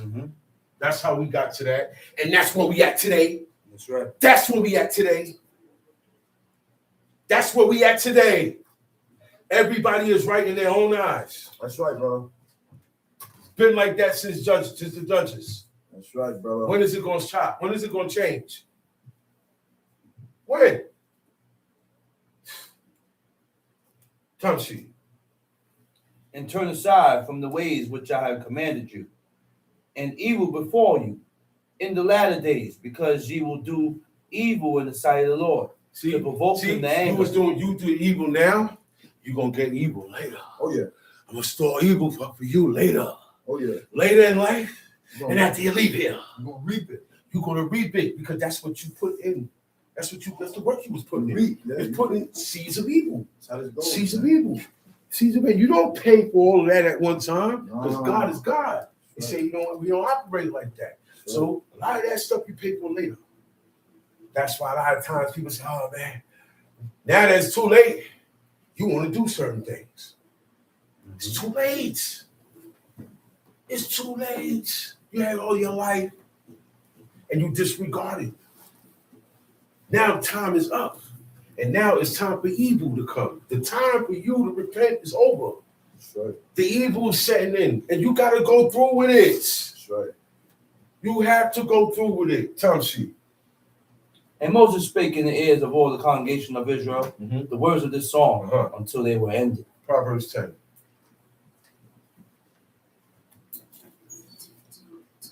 Proverbs are wise sayings written by Solomon. Okay? This is the son of David. He said the Proverbs of Solomon, a wise son maketh a glad father. This is true. Look. You don't have to be an Israelite. That right there has nothing to do with being an Israelite. It's serving God. The bond between father and son. A wise son. You know what makes you a wise son? You listen to your dad. That's right. That's what makes you wise. Because you know why? It said wisdom comes from performance of the commandments, right? So if it said honor thy father and thy mother, right? So I'm doing what my father say.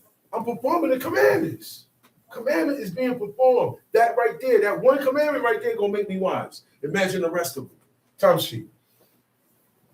But a foolish son is the heaviness of his mother. Most of the time when the boys mess up, the father don't want to claim him. He said, that's your son. That's your son, girl. That's your son. You take him. A lot of times when the father getting ready to punish the son, who save him? Mama. I said, see, you always come saving him, right? I said, when he grow up, a lot of his stuff gonna be on you.